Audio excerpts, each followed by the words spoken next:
Chapter 319. The deflecting blade manor was bustling with activity. Initially, it only had Wang Chong, Zhao Jingyan, and a few others, but now it had grown to nearly 100 people. There were people playing around, and there were all sorts of people.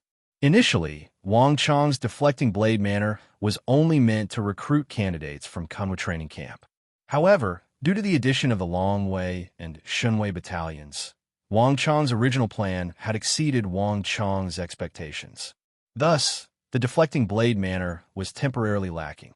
Gongzi, outside the gate, a square-headed, big-eared youth with an ordinary appearance but an extremely determined expression, saw Wang Chong. He respectfully bowed and said, "Wang Chong, I'll be waiting for you. The candidates for today's examination have already been arranged. All that's left is for Gongzi to test them." His voice was neither servile nor overbearing, but extremely respectful.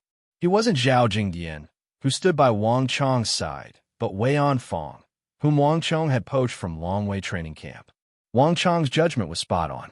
Wei Anfang was currently at his lowest, and the most ostracized. More importantly, Wei Anfang had offended the eldest son of his clan in Longwei training camp. Thus, when Wang Chong's invitation arrived, Wei Anfang was overjoyed and agreed without any hesitation.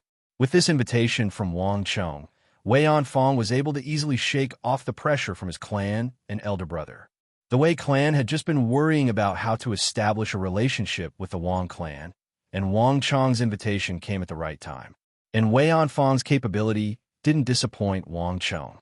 Although the abilities he had displayed weren't too outstanding, he could easily and methodically complete all the missions that Wang Chong had assigned to him on time and on schedule.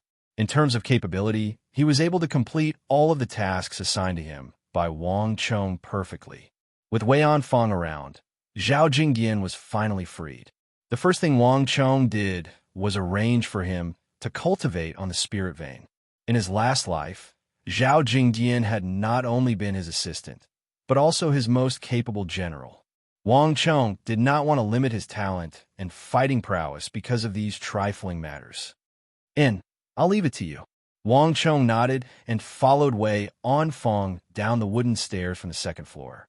Turning the corner, Zhang Xian saw two tall poles pierced into the ground.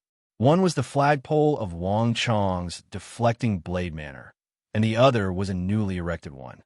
Two students from the training camp were standing under two wooden poles, surrounded by a large group of people. "Come on, let's see who goes up first. Bring it on. I'm not afraid of you. 10 taels of gold. Deal."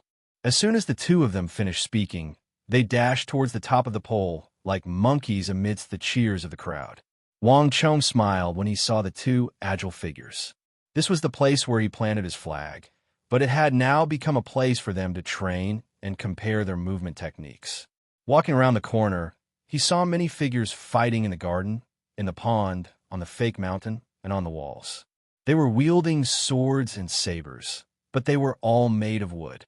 This was the daily, playful training of the students in the deflecting blade manor. Battles should be fought according to the actual situation. A real battlefield wouldn't just take place on plains, hills, rivers. All sorts of things were possible. This was also one of Wang Chong's ideals. Actual combat. All training was for the sake of actual combat. As such, even though there was a training ground in the deflecting blade manor, it wasn't large. More importantly, it was a practical training ground. "Gongzi! Gongzi! Gongzi!" Upon seeing Wang Chong, the crowd immediately stopped what they were doing and bowed respectfully. "There's no need to stand on ceremony. Let's continue." Wang Chong chuckled and waved his hands. Understanding his intentions, the crowd continued with their work. This was the daily routine of the deflecting blade manor, and they were already used to it. While there were those who diligently trained, there were naturally those who came to play. Hearing Wang Chong's words, many people returned to their seats and continued chatting and sipping tea in the courtyard. Wang Chong's wisteria chairs and sandalwood tables were very popular with many people. At present, there were already more than 10 sandalwood tables and wisteria chairs for drinking tea in the courtyard. These were not prepared by Wang Chong, but by the signs of the other clans.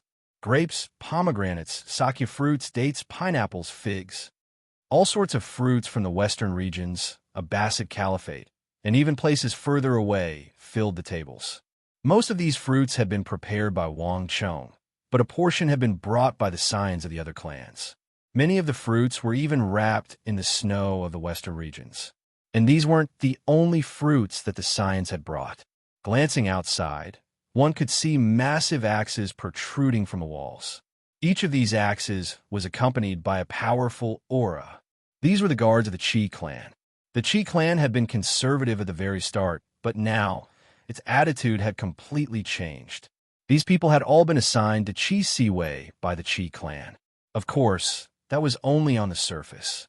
But in reality, these Qi clan guards all obeyed Wang Chong. Wang Chong could order them around as he pleased. This was the Qi clan's way of expressing its support for Wang Chong and the Wang clan. Not only that, there were also many guards from the other clans in the Deflecting Blade Manor. After the matter of the Spirit Vein broke out, countless clans wanted to provide Wang Chong with guards. However, Wang Chong didn't have everything. Only the strongest would be chosen. Even now, there were still quite a few clans sending letters to Wang Chong, arguing that Wang Chong should select more guards for their clans.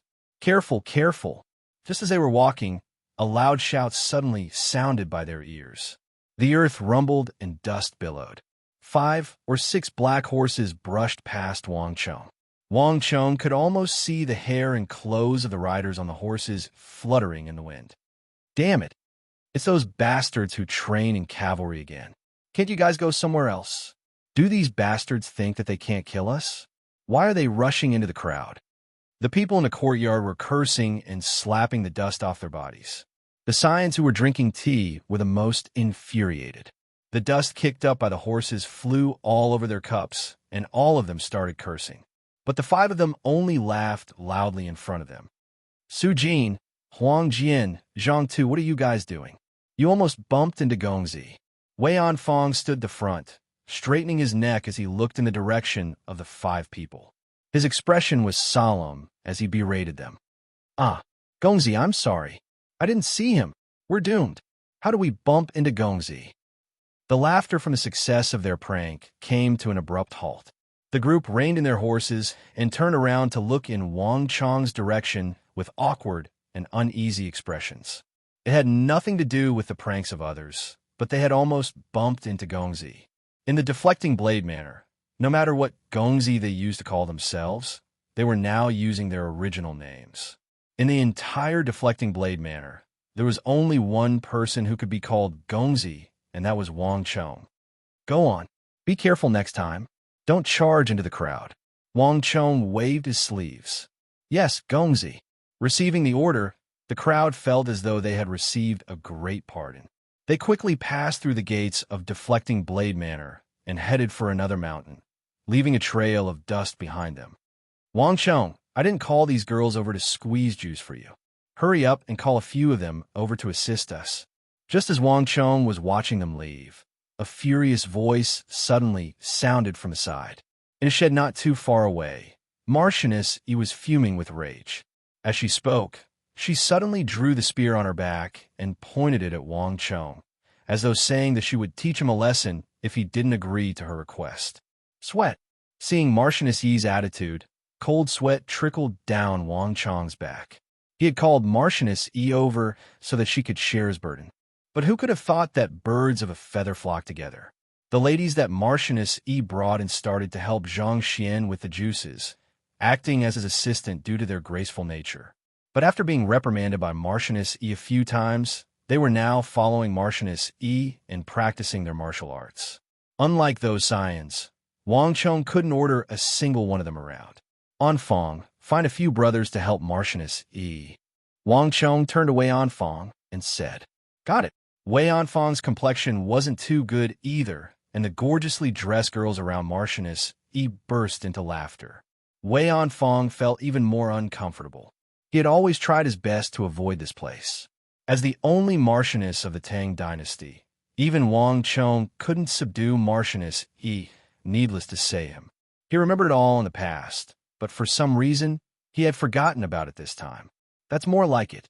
Let's go. Having received a satisfactory answer, Marchioness E smiled and waved her hands, letting Wang Chong off. Wang Chong, what about me?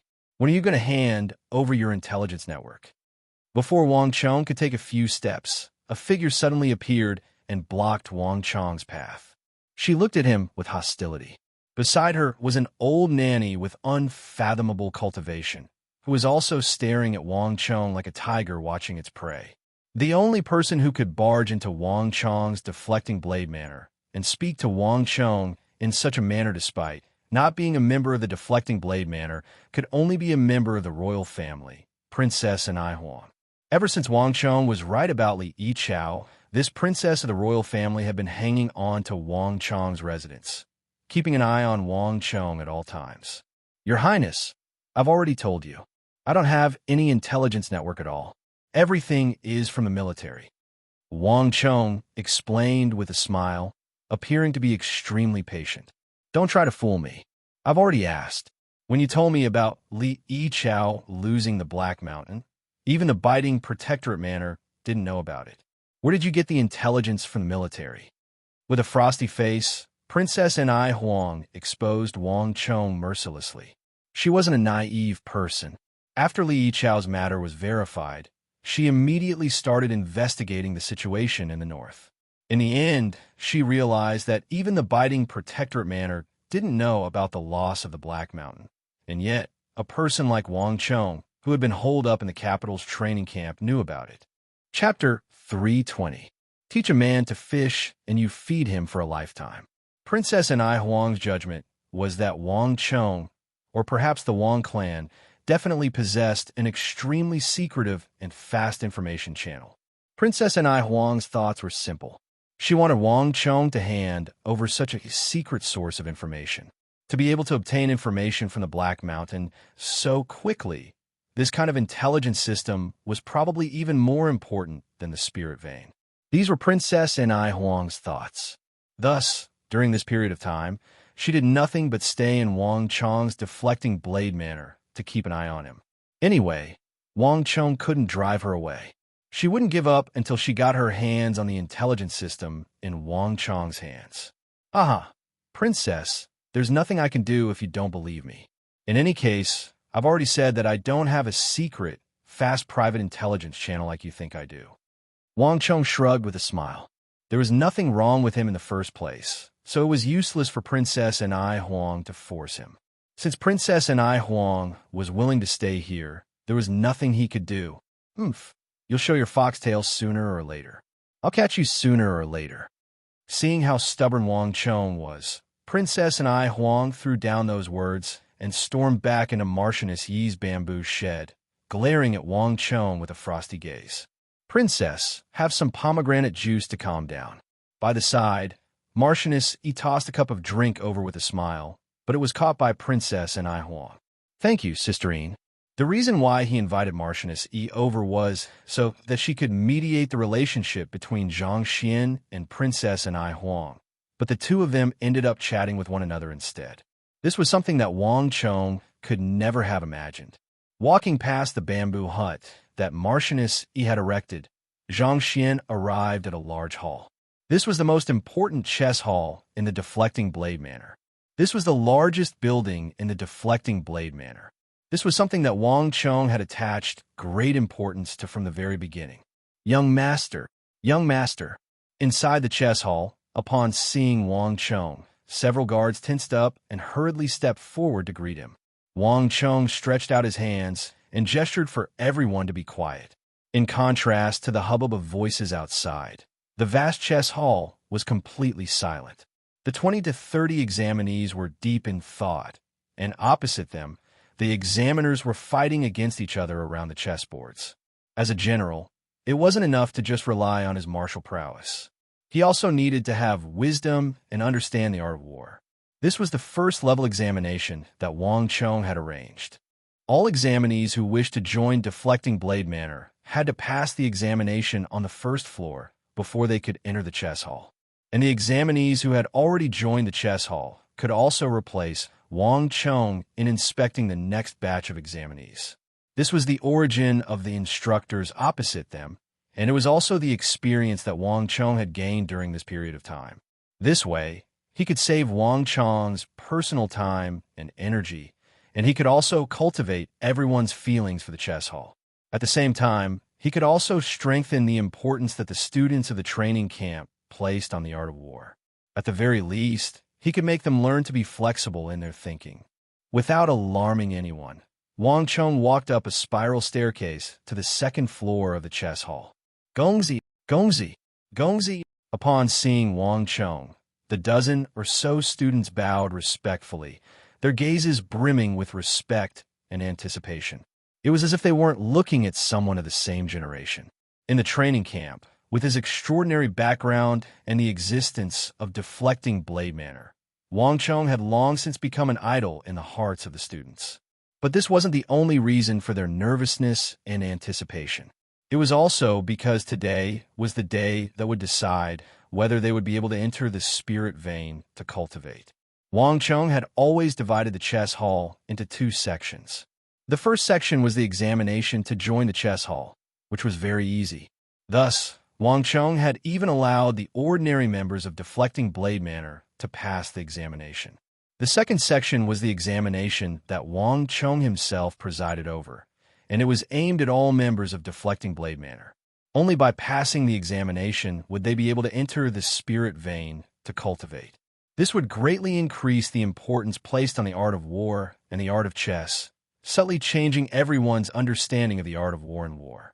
Only with this motivation would they truly devote themselves to the study of the art of war. Only a person skilled in the art of war and martial arts was the general that Wang Chong wanted, a future comrade who could fight alongside him. There's no need to stand on ceremony. Sit down. Wang Chong waved his sleeves and gestured to Wei Anfang behind him. The examination will begin now. Everyone sit down. Wei Anfang nodded and stepped forward to address the crowd. The examination officially began, and the crowd sat down with nervous expressions on their faces. More than half of the people who joined Deflecting Blade Manor were here for the spirit vein. Thus, it was easy to imagine how much anticipation they had for this examination. Even though there were more than a dozen examinees, there was only a single examiner. Wang Chong had long ago become familiar with this task. Let's begin. Wang Chong gestured, and the group of examinees solemnly arranged the chessboard and pot before them. Wang Chong walked over and placed his stones one by one, starting from the first piece on the first row to the last piece on the last row. Wang Chong's expression was relaxed and content, and he began playing without any hesitation. As someone who could defeat even war god So Young-san, it was naturally a piece of cake for him to deal with these students who didn't have much of a foundation. The second floor of the chess hall quickly fell silent, and everyone wore nervous and solemn expressions. The examiners on the first floor were only examinees here. At this moment, the one who was the most relaxed was Wang Chong. After he was done, Wang Chong even had the leisure to look out the window at the bustling construction work behind the Deflecting Blade Manor. Ever since he decided to join Long Wei and Shen Wei, Wang Chong's Deflecting Blade Manor had been running out of manpower. From that moment on, Wang Chong began to prepare for the expansion of Deflecting Blade Manor. Other than the summit, Wang Chong also planned to build several courtyards halfway up the mountain to increase the space for entertainment and activities. A significant portion of the examinees here were scions of prestigious clans. Their goal here was to have fun. Wang Chong didn't intend to build this place into a training ground, so it was necessary to have some space for entertainment and activities. Halfway through the game, Wang Chong's eyebrows suddenly twitched. This person is a little different. Wang Chong carefully examined the second person in the third row. This was a youth with abnormally fair skin. His eyebrows were extremely delicate, and the contours of his face were extremely soft and beautiful, as if they had been painted by a master painter. His every movement, be it the slight crease of his eyebrows or the slight pursing of his lips, was elegant and refined. He seemed more like a woman than a man. More importantly, Wang Chong realized that he didn't have an Adam's apple. Even though he had been trying his best to conceal it with his head lowered, Wang Chong was still able to see through it with a single glance. A woman? Wang Chong's eyelids twitched. Without an Adam's apple, It was obvious that he was a woman. But more importantly, all of the ladies in Deflecting Blade Manor were gathered around Marchioness E. Why was there a woman here? Furthermore, even by the standards of a man, the youth before him was extremely beautiful. If he were to revert back to his female attire, he would surely be a peerless beauty. Anfang, who is this person? Wang Chong walked to the side and beckoned for Wei Anfang to ask. Su Chong. Wei Anfang replied without any hesitation. He knew all the people and matters that he had dealt with like the back of his hand. This was also one of the reasons why Wang Chong admired him so much. Which training camp did he come from? Long Wei. Gongzi, what's wrong? Is there a problem? Wei Anfang asked in confusion. He couldn't help but glance at the black-haired youth once more. Nothing at all. Wang Chong waved his hands with a smile. Wei Anfang might be capable, and he had done his job well, but in terms of gender, he was probably lacking compared to Wang Chong. At the very least, Wang Chong could tell that he didn't have an Adam's apple. Su Chong, this fellow is here for me. Wang Chong chuckled. Turning to look at the black-haired youth, he saw the cross-dressing black-haired youth glancing at him indignantly. But it was only a single glance before she lowered her head, revealing a fair and elegant neck. Su Clan. It's Long Wei training camp again, and they're even skilled at chess. Looking at the black-haired youth, Wang Chong's mind was in turmoil.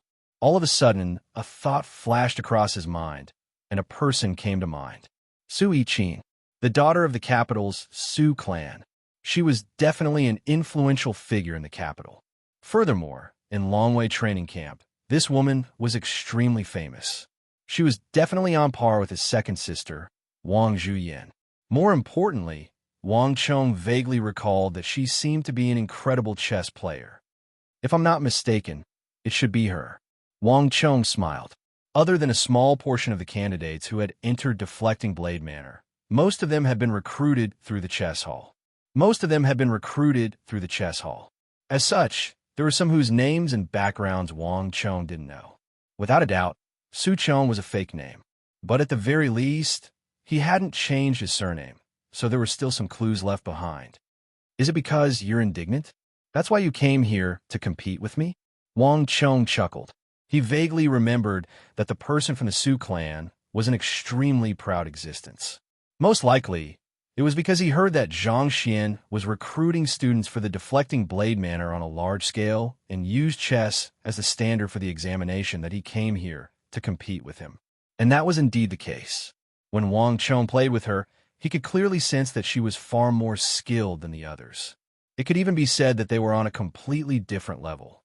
Furthermore, when he was playing with her, Wang Chong could clearly feel a strong sense of challenge from her, one that was brimming with hostility. If he wasn't mistaken, she wasn't here for the spirit vein. I vaguely recall that she's quite skilled in logistics. Wang Chong thought. The Tang dynasty was a world of men, and it was extremely difficult for women to stand out. The fact that Su Yiqin was able to make a name for herself among the male students of Long Wei training camp was a testament to her capabilities. But more importantly, Wang Chong still remembered that she was skilled in logistics. Everything had been arranged in an orderly manner. In his previous life, when the Su clan was recruited by King Qi, Su Yiqin naturally joined King Qi. With this woman's assistance, King Qi was like a tiger that had grown wings. In his previous life, she had caused quite a bit of trouble. In terms of logistics, King Qi didn't have to worry at all. If I can poach the Su clan or this woman over, that would be great. Chapter 321. The Su clan was a major clan in the capital. Even though it wasn't a clan of ministers and generals like the Wang clan, it was by no means inferior. If Wang Chong could pull it over to his side, it would be of great help to him. More importantly, the Su clan was still far from being recruited by King Qi. But it was easier said than done. The Su clan was a massive power, and at this stage, it was unlikely that it would submit to any clan. Moreover, Su Yiqin was a proud swan. Otherwise, she wouldn't have used an alias to compete with him in chess. It wouldn't be easy to recruit her. Not to mention, given her reputation in Long Wei training camp, she was probably even stronger than him. If Wang Chong wanted to recruit her, he would have to give her a show of strength. At this point, Wang Cheng already knew what he had to do next. From first to last, Wang Cheng's expression remained the same, as if he hadn't noticed anything and continued to play. In truth, Wang Cheng's standard was far above that of these people. Seeing Wang Cheng devouring their stones in large batches, and a large portion of the chessboard filled with Wang Cheng's black stones, the examinees of the deflecting blade manor were already drenched in cold sweat from nervousness. Wang Cheng didn't make things too difficult for them.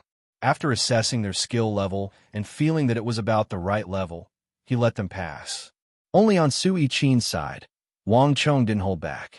If Wang Cheng had only used 10 to 20% of his strength against the others, then against Su Yiqin, Wang Cheng had used 60 to 70% of his strength. It was precisely because of this 70% that Su Yiqin, despite being far stronger than the other examinees, suffered an even more tragic defeat. At the start, Su Yiqin's brows were knitted tighter and tighter. Eventually, she bit down on her lips, cold sweat dripping down her fair forehead. In the end, his face turned pale. In the beginning, Su Yiqin still wanted to struggle and resist, but when Wang Cheng increased the intensity of his attacks, Su Yiqin's line of defense was completely routed.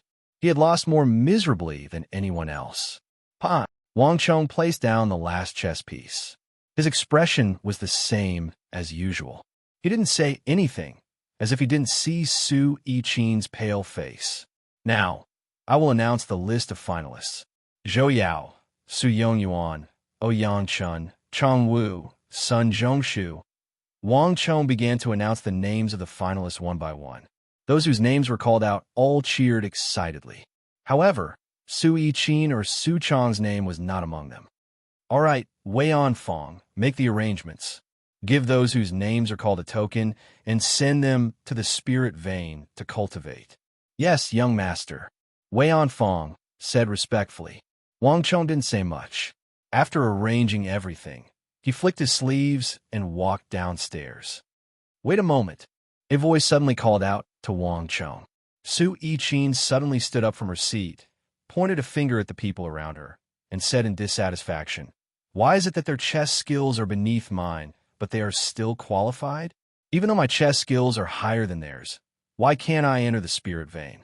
Even though she had lost, she wasn't even qualified to enter the spirit vein despite her superior chess skills. This made Su Yiqin extremely displeased. With your standards, you say that you are superior after losing 200 points? You can only bring this matter up when you raise your standards. Su Yiqin's face paled in anger. Wang Cheng ignored her. With a cold snort, he flung his sleeves and walked down the stairs. This woman isn't simple. If he didn't remember wrongly, even Yao Feng had suffered under her hands. Since the other party had changed her name to Su Cheng, I should pretend that I don't know her. Even though I don't know her. Otherwise, if she were to go on a rampage, her fighting prowess wouldn't be beneath Marchioness Yi's.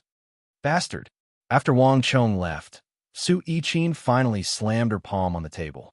The rosewood table, known for its toughness, density, and toughness, shattered into smithereens under Su Yiqin's palm, shocking the crowd.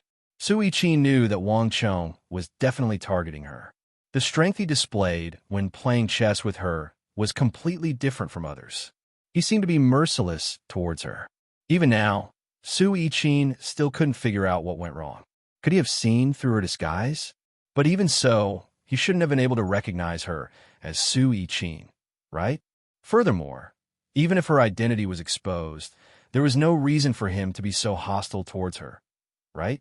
It was all directed at her. What are you looking at? Do you think that I can't afford it? Su Yiqin tossed a few gold ingots on the table and stormed off. Walking through the bustling crowd, Su Yiqin didn't alarm anyone. Outside the gates of the deflecting blade manor, a maid who had been by Marchioness Yi's side was waiting with her back bent. "Young mistress, how is it?" The maid was small and dainty, and when she spoke, she lowered her voice so that only Su Yiqin could hear her. "Forget it, let's go." Su Yiqin was still fuming when she was on the second floor of the chess hall, but the moment she stepped out of the gates, she surprisingly calmed down. The Spirit Veins revelation and Wang Chong's recruitment of members for the Deflecting Blade Manor near the Kunwa training camp had attracted the attention of nearly everyone in the capital. For a moment, the Wang clan had become the center of attention, and even the members of the royal family had gotten involved. And as the Wang clan's Qilin's son, Wang Chong was known to everyone. Back then, when Su Yiqin heard the news from Longwei training camp, she felt indignant and wanted to teach Wang Chong a lesson, but she didn't expect that she would be completely humiliated this time. But even so, Su Yiqin didn't feel much anger. Her mind was filled with thoughts of how Wang Chong had defeated her. Even though Su Yiqin had a proud personality, she had to admit that Wang Chong's chess skills were exceptionally profound. Even with her skills, she was still no match for him. For some reason, Su Yiqin recalled that rumor. It was said that Wang Chong had played against the legendary war god of the Tang dynasty, So Yung's son, in the Ghost Tree district, and even won. This was the reason why she felt so much hostility toward Wang Chong. Su Yiqin didn't believe it initially, but at this moment, Su Yiqin was starting to believe it. Don't get too full of yourself. I'll defeat you sooner or later. This thought flashed through Su Yiqin's mind, and she felt much better. Although Wang Chong's chess skills were better than hers, Su Yiqin didn't think they were much better. She would definitely be able to defeat him the next time she came. At that time, she would tell him who she was. Su Yiqin still felt that Wang Chong couldn't possibly know who she was. Girl, let's go. But miss, don't say any more. We'll come back next time. As she spoke, she walked down the mountain. When she reached a place where there was no one around, she lightly flicked her finger at the top of her head. Kacha! The hairband broke, and her beautiful hair cascaded down her shoulders, back, chest, and hands like a waterfall. Rip! The fingernail of her right index finger drew across her chest, and the male robe on her body immediately split into two, revealing the soft and smooth white dress underneath. At this moment, Su Yiqin didn't have any of her original looks. She had completely transformed into a peerless beauty with fair skin and jade-like skin. Her entire temperament had become incomparably cold. Even if Wang Chong was here, he would probably be stunned by her beauty. Her pitch-black hair made Su Yiqin's skin look like white jade. It was truly pitiful. And the most heart-stirring thing was Su Yiqin's final step. She took out a dark red rouge paper from her bosom and lightly touched it with her red lips. Immediately, her originally cold temperament had an additional trace of heart-stirring red lips. It was like a burning flame, soul-stirring. Su Yiqin put away the rouge paper and called out to someone in the distance. Nay! A carriage that had been hidden in advance immediately rushed out from the forest. Su Yiqin raised her dress slightly and boarded the carriage together with her dainty maid. A cloud of dust rose as the carriage disappeared into the distance. Wang Chong didn't know about Su Yiqin's matter. After leaving the Deflecting Blade Manor, passing through the valley where the training camp was located, Wang Chong headed straight for the main peak. In a grand hall on the main peak, Wang Chong met with his instructor, Zhao Qinxiu. Wang Chong, why are you here? Zhao Qinxiu asked in delight. The hall was shrouded in darkness. When Wang Chong walked in, Zhao Qinxiu was seated in front of a bronze table, doing something seriously. At first glance, Wang Chong couldn't get a clear look, but when he took a closer look, he couldn't help but smile. Placed before Zhao Qinxiu was a chessboard, and upon closer inspection, he realized that the game on it was clearly the one he had played with Zhao Qinxiu previously. Brat, what are you laughing at? A snake-like arm abruptly reached over and wrapped around Wang Chong's neck, twisting it so tightly that Wang Chong's neck reddened. No, I wouldn't dare to laugh at you. Wang Chong hurriedly released his arm and admitted defeat. What a joke. Even though his strength had grown significantly, how could he possibly compare to Zhao Qinxiu? He was no different from a mantis trying to stop a card. Brat! Zhao Qinxiu pushed his arm away before releasing Wang Chong. In the training camp, there was a clear division between instructors and students, but Zhao Qinxiu was different. Only he would do something like that in the middle of the night when everyone was getting familiar with one another. Similarly, There were only a handful of instructors like Zhao Qianxiu who were willing to play around with their students without putting on airs. Of course, Zhao Qianxiu didn't treat everyone like that. Ever since he lost to Wang Chong in the chess hall, Zhao Qianxiu didn't dare to teach Wang Chong at all. Correspondingly, Wang Chong was also bound by many restrictions, allowing him to enjoy his freedom. "Speak, what's the matter? You don't come here often." Zhao Qianxiu smiled. "Instructor, I wish to learn the halo of Dusk Stallion." Wang Chong said. "What did you say?" Zhao Qianxiu was still smiling initially, but upon hearing those words from Wang Chong, his body jolted. The smile on his face vanished, and he stared at Wang Chong in shock. "Halo of Dusk Stallion. I wish to learn the halo of Dusk Stallion." Wang Chong repeated. "My cultivation has already reached Origin Energy Tier 9 Pinnacle, and my comprehension of the laws of heaven and earth has reached the same level as well. I still need a true martial realm war halo." "No, that's not what I'm asking. How do you know about the halo of Dusk Stallion?" Chapter 3:22. The matter of the halo of Dusk Stallion was a secret in the training camp. Not even the other instructors knew of it, needless to say the students. In the entire training camp, there were probably less than 3 people who knew of the existence of this cultivation technique. But this wasn't the main point. The main point was that the war halo was a taboo in the training camp. In fact, the higher-ups hadn't even decided whether they would impart it or not. And Zhao Qianxiu had never mentioned it to anyone either. In the training camp, this was a secret. Where in the world did Wang Chong learn of the existence of this cultivation technique? Wang Chong smiled silently. The matter of the halo of Dusk Stallion had always been a secret in the training camp. Otherwise, it would have been impossible for no one to learn it. Of course, Wang Chong wouldn't say that he had learned it through his second reincarnation. "Instructor, am I wrong? Is there no such cultivation technique in the training camp?" Wang Chong asked. Zhao Qianxiu's brow creased as he seriously looked at Wang Chong. "Wang Chong, you said that you wish to learn the halo of Dusk Stallion. But do you know what this halo represents?" "Of course I do." Wang Chong smiled. The halo of Dusk Stallion was the strongest war halo in the world, as well as the strongest war halo in the entire training camp. It was created for the sake of battle. Unlike other secret techniques, this secret technique had to be complemented by a war steed in order to display its might. More importantly, this secret technique could be evolved. "Wait a moment." Without saying a word, Zhao Qianxiu turned around and left. In just a few moments, he had already left the hall. Leaving his living quarters, Zhao Qianxiu passed through the main hall and soon arrived at the most central room of Kunwa training camp. It was dignified and solemn, reminiscent of a bottomless abyss. In this hall, there was only one person who was qualified to sit here. Of the thousands of instructors in the training camp, only a handful of high-ranking instructors were qualified to enter this room. Without any hesitation, Zhao Qianxiu revealed what Wang Chong had told him. "Halo of Dusk Stallion?" In the hall, the tall and burly figure hidden in the darkness sat up slightly. He supported his chin with one hand and frowned at the same time. "The halo of Dusk Stallion was bestowed upon us by His Majesty. Besides you, me, and His Majesty, the number of people who know about this matter can be counted on one hand, definitely not more than 5. Also, the training camp has just opened. How did Wang Chong know about it? Could it be that the Wang clan's won? This subordinate thinks so too." Zhao Qianxiu hurriedly interjected. "If it was the elder of the Wang clan who reported it to him, then everything can be explained. The old duke has always had a deep meaning behind his every move, and he is extremely close to His Majesty.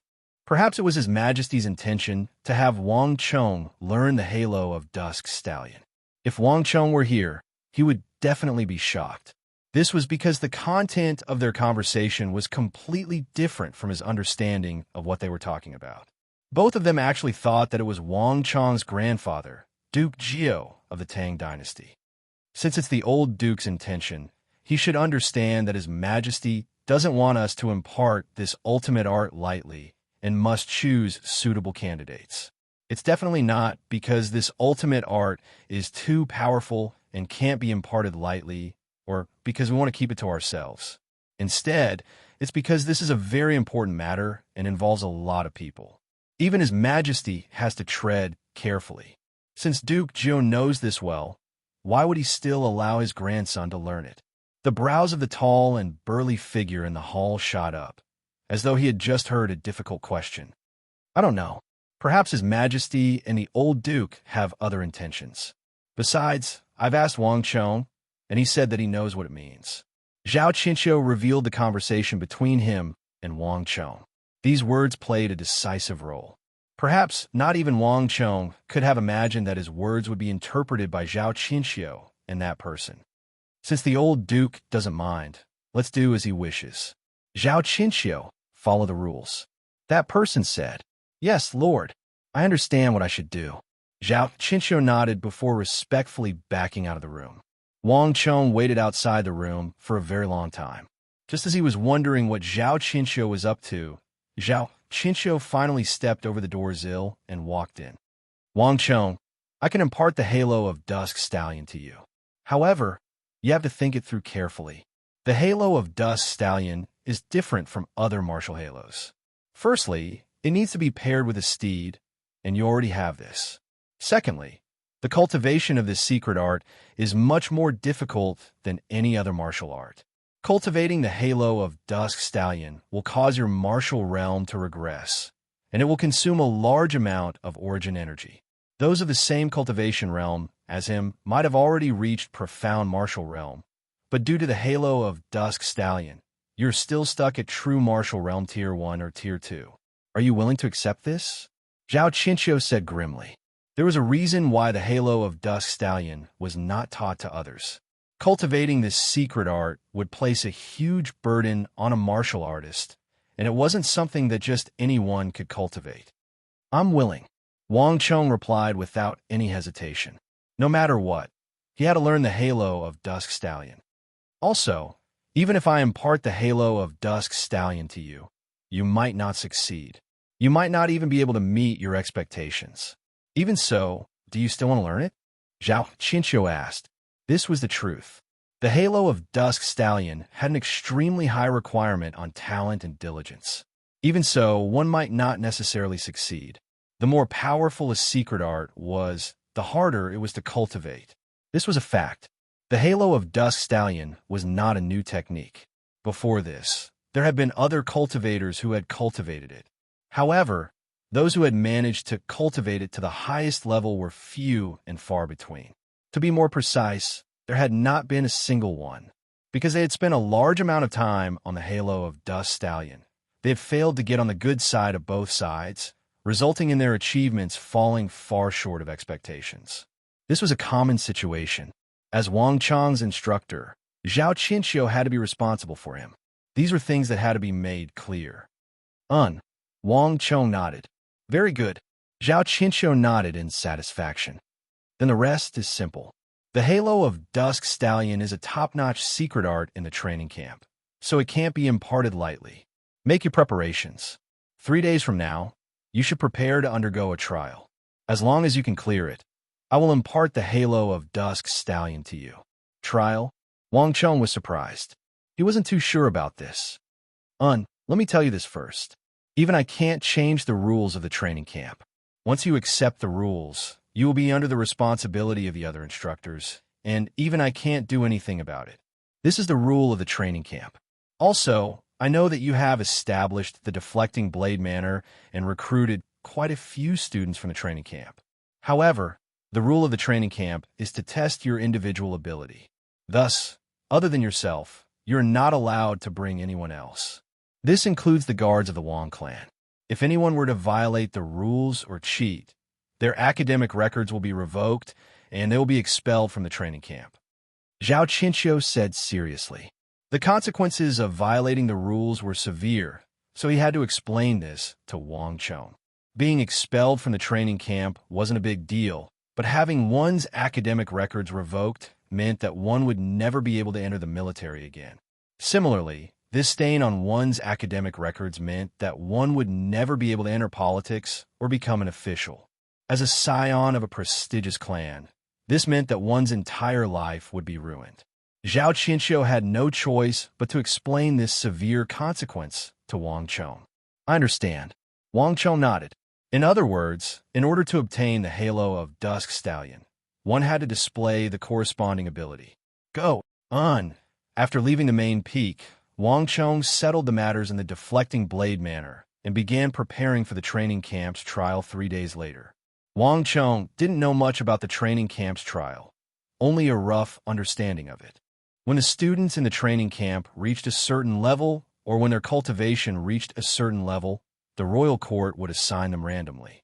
However, the assignment wasn't fixed, and most of the time, the chief examiners weren't even from the training camp. On top of that, there was no way to control it. More importantly, these missions were all real, and they were all difficult problems that the royal court couldn't resolve. They weren't intentionally arranged by the training camp. This also meant that there was a certain degree of danger to these missions. Even though the royal court would try its best to control the danger. I wonder what kind of mission it will be, Wang Chong thought. This was the first time Wang Chong was participating in such a mission. Time flew, and 3 days passed in the blink of an eye. Nay, suddenly, the crisp neigh of a horse reverberated through the air. In the blink of an eye, a black silhouette darted through the forest and landed on the peak. It circled around Wang Chong, and at the same time, it approached Wang Chong and rubbed its head against Wang Chong's body. At the same time, it stuck out its tongue and licked Wang Chong's palm in an extremely intimate manner. Wang Chong's palm was tickled, and he couldn't help but laugh heartily. "Ha ha, little Shadow, long time no see." Stroking Black Shadow's glossy mane, Wang Chong passed over a handful of beans and watched as Black Shadow's lips squirmed as he ate them one by one. Wang Chong couldn't help but feel a sense of intimacy. The white-hoofed shadow had a personality that was extremely fond of freedom and freedom. This was not obvious in the palace, but now that it was out of the capital and in the presence of nature, the white-hoofed shadow's free and unrestrained nature could no longer be controlled. When Wang Chong first realized this, he had long ago released it into the wild. Unlike what he had imagined, not only did this not alienate the relationship between the owner and the white-hoofed shadow, it actually made the white-hoofed shadow feel closer to its owner. This was because the white-hoofed shadow could sense that its owner had given it something that no one else could. Freedom. Little fellow, let's go. It's time for you to be of use. Chapter 323. Hiya. Squeezing the horse's abdomen, Shadowless leaped up like a dragon. With a single step, it crossed layers of space and landed 5 or 6 zhang away, kicking up a cloud of dust. Nei let out a long neigh as the white-hoofed shadow carried Wang Chong down. After a few months of growth, Shadowless's body was much stronger and stronger than before. Although it was not an adult yet, it was not inferior to other adult horses and might even be better. Brat catch. At the edge of the training camp, a tall figure stood, seemingly waiting for a long time. Seeing Wang Chong approaching on horseback, he laughed and suddenly threw something over. Wang Chong leaned to one side and caught it. It was a thumb-sized bamboo tube. Brat, open it whenever you encounter a problem you can't solve. It might be of help to you. Ha ha. Thank you, instructor. Wang Chong waved his hand and put the bamboo tube into his robe. Then he galloped away without stopping and soon disappeared into the forest. Whoosh! The autumn wind blew. On a bare hillside deep in the mountains, several figures exuded an extraordinary aura. Each of them was riding on a tall horse. These people were in their 20s, and there were both men and women. Every movement they made had the extraordinary aura of dragons and phoenixes among men. Under their feet, a halo of thistles and thorns vibrated under the hooves of the horses, spreading out, making them look even more heroic. True martial realm. These people were actually all true martial realm experts. You should be here by now, right? It's been so long. Why hasn't he appeared yet? Who does he think he is to make so many people wait for him? The people of Kunwa training camp have no concept of time at all. On the bare hillside where reddish-brown rocks were exposed, the horses were sneezing. These people looked rather impatient. Nay. At this moment, Nei's horse suddenly neighed. At first, it was still in another valley, but in the blink of an eye, it had sped all the way here. Everyone, sorry for the long wait. Warhorses neigh, and Wang Chong rode the white hoof shadow out of the dense foliage and landed on the reddish-brown rocky hillside. It should be right. This is the place. Wang Chong thought to himself as he glanced at the tall scarlet flame flag behind the three of them. Kunwu 3 great training camps had a total of 3 fixed assembly points for the joint training. The gathering point would be different depending on the level. Wang Chong was currently at the highest Gray Dragon Tiger flaming flag, the gathering point for the 3 great training camps joint trial. It was Wang Chong's first time participating in such an operation. He had been lost in the mountains for a while. Fortunately, he had set off in advance, so it should be about time. These fellows have very high cultivation bases.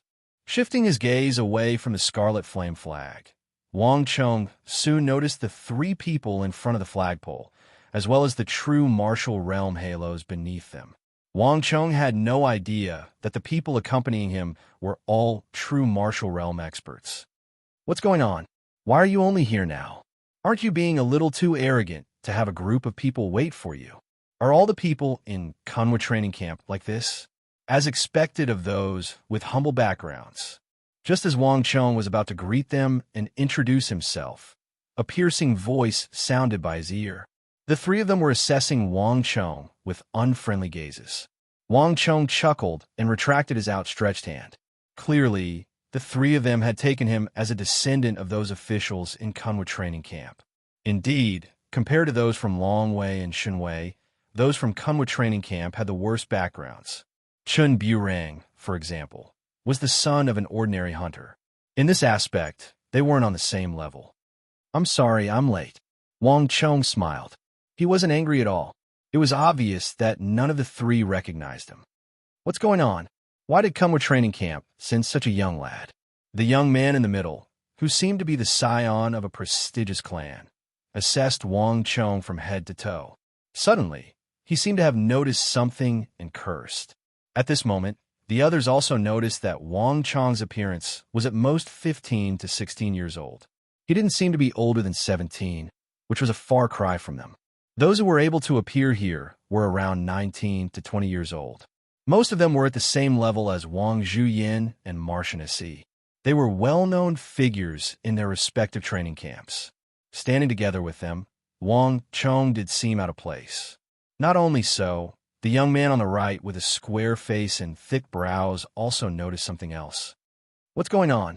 He doesn't even have the halo of a true martial realm cultivator? Isn't he trying to drag us down? Not only was Wang Chong younger than them, his cultivation realm was also much lower than theirs. Furthermore, the war steed beneath him didn't even have the halo of a true martial realm cultivator. Not to mention, that steed was just a young one. Such a companion was truly a prodigy. He wasn't on the same level as them at all. This made the crowd even more displeased. Shunwei and Longwei weren't on the same level as Kunwu in the first place. This was the difference between nobles and commoners. On the other hand, Wang Chong's behavior only served to deepen the gap between them. This misunderstanding is getting bigger and bigger. Wang Chong chuckled. From the attire of the trio, Wang Chong could roughly tell that they were from prestigious clans. Indeed, they were rather prominent in the capital. However, in terms of background, none of them could match up to him. However, Wang Chong couldn't be bothered to explain. This wasn't his style at all. Don't worry, I won't drag you down. If you encounter any danger, feel free to leave me behind. Wang Chong smiled. He wasn't angry at all. It's best if you don't. The young man in the middle harumphed. With a flick of his reins, neigh, and his steed flew down the slope, heading north. 1, 2, 3. Finally, Wang Chong also urged the white hoof shadow to leap down the slope. The young woman, who was at the very back, saw Wang Chong's skillful maneuvers, and a hint of astonishment flashed across her eyes. However, she quickly turned around and, without saying a word, flew away. The trees on both sides flew past them as fast as lightning. In such a complicated terrain, the warhorse's capabilities were displayed. The thistles, shrubs, and jagged rocks were all too easy for warhorses to get injured. The trio had originally believed that Wang Chong wouldn't be able to keep up, but they quickly realized that Wang Chong was completely capable of keeping up with them. He's got some skill. The trio coldly snorted and quickly ignored Wang Chong as they headed north. This isn't going into the capital at all. Wang Chong quickly noticed something strange as he followed behind them. Although he couldn't see it from the forest, if he looked carefully, he could see that the group was traveling in a massive arc, circling around the capital. This meant that they wouldn't be entering the capital at all. I wonder what this mission is about. Wang Chong suddenly felt a tinge of curiosity. About 2 hours later, the group finally passed through the forest and stepped onto the official road. They traveled more than 20 kilometers to the north. In the northwest of the capital, a figure dressed in official robes stood by the side of the official road with his hands behind his back and a gloomy expression. Behind him were several imperial guards of the palace. Someone from the Chamberlain of Dependencies. Wang Chong's eyebrows twitched. Of all the officials in the royal court, the ones he hated to see the most were the people from the Chamberlain of Dependencies. It wasn't because he had any grudges with the people from the Chamberlain of Dependencies, but the vast majority of the people in the capital didn't like the people from the Chamberlain of Dependencies. This was because the people from a Chamberlain of Dependencies were extremely protective of the foreigners. Be it the Abbasid Caliphate, Spazinu, the countries of the western regions, Uzan or Goguryeo, as long as there was a conflict with the foreigners, the people from the Chamberlain of Dependencies would definitely appear. The phrase that the officials of the Chamberlain of Dependencies said the most was, "Our great China is a land of etiquette. We must be magnanimous." Thus, whenever there was a conflict, it was the people of the Central Plains who were on the losing end.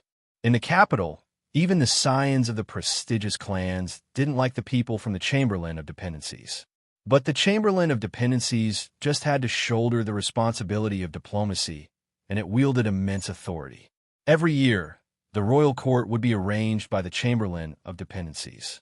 On top of that, the Holy Emperor rarely interfered in this matter, allowing the Chamberlain of Dependencies to grow stronger and stronger.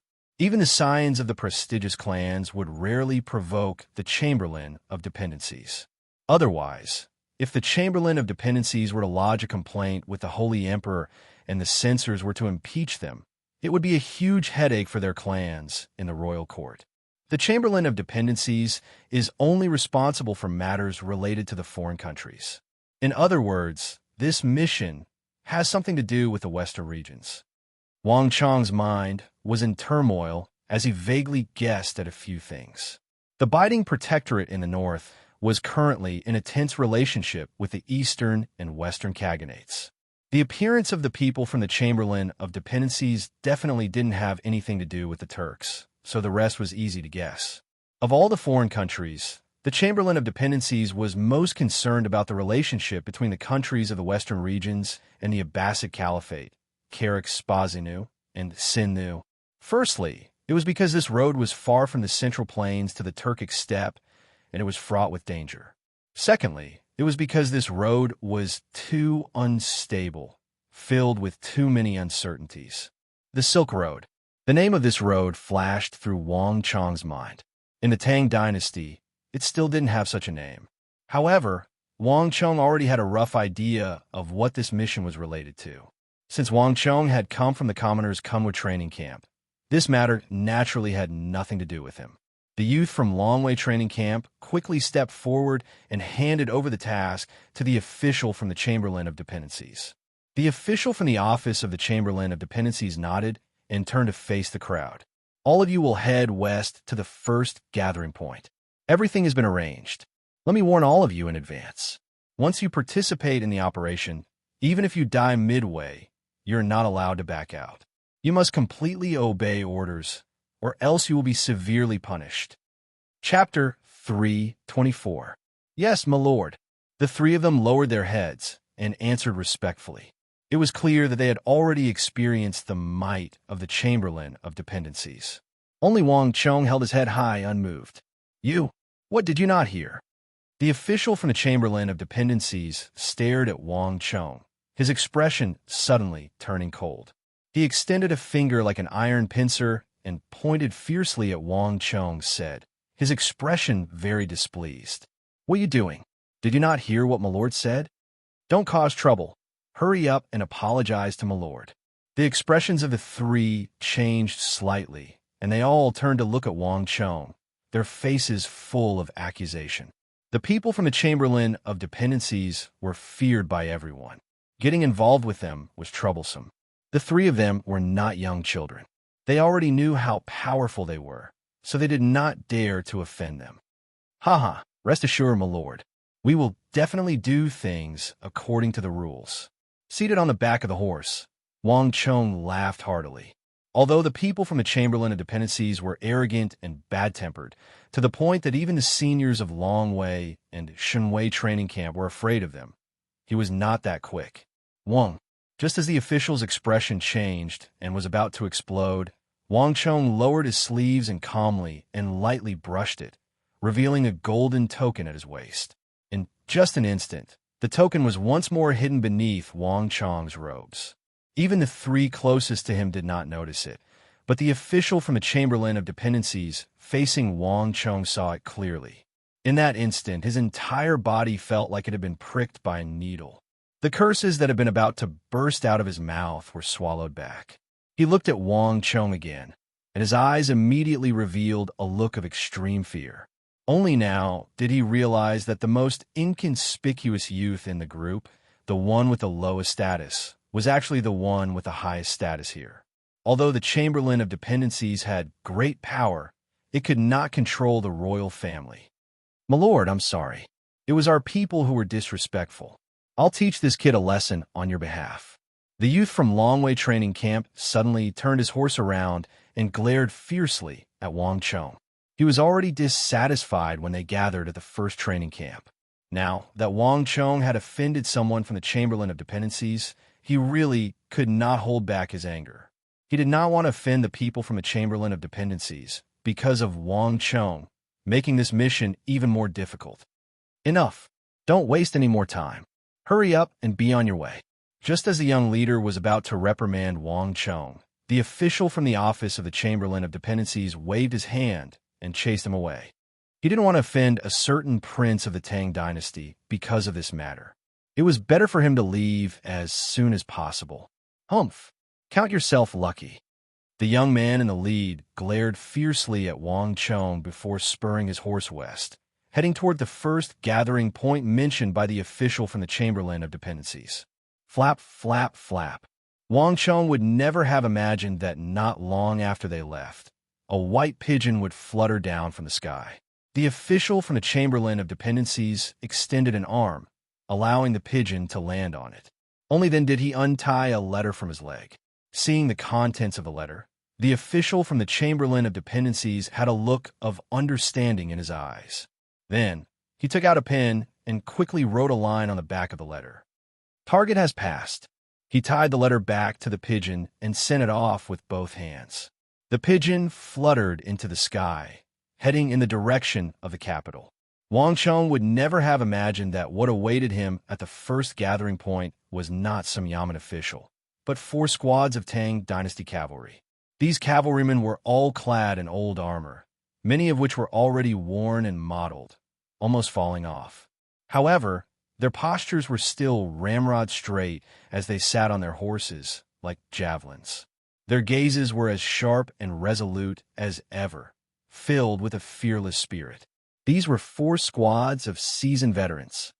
"Lord," upon seeing the 4 men galloping over, an officer who seemed to have been waiting for a long time hurriedly urged his steed forward to welcome them. At this moment, the transcendent status of the 3 great training camps was on display. The students of the 3 great training camps would eventually become generals in the military. In the words of the other world, they would be considered to have graduated from a specialized school. In terms of standing, they were even higher than the officers of the regular army. "Lord, Officer Zhang Lin will lead the soldiers here to take over the military order. Prepare to heed the orders of the lords at any moment. We will not hesitate to carry out the orders of the lords. May I know when we shall set off?"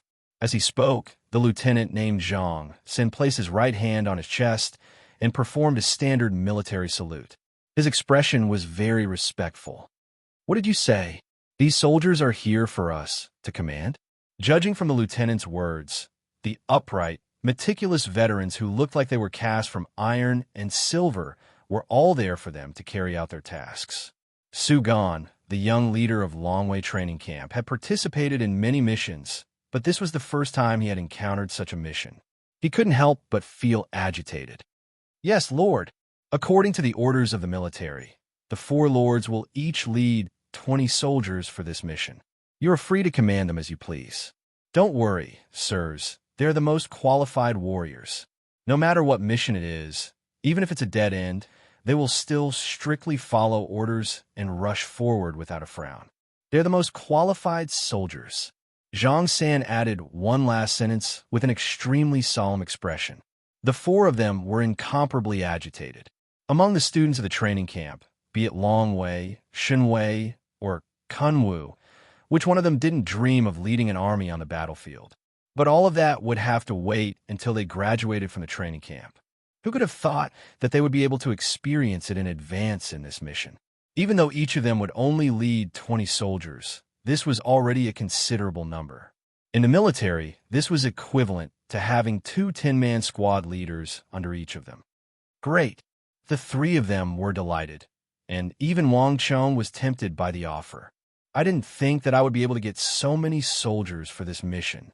Wang Chong couldn't help but feel agitated.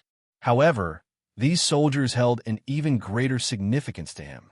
As a former marshal of the Tang dynasty, Wang Chong felt an innate sense of closeness toward these soldiers. Leading soldiers to war to Wang Chong felt as if he had traveled back in time, and his blood seemed to be on the verge of boiling. This was a call from the depths of his soul. Ever since his reincarnation, this was one of the few times that Wang Chong was given a chance to lead a troop to war. The last time was when they were dealing with the Goryeo assassins. However, that mission was extremely short, lasting only a single night. Furthermore, Wang Chong was only a supporting figure. However, it was different this time. It seemed like he was in charge of this mission. Furthermore, the duration of the mission seemed to be far longer than a single day. During the mission, he would be able to command these soldiers to his heart's content, allowing him to experience the same feeling he had in his previous life. Jaya. While Sugan and Zhonglin were exchanging their roles, Wang Chong suddenly leaped onto his steed, and before the astonished gazes of the trio, he actually dashed toward the group of soldiers ahead of them. That darn bastard. How dare he make the first move? He's really looking down on us. Later on, when a mission is over, the 3 of us will leave him behind. Let's see how he accomplishes the mission. The trio flew into a rage. Hearing the furious voices of the trio, Wang Chong chuckled lightly, paying them no heed. Seeing these veterans on the battlefield, something deep within Wang Chong's bloodline awakened. It was as if some kind of summoning had awakened, and it would have been a miracle if he had been able to hold himself back. Slowing down his footsteps, the hooves of the white crow moved in a unique rhythm toward the 80 soldiers, or rather cavalrymen. This was a unique movement technique to show respect to the other party. In the military, only veterans with more than 10 years of service would know how to use this technique. These were all veterans on the battlefield. Just the worn armor on their bodies was enough to prove their worth. Only those who had dedicated their lives to the front lines of the empire were qualified to earn his respect. Upon seeing Wang Chong's movements, the faces of the 80 cavalrymen warped in astonishment. Initially, they thought that the mission was just to serve a bunch of young masters from the training camps. But who would have thought that they would meet such a figure? With just a casual movement, Wang Chong had won the respect of these soldiers. Which of you are willing to follow me for this mission? Wang Chong urged his steed forward. His voice was resounding, and his eyes were sharp. Even before 80 seasoned veterans, he didn't show the slightest hint of stage fright. We are willing to follow Lord Wang Chong's orders. After a short period of silence, a group of 20 cavalrymen stepped forward in an orderly manner, their eyes shining brightly. They were in high spirits and stood out from the formation. Very well, follow me. Wang Chong gestured grandly before galloping to the other side of the hill. Behind him, the 20 experienced cavalrymen followed closely behind him. There wasn't the slightest hint of disorder in their formation, as if they were a single person. Wang Chong glanced at them and nodded. In terms of military accomplishment, the soldiers of the Tang dynasty were undoubtedly the best among the surrounding countries. This also boosted his confidence in this mission. Where did that lad go? Looking at Wang Chang's departing back, Su Gan frowned. Is there even need to ask? Look at how smug he is. He must have dragged those cavalrymen over to have some fun. People who are born as commoners have never seen the world. On the other side, Huang Yongtu tightened the reins on his steed with a look of disdain. Although everyone was very excited to have obtained 20 soldiers that they could use as they pleased, they were, after all, from great families and had seen the world. They were not as complacent and unrestrained as that brat. Come with training camp is come with training camp. Commoners are commoners. Huang Yongtu's disdain deepened. Forget it. The mission is more important. Let's hurry up and select our soldiers. Chapter 325. Siling's words make sense. Let's hurry up and select our troops. Bai Siling's words quickly drew everyone's attention away from Wang Chong. Their gazes quickly shifted from the group to the 60 imposing cavalrymen. This was the first time he was leading an army in a battle, and on top of that, it was a real battlefield. At this moment, even Su Gan couldn't help but feel excited. The group of cavalrymen galloped forward and began selecting their troops. After crossing a small hill, on the other side of the hill, Wang Chong arranged the 20 cavalrymen into formation and began his training. In the military, when a commander took in soldiers, especially those who didn't belong to him, the first thing he had to do was to drill them and familiarize them with their unique traits. Then, according to the characteristics of these soldiers, they were assigned different tasks according to their abilities. This was a common practice in the military.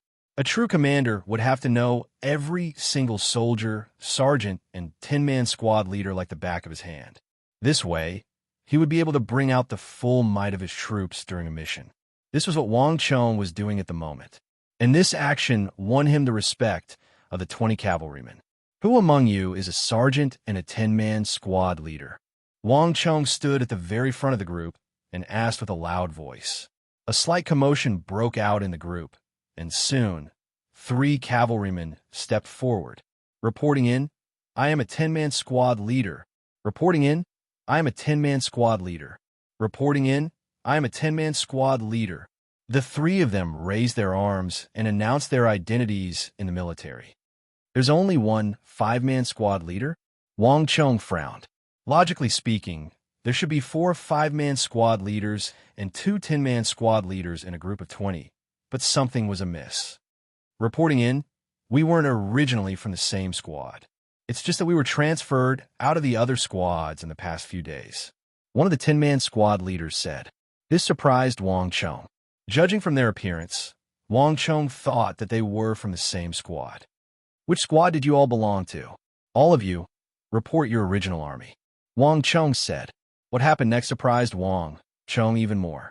The team of 20 people actually came from more than 10 different teams, 5 different legions of various sizes. Some were from the Biting Protectorate, some from the Anong Protectorate, some from Anshi, and some from the prefectural armies in the rear.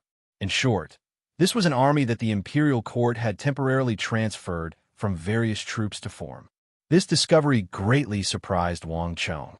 Is the training standard of the current army still so high? Wang Chong was astonished. In his memory, when he first came into contact with a regular army in his previous life, their training was terrible.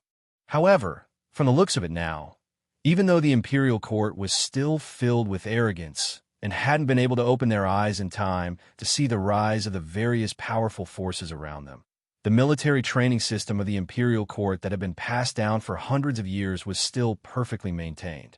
At the very least, before the Great Calamity, the military still maintained a very high standard of conduct. This could be seen from the army before him. Wang Chong couldn't help but secretly rejoice. Fortunately, he had been reincarnated rather early. If he used it well, he still had time. Next, split into 4 groups of 5 people. Begin the formal training. Wang Chong ordered. An army of 20 people wasn't a lot, but it wasn't a small number either. Wang Chong's plan was to divide them into 4 square formations of 5 people. Each square formation would be arranged according to the abilities they displayed, and everyone would have their own tasks. In this way, they would be able to use their arms and fingers, and in battle, they would be able to bring out the limits of their abilities to the greatest extent. Gallop! The war horses charged, kicking up a cloud of dust. The army of 20 divided into 4 groups and began their daily training. At this time, everyone's unique traits were on full display. Some people were very fast, and when they charged, they were clearly much faster than the others.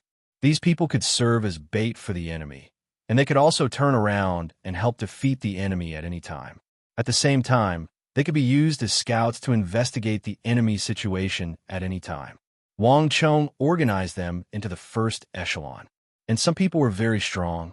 They were very talented and skillful in borrowing the strength of their war horses. With the same strength, they could use the war horses to charge, and the strength they displayed was much higher than the others. These people could take on the task of attacking the enemy, and they could also serve as backup support to deal with unexpected situations at any time.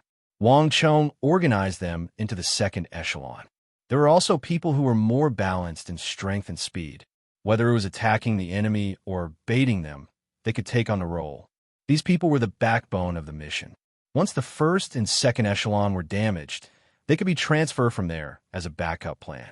Wang Chong organized them into the third echelon, and the rest of the people were the fourth echelon.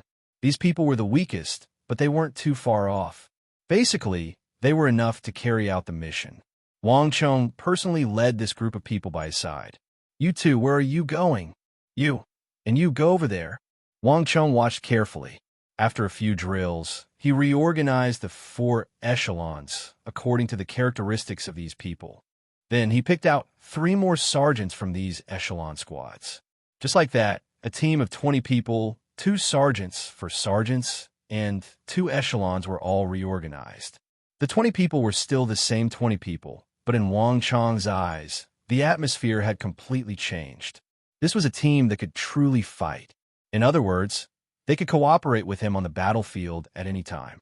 Now, there's only one last step left. Wang Chong thought to himself, what was the best way to improve an army? Throughout the ages, the most elite and valiant troops had always been trained from fierce battlefields, from blood and fire, from swords and sabers. In the future, although calamities were everywhere, the strength of the army would increase to an unprecedented level. And in the future, there would also be new changes in the way the army was commanded. And Wang Chong was the new initiator of that change. Relying on the knowledge from another world, Wang Chong invented a set of flag semaphore that could make an army more united, compact, and more powerful. At the same time, it was more efficient. What Wang Chong was going to teach them now was the simplified version of the flag semaphore. It was very suitable for this kind of small team of 20 people. For echelons with different responsibilities, plus this concise and comprehensive set of flag semaphore, the combination of the two was enough to make this team of 20 people shed their mortal body and change their bones. They would be able to display a combat strength far stronger than before. After passing the simple flag semaphore to the 2 sergeants and the 4 sergeants, the way they looked at Wang Chong was completely different from before. In the beginning, they only felt that Wang Chong was completely different from the other young masters and young mistresses of the training camp. He seemed to be very proficient in military matters. But after teaching the flag semaphore, the way they looked at Wang Chong was completely different.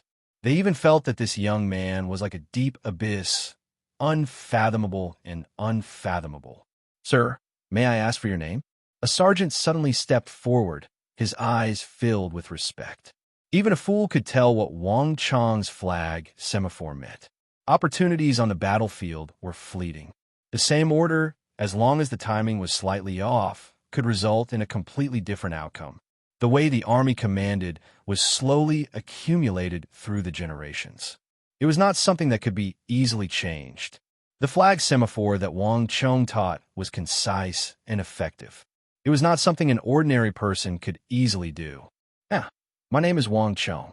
My father is Wang Yin." Wang Chong smiled calmly. He knew what everyone was thinking, so he revealed his name without hiding it. "So it's young Master Wang." The crowd was in an uproar.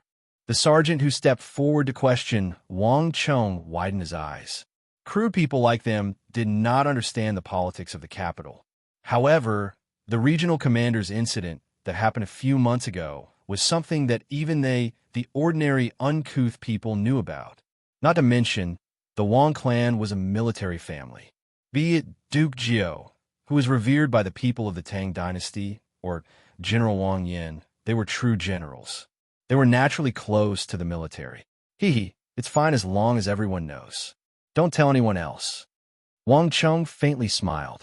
He could clearly sense the change in the gazes of the crowd. The Wang clan still had a high reputation in the military. Understood. Don't worry, sir. We know what to do. The gazes of the crowd directed toward Wang Chong were filled with respect.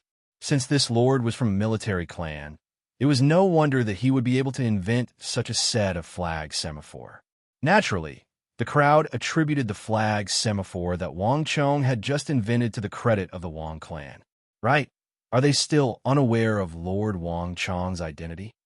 The 10-man squad leader said as he turned his gaze to Su Gan and the others on the other side of the hill. They could clearly see that the relationship between Wang Chong and the others wasn't too good.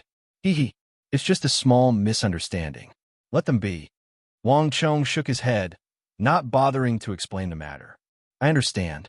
The gazes of the group, from sergeants to corporals, looked at Su Gan, Huang Yong too, and the others unfriendly. The Wang clan was a clan of generals and ministers, and it was a part of the military. Furthermore, given the Wang clan's reputation, they weren't one to bully others. Thus, it was likely that the others were at fault. Everyone, practice a little more and familiarize yourselves with it. After that, we'll head over. Wang Chong instructed. Yes, Lord. Receiving the order, the crowd began practicing once more. It had to be said that these veterans of the Tang dynasty were indeed skilled. In just a short period of time, they had already grasped Wang Chong's flag semaphore. As for their strength, seeing the corporeal halos beneath their feet as they charged forward, Wang Chong couldn't help but sigh in awe. Chapter 3:26. Regardless of whether they were the 10-man squad leaders or the ordinary soldiers, every single one of them possessed a cultivation higher than him, reaching true martial realm. 20 veterans of the Tang dynasty were all true martial realm experts. This was the difference between regular soldiers and ordinary soldiers. Other than those who were currently undergoing training, most of those who could join the regular army of the Tang dynasty were at true martial realm. On the other hand, these veterans had served in the military for 10 years or even longer, and they were the elites of the elites. As such, there was no need for him to worry about their fighting prowess. What kind of nonsense is this? Does he think that he's fighting a war? 20 men isn't a lot in the first place. And to think that they would be so scattered. Leave it to him.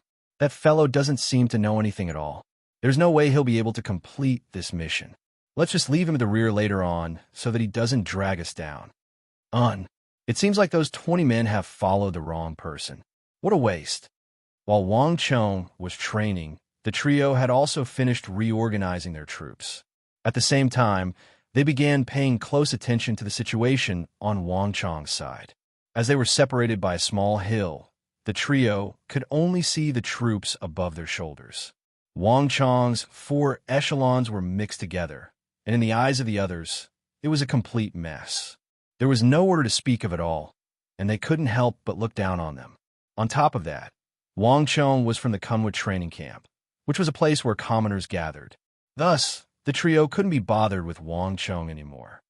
Get ready, we'll be setting off soon. If he doesn't come over by then, there's no need for us to wait for him. We'll just have to leave by ourselves then.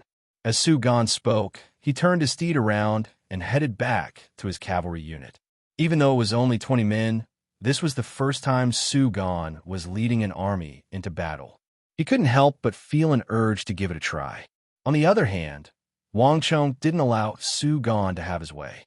After practicing a few more times and practicing a few offensive formations, Wang Chong finally ended the drill. Leading the group of 20 cavalrymen who had undergone a complete transformation on the outside, they began making their way towards Su Gan, Huang Yong-tu, and the others, leaving a trail of dust in their wake. Are you satisfied? Huang Yong too raised his eyelids and looked at Wang Chong with a mocking smile. Yes, Wang Chong gave a magnanimous smile, not bothering to bicker with him. With a wave of his right hand, the 20 soldiers immediately returned to their original formation, standing next to the other lines of cavalry. Oof. When the three of them saw this, they snorted and turned their heads away. Wang Chong smirked and didn't mind. He stood alone at the front of the line. Walala! In the time it took to drink half a cup of tea, a hawk commonly seen in the army with golden hooks and sharp claws fell from the sky like a sharp arrow. Zhang Lin, the captain of this operation, hurriedly rode forward and raised his hands to catch the massive eagle. Then, he deftly removed a bamboo tube from the eagle and opened it. After taking a look at its contents, he quickly galloped over and passed it with both hands. The royal court has ordered us to set off immediately for the mission. This is the map of the operation and the requirements. The mission was divided into different parts, and each person was responsible for a different mission. The officials of the Chamberlain of Dependencies were responsible for selecting the gathering point from the 100 or so gathering points, while low-ranking captains like Zhang Lin were responsible for commanding the troops and gathering them together. The details of the mission were issued by the Bureau of Military Personnel, but even the Bureau of Military Personnel had no idea who would be carrying out the mission. Everyone was responsible for their own tasks, and this ensured that the mission was carried out safely. Everyone played their part, and at the same time, this ensured that the mission would be carried out without any malfeasance. The first part of the mission is to clear out the bandits and highwaymen along the way. Don't let a single one of them escape. Once more than 6 of your subordinates die, you will have to withdraw from the mission immediately, and the mission will be considered a failure. Looking at the contents of the news, a deep frown slowly formed on Su Gan's forehead. He passed the letter over to Huang Yong too, who passed it over to Bai Siling, and finally to Wang Chong. The Silk Road was an extremely long and narrow road. It would take several months for one to reach the western regions, and most of the places along the way were uninhabited. They were either deserts, mountains, or barren plains. On such a long journey, it was simply too convenient for one to spy on others, rob them, and so on. And it just so happened that the Hu people and Hu merchants on the Silk Road were all extremely wealthy, and the things they bought and sold were not ordinary. Pearls, agate, precious stones, spices, gold, and even charming Persian dancers. All of these were simply too attractive. Just by robbing a few of them, one would be able to strike it rich. As such, the Silk Road to the west was filled with bandits and highwaymen. Even though the Imperial Army had been cracking down on them, they were still unable to stop them. Even though they knew that the consequences would be dire, there were still quite a number of bandits and highwaymen who were willing to take them down. Most of the Hu merchants from the Abbasid Caliphate and Charax-Bazanu were either wealthy or noble, and they had many experts by their side. It wasn't an easy task to take them down, but even so, it didn't stop the passion of the bandits. These bandits and highwaymen were really like chives. Every year, a wave of them would be harvested, and another wave would be harvested. It would have been one thing if that was all. The situation on the Silk Road was extremely complicated. At the start, there were only a few Han bandits and highwaymen, but as time went by, the situation gradually changed. Some of the Hu, Arabs, and Charax-Bazanu who were skilled in martial arts also realized the immense profits to be made from the Silk Road, and after being robbed once, they decided to join the bandits as well. On top of that, there were many times when the Hu Arabs and Han would mingle together, and the bandits would be filled with all sorts of people. The Hu and Arabs would provide intelligence, and the Han and Hu would move together to rob others. As time went by, the bandits on the Silk Road grew larger and larger, and the targets of their robberies also changed. At the start, the bandits on the Silk Road still targeted the Hu merchants, Hu, and Arabs. But as time went on, they started robbing everyone who passed through their territory. As long as there was a profit to be made, the Hu and Han would work together to rob the bandits. Later on, when the situation reached its most outrageous point, there was a time when a bandit or highwayman actually plundered the troops of the imperial court. Because of that incident, the imperial court was enraged, and they began to pay more attention to the matter. Thus, they began to carry out regular sweeps, the situation was extremely complicated, and Wang Chong had heard a little about it back then.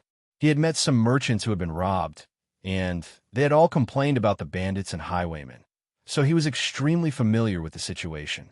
It seemed like he was participating in one of the regular sweeps conducted by the imperial court. It's no wonder the Chamberlain of Dependencies would be dispatched, as well as 80 veteran soldiers. Wang Chong recalled the officials from the Chamberlain of Dependencies in the northwest corner of the capital, and he fell into deep thought. In Wang Chong's memories, the Silk Road was a passageway for whom merchants, and it was under the jurisdiction of the Chamberlain of Dependencies. As for the regular sweeps of the bandits and highwaymen of the Silk Road, the Chamberlain of Dependencies had always been in the charge of the Chamberlain of Dependencies. Wiping out the bandits and highwaymen of the Silk Road wasn't a difficult task. No matter how strong the bandits and highwaymen were, they couldn't possibly be stronger than the regular army, not to mention 80 veteran soldiers. However, the requirements mentioned that no fish could escape the net during the operation. During the course of the mission, each subordinate could not die more than 6 people. This was the real problem. Those who were able to travel along the Silk Road were no ordinary people. Most of them had interacted with the Imperial Army and had their own philosophy of survival and techniques. Some of the bandits were even equipped with military crossbows, and some of them numbered in the hundreds or even close to 1,000. In this kind of encirclement, it was very difficult to guarantee that there would be no casualties. These two conditions meant that this operation was not as simple as it seemed on the surface. Commandant Zhang, it's understandable if the Imperial Court doesn't want to act.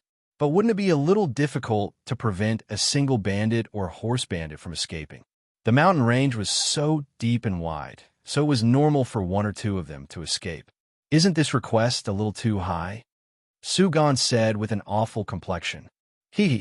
My lord, this matter is actually very easy to understand. Zhang San explained with a smile. These bandits and highwaymen are no different from weeds. As long as 1 or 2 of them manage to escape, they will be able to build another stronghold in the future. This is how most of the bandits and highwaymen on the road to the west came about. If we want to intimidate these bandits and highwaymen, we have to eliminate all of them. Only then can we instill fear into the hearts of those who come after us. Otherwise, this operation will be meaningless. It will only lead to more and more bandits and highwaymen. Su Gan, Huang Yong too, and Bai Siling glanced at one another. The complexity of the Silk Road had far exceeded their expectations. Only Wang Chong wasn't too surprised, having expected this. However, there's no need to worry. Most of the bandits and highwaymen on the road are just disbanded troops, and their fighting prowess is negligible.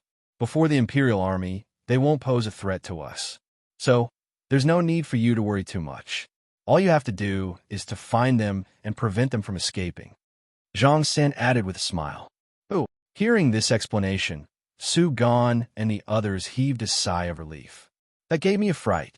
So that's the case. That's simple. We just have to wait until late at night before making our move.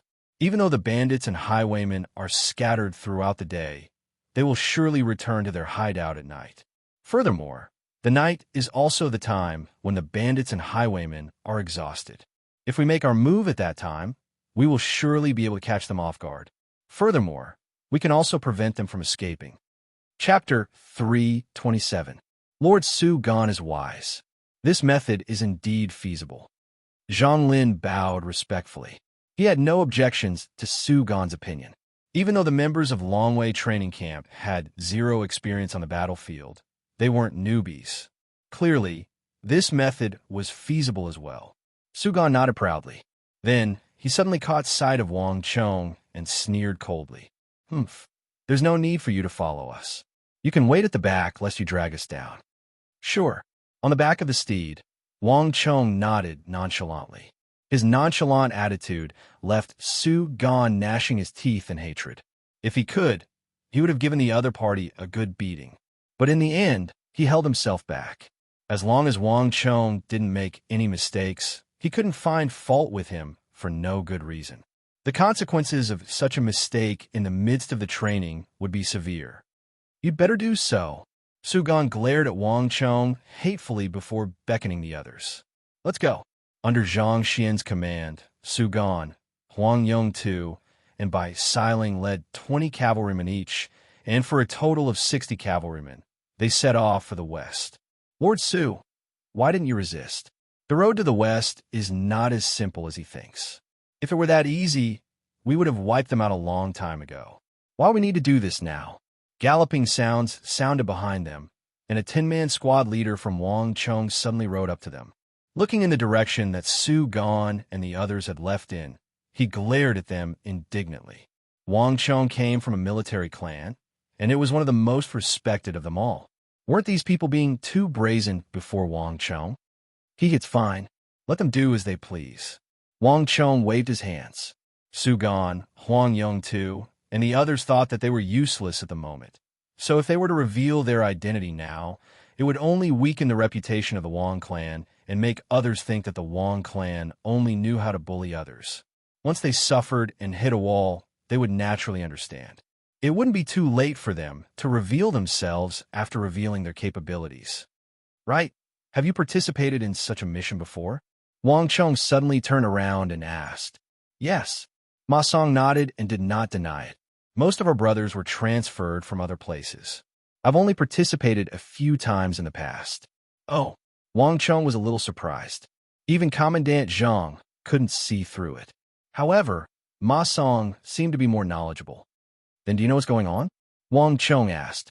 Ma Song shook his head, then nodded. I don't know what happened before. I only know what happened in the past few months. On the road leading to the Anxi Protectorate Manor, the Imperial Army would regularly encircle and suppress the bandits and brigands. However, they were usually separated by a long time. However, things have been very different recently. About a month ago, many bandits and horse bandits suddenly appeared on this road. Furthermore, they were extremely active, and it seemed very different. Ma Song said.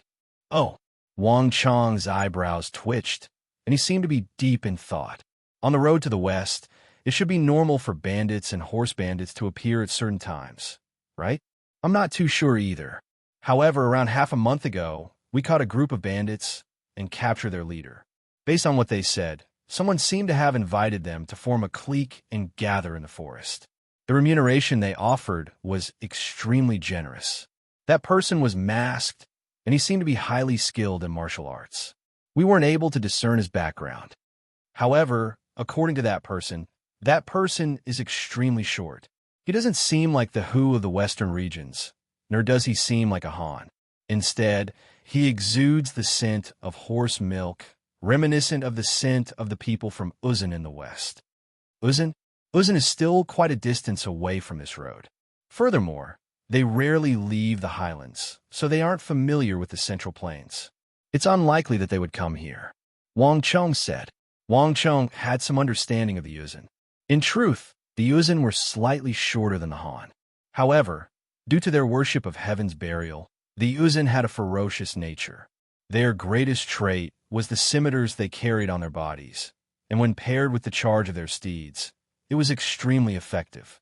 In a battle against the Uzan, when they charged down from the highlands like a tidal wave, it was extremely difficult to stop them.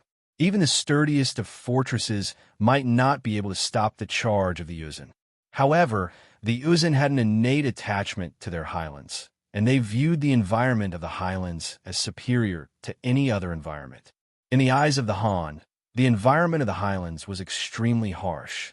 Most of the time, the Uzan would return to the highlands after conquering the cities and conquering the lands. Thus, in the Tang dynasty of the Central Plains, there were Hu Abbasid Caliphate, Sindhi, Goguryeo, and the 6 Zhao of Arai. However, there were very few Uzan. This was also one of the reasons why Wang Chong felt that it was unlikely for the Uzan to appear here. I don't know either. However, those were indeed the words of the chief of the fort back then. Later on, the people from the Bureau of Military Personnel appeared and took him away. I don't know what happened after that. Ma Song said, there were many soldiers on the western expedition to suppress the bandits, and Ma Song was just an insignificant soldier among them. It was already commendable for him to know so much. After all, it wasn't often that he went on missions. I understand. Wang Chong nodded. He didn't say anything else, but his mind began to work. The Uzan. A month ago, Wang Chang's mind was in turmoil. He vaguely recalled hearing that an envoy from the Yuzhen had arrived at the Tang dynasty. However, envoys were common in all countries, so it wasn't anything out of the ordinary. It's a pity that there aren't any carrier pigeons here. Otherwise, I could look into it and see if this matter is really related to the Yuzhen. Wang Cheng sighed. Other than followers, messenger pigeons were not allowed to be brought into the mission. In other words, all of those who participated in the mission were currently uncontactable. Even the instructors in the training camps weren't aware of the situation, needless to say, the others. Jaya. Wang Cheng urged his steed forward, and the group swiftly followed behind. By nightfall, they were already 200 li away from the capital, and they were already within the borders of the Tang dynasty. Beneath a massive pine tree, Su Gan led a group of 20 men, ready to set off. They had only discovered a small group of bandits this time around, and they didn't seem to be too strong. Su Gan was itching to make a move, and he was prepared to make a move. Even though he was from a prestigious clan, this was the first time Su Gan was involved in a real battle, not to mention that he was leading a group of 20 elites under his command. Thus, Su Gan decided to make a move personally. Don't move around recklessly, just stay here. I'll deal with them myself. Especially you, I don't want you to foil my plans. Su Gan turned around and pointed a finger at Wang Cheng, who was standing on the dark road a dozen zhang away. Brother Su, I'll be staying here today. I won't be going anywhere, Wang Cheng replied with a smile.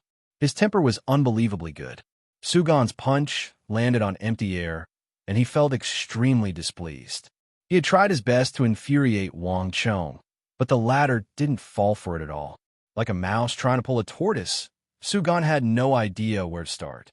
But the more Wang Cheng behaved this way, the more displeased Su Gan felt. Wait for my good news. Su Gan turned around and led the 20 cavalrymen into the forest. Like a slithering snake, they made their way toward the bandit den.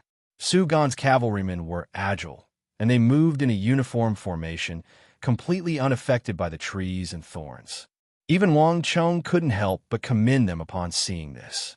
It would take at most an hour to travel from the main road to the bandit den. Given Su Gan's capability, they would be able to slaughter their way back and forth a few times. Seeing that they had disappeared, Wang Cheng closed his eyes and remained motionless. In just an instant's time, a blazing flame suddenly burst forth from a mountain in the distance, and screams of agony echoed. Soldiers, run for your lives. The screams of agony and fear were exceptionally loud in the dark of the night. Even from afar, everyone could hear them clearly. Amidst the blazing flames, the neighing of war horses could be heard, and one could vaguely see the silhouettes of imperial soldiers leaping into the air, as well as bandits fleeing in all directions. Su Gan has failed. Looking at the distant mountain peak, Huang Yong too, and by Siling's complexion, turned awful. Even if they hadn't seen it yet, it was clear that Su Gan's plan had failed. Those bandits might be weaker than the soldiers, but once they decided to escape, their martial arts wouldn't be of much use at all. What was worse was that according to Lieutenant Zhang Lin, even though the bandits and highwaymen had their own territories, they were extremely well coordinated when it came to matters concerning the soldiers. If one or two bandits were to escape, news of the group's success would swiftly reach the other bandits and highwaymen. This was also the reason why they couldn't allow a single bandit to escape. But from the looks of it now, their operation wouldn't be as smooth as before. In the shadow of the trees, Wang Cheng watched the blazing flames and the screams on the mountain peak with a nonchalant smile. You knew that he would fail? A voice suddenly sounded by Wang Cheng's ear, making him leap in fright. Turning around, Wang Cheng saw a beautiful and fair face. In the darkness, Bai Siling stared at Wang Cheng with a bizarre expression. Wang Cheng was truly shocked. He had heard the voice earlier, but he thought that it was one of his subordinates. He didn't expect it to be Bai Siling. Along the way, the three of them had looked down on him, not interacting with him at all. As for this Bai Siling, this was the first time Wang Cheng was interacting with her. Senior, what are you talking about? I don't understand what you are saying at all. Wang Cheng shook his head with a smile, feigning ignorance. Is that so? Chapter 328. But soon, bustling turned around and walked to the other side. On the other side, Huang Yongtu had already noticed the commotion. "What were you talking about with that lad?" Huang Yongtu frowned. "Nothing much." Brushing past Huang Yongtu, bustling returned to her group without any hesitation. Displeased, Huang Yongtu harumphed coldly and quickly diverted his attention. On the other hand, Wang Chong was shocked by Siling's actions. This woman is a little too formidable. Did she see through something, or is it just a woman's intuition? Looking at the motionless Siling in the distance, Wang Chong's mind was in turmoil. Siling's actions had truly caught everyone off guard. Wang Chong had to admit that he didn't expect Siling to be paying attention to him all this while. But even so, Wang Chong didn't think that he had any flaws that she could see through. In Wang Chong's view, Siling's actions seemed to be the fearsome intuition of a woman. The women in the training camp who are able to reach true martial realm are indeed extraordinary, Wang Chong thought. Second sister Wang Zhuyin, Marchioness Yi, Princess Ni Huang, and now Siling were the same as well. This left Wang Chong feeling deeply apprehensive. Furthermore, Siling's final words left Wang Chong with an indescribable feeling. Siling said that she had met him somewhere before. But Wang Chong knew that it was impossible for him to have met her before. "I have underestimated her," Wang Chong thought. At the peak of the mountain, the fire was still blazing. It should have been a swift mission, but Su Gan took an entire hour to arrive. By the time they came down from the mountain, they were all covered in soot, and Su Gan's face was as dark as the bottom of a wok. "My lord," Zhang San spurred his horse forward with a glimmer of hope in his eyes. However, Su Gan quickly turned his head away. "Don't ask. You failed." Two of them escaped. As he said those words, Su Gan's complexion was extremely awful. This time, he was full of confidence and had considered all the problems very well. But when they really arrived at the top of the mountain, everything was completely different from what they had expected. Su Gan spent more than an hour hunting down the bandits who had escaped, hoping to make up for his mistake. However, the darkness of the night, the complicated terrain, and the darkness of the night instead became his greatest obstacles. Even though he had given it his all, the two bandits still managed to escape. Even Su Gan himself sustained some injuries. It wasn't from the bandits, but from his hasty pursuit that his steed lost its footing and got caught in the thorny vines. Su Gan wanted to lie and say that he had killed all of them, but other than him, there were still 20 veterans of the Tang dynasty. It was impossible for him to do such a thing even if he wanted to. "My lord, there's no need to worry about it. There are still many bandits and highwaymen on the road to the west, and this is only the first one. There will be many more opportunities in the future, so just be careful." Zhang San consoled. In the first place, the royal court didn't expect the recruits to succeed in this operation. They were just making use of this opportunity to temper them. Zhang San had already thought this through, so he wasn't too disappointed. Since it was still early, the group made use of the darkness of the night to rush toward the second bandit den. Su Gan had been suppressing his anger for a long time now. This time, without waiting for orders, he led the 20 cavalrymen up the mountain like ferocious tigers unleashed from their lashes. Having learned his lesson from the last time, Su Gan was exceptionally cautious. He had also made ample preparations beforehand. But an hour later, Su Gan appeared before them with an even uglier complexion than before. Even though he had been extremely careful, a few bandits still managed to escape. It wasn't that Su Gan hadn't participated in other missions before, but the bandits on the road to the west were exceptionally cunning. They were more familiar with the terrain here, and they were more adept at making use of it. At the same time, they were also more experienced in dealing with government troops. It was as if he was holding a loach in his hand, unable to catch it no matter how hard he tried. Damn it! Su Gan's face turned livid. He had finally realized that the mission wasn't as simple as he had thought. "Brother Su, why don't you let me give it a try?" Huang Yongtu stepped forward with his steed between his legs and offered. "There's no need for that. I don't believe that a disciple of Longway training camp like me, the heir of the Su clan, won't be able to deal with a bunch of weak bandits. Not only did Su Gan not give up after 2 consecutive failures, he was even more determined to wash away the humiliation he had suffered. Making use of the darkness of a night, the group headed west. When they arrived at the third bandit den, Su Gan immediately charged up the mountain. The commotion this time around was clearly much better than the previous two. There were no blazing flames or the neighing of horses. But when a small bandit slid down the cliff and disappeared into the valley, Su Gan felt like his lungs were going to explode. Without a doubt, this meant that he had failed yet again. The escape of any bandit meant that their whereabouts had been compromised. After 3 consecutive failures, something unexpected was bound to happen. Su Gan's mission was a complete failure. Brother Su, it's inevitable for you to fail the first time. Why don't you rest for a while and leave the rest to me? Huang Yongtu patted Su Gan's shoulder and said nonchalantly. Su Gan was from Longwei training camp, and his cultivation was even higher than his. Initially, Huang Yongtu had thought highly of Su Gan for this mission. However, the 3 consecutive failures had left Huang Yongtu's eyes wide open. He began to look down on Su Gan a little more and a little less. Furthermore, it was written all over his face. Sensing this change, Su Gan harumphed coldly before riding his steed to the side. Even though he was indignant, after failing so many times, even Su Gan was at a loss for words. Taking advantage of the fact that there was still some time before daybreak, the army marched for 20 li and arrived at the 4th bandit's territory. Needless to say, Huang Yongtu was in high spirits as he led the 20-odd cavalrymen forward like tigers and wolves. Roughly an hour later, Huang Yongtu finally returned with his men. Unlike Su Gan, there were injured soldiers in Huang Yongtu's group as well.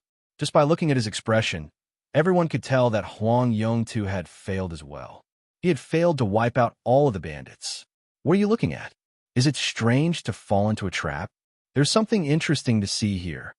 Huang Yongtu angrily retreated to the side with his men. Huang Yongtu didn't expect the bandits to be so cunning. The path leading to the den seemed to be safe, but it was actually riddled with traps. In a moment of carelessness, Huang Yongtu and his steed had fallen into a trap. Since the trap had already been triggered, the bandits in the den had already been alerted. It was easy to imagine what would happen next. Huang Yongtu might be strong, but his fist was stuck in the air, unable to exert any strength at all. And I thought that you were a capable man. Naturally, Su Gan wouldn't let this opportunity slip by. Only at this moment did everyone realize that the simple order from the Bureau of Military Personnel was completely different from what they had imagined. It wasn't difficult to defeat those bandits, but it was impossible to annihilate all of them without letting a single one escape. The 4th and 5th bandit groups were located relatively close to each other. The one to carry out the mission this time was by Siling, but they still failed. 5 missions from the 3 of them ended in failure. Even Lieutenant Zhang Lin was unable to offer any words of consolation at this point. These few recruits from Shunwei and Longwei training camps seemed to be completely inexperienced. At this rate, there was no way they would be able to succeed in the mission. There was no need for them to carry on with the mission. Furthermore, even though they had wiped out a few groups of bandits, it wouldn't be long before new groups of bandits rose up and reclaimed the hills. There was no lack of such adventurers on the road to the west. 5 missions in a single night. By this time, the sun had already risen, and it was no longer suitable for them to carry out any missions. All right, let's rest for a while. Don't give up. We'll continue tomorrow night. Before Zhang Lin could finish his words, he was interrupted by a sharp rebuke. Brat, what are you laughing at? Are you mocking us? Su Gan suddenly glared at Wang Chong and bellowed furiously. Am I? Wang Chong pointed a finger at himself with a perplexed look on his face. He had been sitting on the back of the horse all this while, and he didn't seem to have done anything at all. When did Su Gan see him mocking them? Still trying to deny it? The more Su Gan thought about it, the angrier he got. 3 missions in a single night, and all of them ended in failure. This left Su Gan fuming. At this moment, he felt that everyone was mocking him. No matter whose gaze it was, even if it were to brush past him, Su Gan would find it extremely jarring. As for whether Wang Chong was laughing at him or not, it didn't matter anymore. Do you think that we are useless? Do you think that you are more formidable than us? Oomph. Do you think that I can't see through your thoughts? If you are that formidable, why don't you go? Let us see what you are capable of. Sugan said coldly. Am I? Wang Chong pointed at himself with an innocent look on his face. He didn't seem to have such thoughts, nor did he say such words. However, from the looks of it, Sugan seemed to have confirmed his thoughts. What arrogance! Huang Yongtu harumphed coldly by the side. Initially, he thought that Sugan was a weakling, but when it came to the operation, he realized that the situation was far more complicated than he had imagined. At this moment, Huang Yongtu felt a stinging sensation on his face. It wouldn't have mattered much if all of them had failed, but of the 4 of them, 3 had failed. Only Wang Chong had yet to give it a try. At this moment, Huang Yongtu was naturally standing on Sugan's side. Lad, since you were so formidable, why don't you try it yourself? Then why don't you do it yourself and show us? Huang Yongtu mocked from the side. A glint flashed across Bai Siling's eyes. She wanted to say something, but she eventually held it in. Only Lieutenant Zhang Lin was a little worried. Sirs, it's important for us to maintain amicable relations. We still need to work together in the future. Besides, the sun is already up, and it's no longer suitable for us to make a move. Zhang Lin urged his steed to stand in the middle of the group, hoping to alleviate the tense atmosphere. But at this moment, something unexpected happened. All right. Chapter 329. In an instant, the entire path fell deathly silent. Zhang Lin turned around and stared at the young man behind him in shock. Sugan, Huang Yongtu, and Bai Siling were stunned as well. Sugan and Huang Yongtu were just trying to provoke Wang Chong so as to vent their frustrations.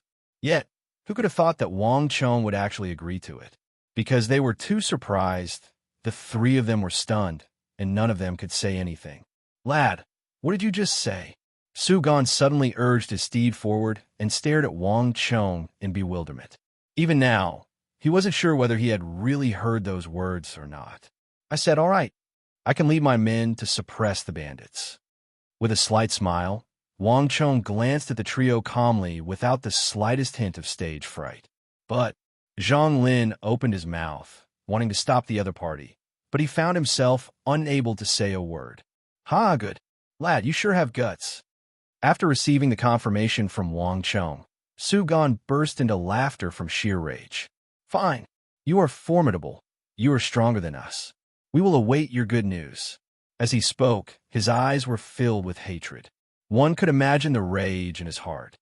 Lord, this isn't a good time to make a move. A 10-man squad leader rode up from behind and said worriedly. Even though Sugan had failed thrice, there was one thing he was right about. An operation carried out at night would definitely have a higher chance of success than one carried out in the day. There's no need to say any more. Let's go. Wang Chong raised his right hand and gestured for them to leave. The mouths of the 2 10-man commanders behind him opened and closed, but they still respectfully followed Wang Chong out of the tent. Lord, the sun is already up. How can I succeed? Lord, there's no need for you to agree to their terms. At this moment, another 10-man squad leader rode up from behind and said worriedly. Failure was a small matter. Given their strength, the bandits posed no threat to them at all. However, he had already made his statement. If he were to return like this, he would probably be ridiculed by others. It would have been fine if he hadn't known of Wang Chong's identity. After all, this was just a conflict between Wang Chong and Sugan and the other trainees. However, after learning of Wang Chong's identity and the fact that he came from a military family, as well as the grandson of Duke Jiao and the youngest son of General Wang Yin, everyone's impression of him had changed. Emotionally, no one wanted to see Wang Chong being humiliated, because that would be the same as insulting everyone else. Haha, don't worry. If you're only worried about daybreak, it's not that complicated. Wang Chong stopped next to a tree, his expression indifferent. He was not as nervous or worried as the others, and he was even able to smile. The sun has just risen. Think about it. If we all think that we have a chance of success during the day, what will those bandits think? The 2 10-man squad leaders were taken aback. They glanced at one another, and their eyes suddenly lit up. As soon as Wang Chong said those words, they vaguely understood what he was thinking. Bandits are bandits, after all. Once the sun rises, we in the army will all take up our positions and be extremely vigilant. But let me ask you, do you think that the bandits are that well-mannered? Do you think they won't wash up, cook, eat, or rest? Do you think they'll just scatter and go to different mountains? Ma Song, you've participated in a few encirclement missions. Do you think that the bandits are that well-mannered? Wang Chung said as he glanced at Tin-Man Ma Song. No, the bandits aren't that well-mannered. Ma Song's eyes grew brighter and brighter. He had already caught up to Wang Chong's train of thought, and he knew what the latter was thinking. Ma Song was astonished. As expected of Duke Jiu's grandson, the young master of a military family, even his train of thought was different from ordinary people. Indeed, the bandits were well-disciplined.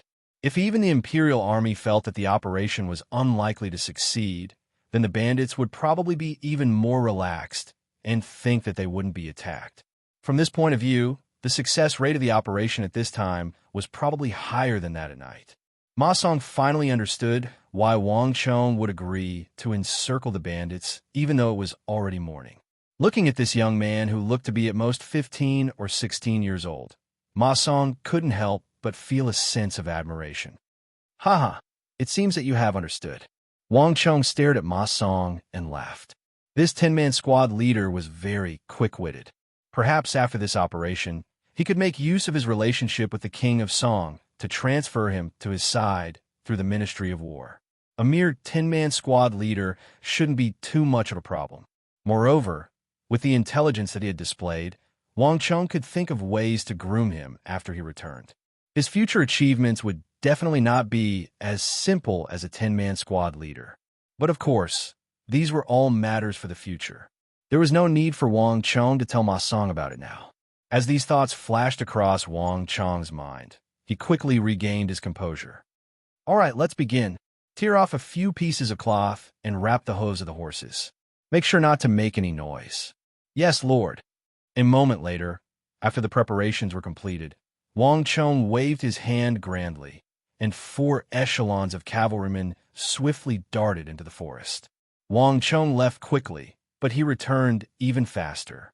Around an hour later, Wang Chung and his 20 horsemen emerged from the forest, once more appearing before the crowd without a speck of dust. It's over? Su Gan charged over with a doubtful look on his face. It's over. Wang Chung nodded with a smile. You succeeded? Huang Yongtu also charged over with a doubtful look on his face. It's a success. Wang Chung nodded once more. How is that possible? Who are you trying to fool? An hour's time is at most a round trip from here to that stronghold. You said that you succeeded? Do you really think we're fools? Su Gan flew into a rage. He had carried out the mission 3 times in a row, and each time he had taken close to 2 hours. Yet, Wang Chung claimed that he had succeeded in less than an hour. It was in broad daylight on top of that. How was that possible? Did he take them for fools? Empty words and white teeth, pure nonsense. Hee. I have already said that the mission is complete. There's nothing I can do if you don't believe me. Wang Chung sneered. Lad, you aren't spouting nonsense. This mission was arranged by the Bureau of Military Personnel. You should know the consequences of lying about your contributions. Huang Yongtu retorted with a stern expression. Clearly, he didn't believe Wang Chung's words either. Wang Chung chuckled, not bothering to respond to him. Soldiers, Zhang Jia and Zhang Yi, stepped forward. Did you really manage to eliminate the bandits? Lieutenant Zhang Lin suddenly galloped over and asked sternly. He had no idea what the truth was, but since a dispute had arisen, as an official lieutenant, he had the responsibility to get to the bottom of it. Reporting to Lord Lieutenant, we have indeed eliminated the bandits in the mountain, and none of them escaped. Behind Wang Chung, 2 of the horsemen whose names had been called stepped forward and bowed as they sincerely spoke. This time, Zhang Lin didn't have any objections. Unlike Wang Chung, Su Gan, and Huang Yongtu, the soldiers on the mission had to return to the training camp after the mission was over. However, these soldiers were soldiers on duty. Soldiers had to obey orders.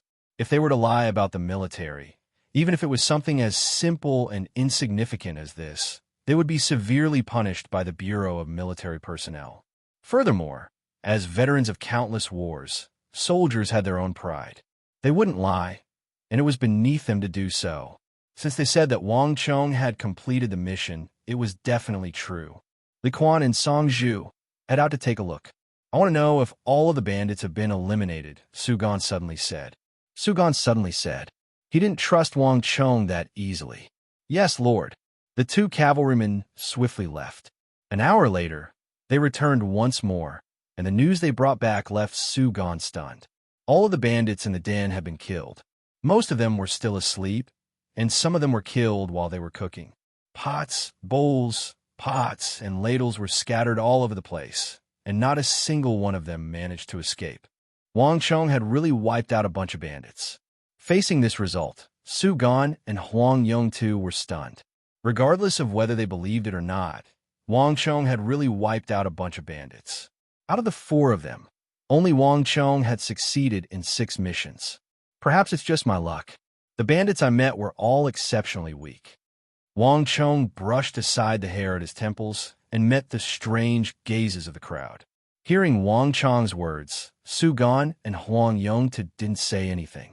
On the other hand, Bai Siling couldn't help but glance deeply at Wang Chong. Brat, count yourself lucky. Let's see if you'll be so lucky the next time. Su Gan and Huang Yongtu glared at Wang Chong hatefully. Even if they were beaten to death, they wouldn't believe that they would lose to a person from the Kunwa training camp, not to mention that he was even younger than them. Wang Chong's explanation gave them some consolation. Indeed, compared to Wang Chong's strength, they were more willing to believe that Wang Chong was just lucky. This operation didn't improve the relationship between Wang Chong, Su Gan, and Huang Yongtu. Instead, it made the two of them dislike this commoner from the Kunwa training camp even more. For the rest of the journey, the two of them became increasingly estranged from Wang Chong. They basically had nothing to say to each other. The troops of both sides were also very far apart, and there was a clear sense of coldness and hostility. Time passed slowly, and before they knew it, the day had passed. It was nighttime again. Kid, you go. Su Gan suddenly came to look for Wang Chong, and for once, he didn't volunteer himself to deal with the bandits. Su Gan wasn't a fool either. In a short span of a day, the news of the official army encircling the bandits had already spread far and wide. If he went now, the success rate would definitely not be high. Under such circumstances, Su Gan didn't believe that Wang Chong would be as lucky as he was during the day. That's right. We were the first ones last night. Now it's your turn. Huang Yongtu also chimed in, using a small trick to change the topic. Chapter 330. All right. Wang Chong had been resting under an ancient bronze tree, but when he heard these words, he patted off the dust on his body and readily accepted the advice. Without another word, he mounted his horse and beckoned his 20 subordinates to gallop up the mountain without the slightest hesitation. In just a moment, Wang Chong and the 20 cavalrymen had already disappeared without a trace. Even Su Gan and the others were taken aback by Zhang Xian's swift response. They were caught off guard by the sudden turn of events. They thought that Wang Chong would at least hesitate for a moment, but who could have thought that he would leave just like that? Wang Chong left swiftly, and he returned even quicker. Just like before, in less than an hour, Wang Chong returned with 20 cavalrymen. Furthermore, it didn't seem like he had just gone through a huge battle. Instead, it seemed like he had just taken a leisurely stroll around the mountain peak before returning leisurely. You succeeded? Zhang Lin rode forward on his steed and stared at Wang Chong in astonishment. No matter how he looked at it, Wang Chong didn't seem like someone who had failed the mission. But wasn't this a little too fast? Not to mention, there wasn't the slightest sound coming from the mountain. Wang Chong nodded with a smile. Is it luck again? Su Gan and Huang Yongtu's faces darkened. There were simply too many uncertainties in the matter regarding Wang Chong. Who knows? Perhaps it was really just luck. Who asked the bandits I met to be so weak? Wang Chong chuckled. Humph. Su Gan and Huang Yongtu harumphed furiously. The duo was perplexed. Logically speaking, news of the arrival of the army should have spread far and wide within a day. No matter how weak the opponent Wang Chong met was, he shouldn't have been so careless. At the very least, They should have been more difficult to deal with than the ones in the day, right? Yet, Wang Chang's trip to and fro took roughly the same amount of time as the day, and there was no movement at all. Could it be that the opponents he met were really weak? Did he eliminate them before they could even send out a signal? Let's go and give it a try. Su Gan and Huang Yongtu glanced at one another, and the same thoughts surfaced in their minds. It was impossible for all the bandits on the road to the west to be of equal strength. Perhaps the bandits in this section were especially weak. If even Wang Chong could annihilate them effortlessly, then they would definitely be able to do so with their strength. The two of them hurried forward, one in front and one behind. An hour later, Su Gan led the way into the depths of the forest, killing his way into the depths of the forest. When Su Gan left, he was brimming with ambition and determination. But when he returned, he was completely dejected and lifeless. Behind him, the top of the mountain was ablaze with flames, which could be seen from dozens of miles away. Not only was the other party prepared for this operation, they even managed to catch Su Gan off guard. Of Su Gan's subordinates, 2 steeds and 4 cavalrymen were injured, and even Su Gan himself was injured. It would have been one thing if he had been injured in a face-to-face battle, but if it wasn't a trap, it had to be some kind of poison mist or poison arrows. None of these were honorable means. If not for Su Gan's decisive decision to forcefully break through the encirclement and kill the bandit leader, the losses this operation would have been even greater. Su Gan was filled with rage, but he had nowhere to vent it. They were both carrying out a mission to eliminate bandits, but the difficulty of the mission was on a completely different level from that of Wang Chong. Recalling how relaxed Wang Chong was when he descended the mountain, as if he had just gone on a hunt, Su Gan felt even more awful. That fellow can't be that unlucky, right? Huang Yongtu's eyes darted around in astonishment. There was no way he would believe that Su Gan would be weaker than Wang Chong. In Huang Yongtu's view, there was a high chance that Su Gan was unlucky this time around. Naturally, Huang Yongtu wouldn't step on Su Gan's bad luck. I'll give it a try. Huang Yongtu rolled his eyes. With a wave of his hand, he led his team forward. He refused to believe that he would be as unlucky as Su Gan. No matter what, bandits were still bandits. There was no way they could match up to the official army. Huang Yongtu left swiftly, and he returned even more swiftly. His hair was disheveled, and his face was dirty. His luck was even worse than Su Gan's. The flames that Su Gan had caused in the mountain had long caught the attention of the bandits. As such, the other party had made ample preparations, using all kinds of traps, ambushing arrows, poison mist, and even attracting the attention of bandits from other mountains. It had been an arduous battle, and nearly all of Su Gan's subordinates had sustained injuries. Even Huang Yongtu had nearly been struck by a poisonous saber. If not for one of the cavalrymen's quick reflexes, using his own body to block the blade for him, Huang Yongtu would have been poisoned and injured. Hurry up and help me. Carrying the unconscious cavalryman who had blocked the saber for him, Huang Yongtu bellowed in exasperation. Naturally, there were military physicians in the 80-men group. Fortunately, they were mountain bandits after all, so the poisons they used were very common and not too rare. It didn't take long for the cavalryman's condition to stabilize. But at this moment, the atmosphere in the 80-men group had turned a little bizarre. Su Gan, Huang Yongtu, and Bai Siling turned their gazes to Wang Chong at the other end of the path. It was one thing for Su Gan to be unlucky, but it was the same for Huang Yongtu as well. Were the two of them unlucky at the same time? Was Wang Chong the only lucky one? It was one thing for the opponents he met in the day to be weak, but at night as well? Could it be that all the good things had gone to him? So far, Wang Chong was the only one who had completed the mission of the 3 of them, and he had done it with ease at that. It was impossible for them to believe that there was nothing amiss here. Let's give another try. I don't believe that he will still be so lucky on the 3rd day. Su Gan and Huang Yongtu looked at the smiling Wang Chong beneath a camphor tree on the other side of the path, and the same thoughts surfaced in their minds. The pride of the two of them made it impossible for them to accept the fact that they were no match for a commoner from the Kunwa training camp. Su Gan and Huang Yongtu's expectations didn't come true.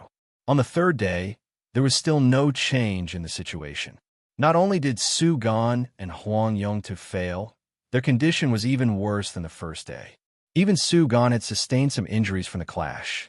On the journey west, the further they were from the capital, the stronger the bandits and highwaymen would be. Lieutenant Zhang Lin had already warned them about this. But on the other hand, Wang Chong seemed to be hunting leisurely as if he was drinking water. There was no sign of injury on him at all. In fact, it was hard to tell if he had really climbed up the mountain to eliminate the bandits. Something's wrong. For the next 3 days, Wang Chong managed to suppress Su Gan and Huang Yongtu, who had been drifting apart from each other, finally reunited once more. There's something fishy about that lad. Indeed, it's impossible for his luck to be that good. How can the bandits he meets be so weak? That lad is trying to trick us, Huang Yongtu said. There was a tinge of anger in his voice. Every time Wang Chong returned, he would use the same excuse. The bandits I met are probably weaker than the others. Initially, the duo thought that it was true, but thinking about it now, it was clear that the lad was mocking them. Just the thought of it was infuriating. If Wang Chong Shunwei or Long Wei had appeared, the duo would have to admit that they were no match for him. But Wang Chong hadn't even finished forming his true martial realm war halo. How could the duo possibly be willing to face a commoner who was weaker than them? We'll send a few men to follow him later on. Let's see what's going on. Su Gan spat furiously. He had never been looked down upon in such a manner before. Just the thought of it was infuriating. Huang Yongtu nodded. He was also curious to know how Wang Chong managed to wipe out the bandits. It was so fast and easy, and it didn't even cause the slightest commotion. The duo discussed under the tree, and it didn't take long for them to come up with an idea. Wang Chong, it's your turn now. After the duo finished their discussion, Huang Yongtu suddenly leaped onto his steed and rode up to Wang Chong with a livid face. Oh! Wang Chong's eyebrows shot up. He didn't seem to recall that it was him. But since Huang Yongtu wanted him to set off first, he didn't mind either. All right. Beckoning to the back, Wang Chong led his troops up the mountain just like before. Not too long after Wang Chong left, Su Gan gestured to a cavalryman, and a cavalryman immediately dashed off in the direction Wang Chong and the others had left in. Pung! Without any sound, a bandit with a black scarf over his face hiding in the depths of the treetops, who looked extremely vigilant, had his neck cut off by a sharp dagger that stuck out from behind him. The corpse fell to the ground with a dull thud, reminiscent of a heavy object crashing into the ground.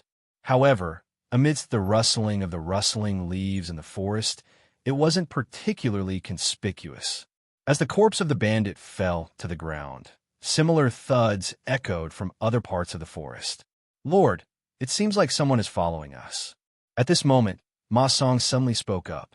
His gaze subtly shot a glance behind him, and his expression was extremely wary. Oh, are you sure if it's in front or behind us?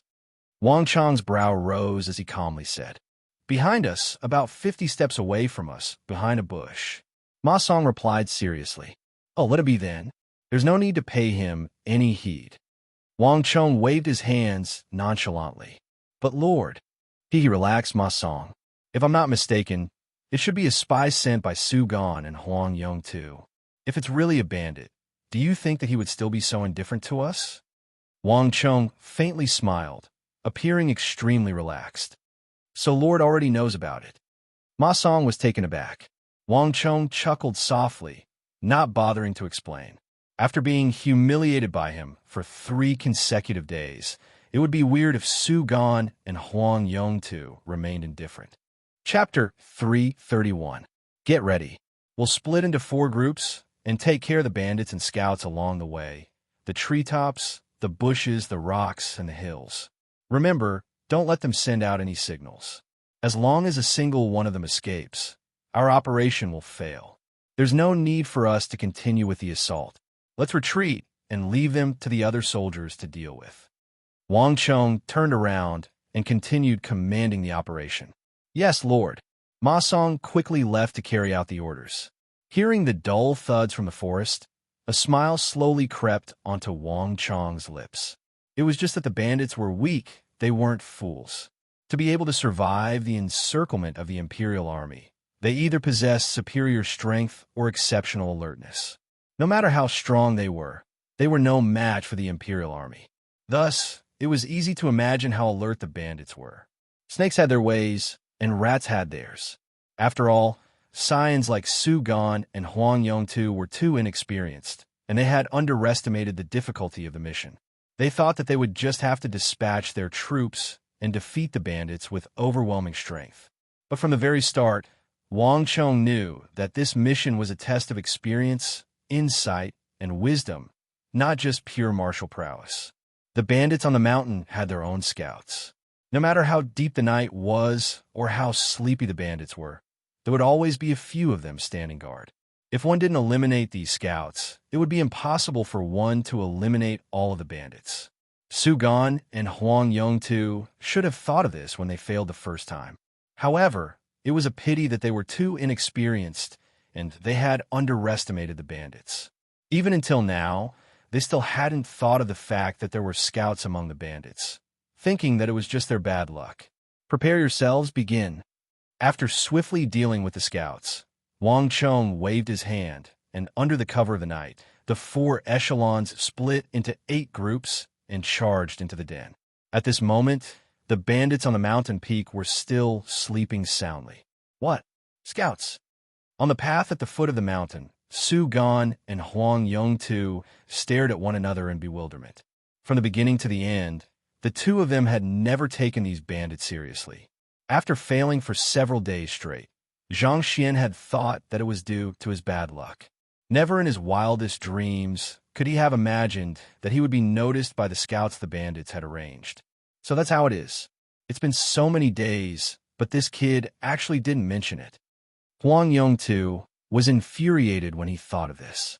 If that kid had told them a little, they wouldn't have been unable to complete the mission until now, and they even almost got poisoned by him.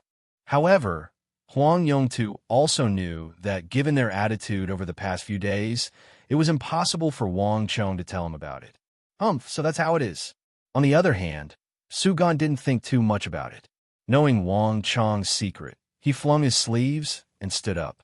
I was wondering how capable that kid was. Now that we know what's going on, we won't need him anymore. As he spoke, he regained his confidence.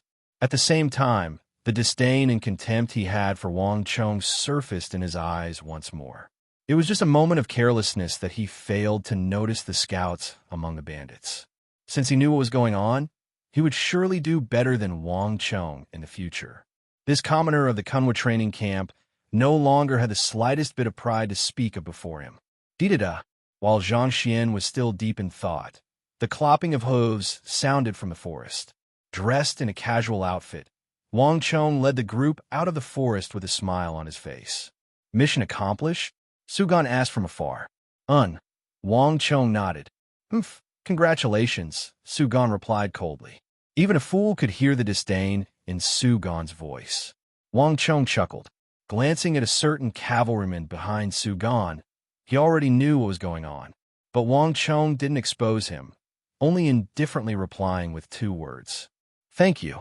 Lad, don't get too complacent. Do you think that we don't know what you're up to? Huang Yongtu, let's go. It's our turn now. The two of them galloped forward, leaving a trail of dust in their wake. They had left in high spirits, but when they returned, their faces were still covered in dust. In fact, their complexions were even more awful than the previous few times they failed. What happened? Didn't you notice how he eliminated the traps? Su Gan found the cavalryman tailing Wang Chong. His face and neck were flushed red. In this operation, he had learned from Wang Chong's mistake and eliminated the bandit scouts and sentries beforehand. However, an ordinary twig trap had rendered all of Su Gan's efforts futile. Not only so, as they advanced westward, Su Gan noticed that the bandits had set up more and more powerful traps, making it nigh impossible to guard against them. Only at this moment did Su Gan realize that the only way to sneak into the stronghold without alerting the bandits was to eliminate the scouts. On top of that, he had to find a way to eliminate the numerous traps. I don't know either. I was tailing them, but I realized that they didn't fall for any of the traps. That was a moment of carelessness. The cavalryman tailing Wang Chong was also sweating profusely. It was the duty of a soldier to follow orders. Su Gan had instructed him to follow Wang Chong, and he had done so. How could he have expected so much? Su Gan's request had already exceeded the scope of his responsibility. Damn it! Su Gan and Huang Yongtu's complexions darkened. We have underestimated that lad. That lad held back. Hatred flashed across the duo's faces. Su Gan had suffered a setback, and so had Huang Yongtu. Even though the two of them appeared to be amicable on the surface, one stemmed from the might of a dragon, while the other stemmed from the might of a god. Huang Yongtu thought that it was a coincidence that Su Gan had failed, but it turned out that he had failed as well. In this silent contest, the two of them were the losers, and the winner was none other than the person whom they didn't think highly of, Wang Chong. The two of you are back. May I know if the bandits have been eradicated? On the main road, upon seeing the duo, Wang Chong immediately stepped forward and clasped his fist to welcome them.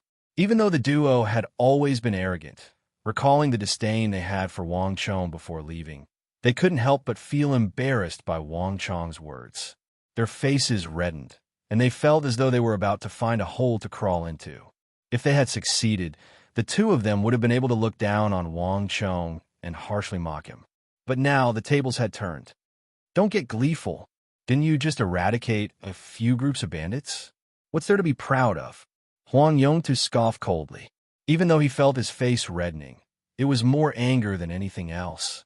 If not for the fact that Lieutenant Zhang Lin was supervising them, he would have long made a move. Compared to Huang Yongtu, Su Gan's reaction was much simpler. With a cold harumph, he led his subordinates to the other side. Why don't you tell them directly?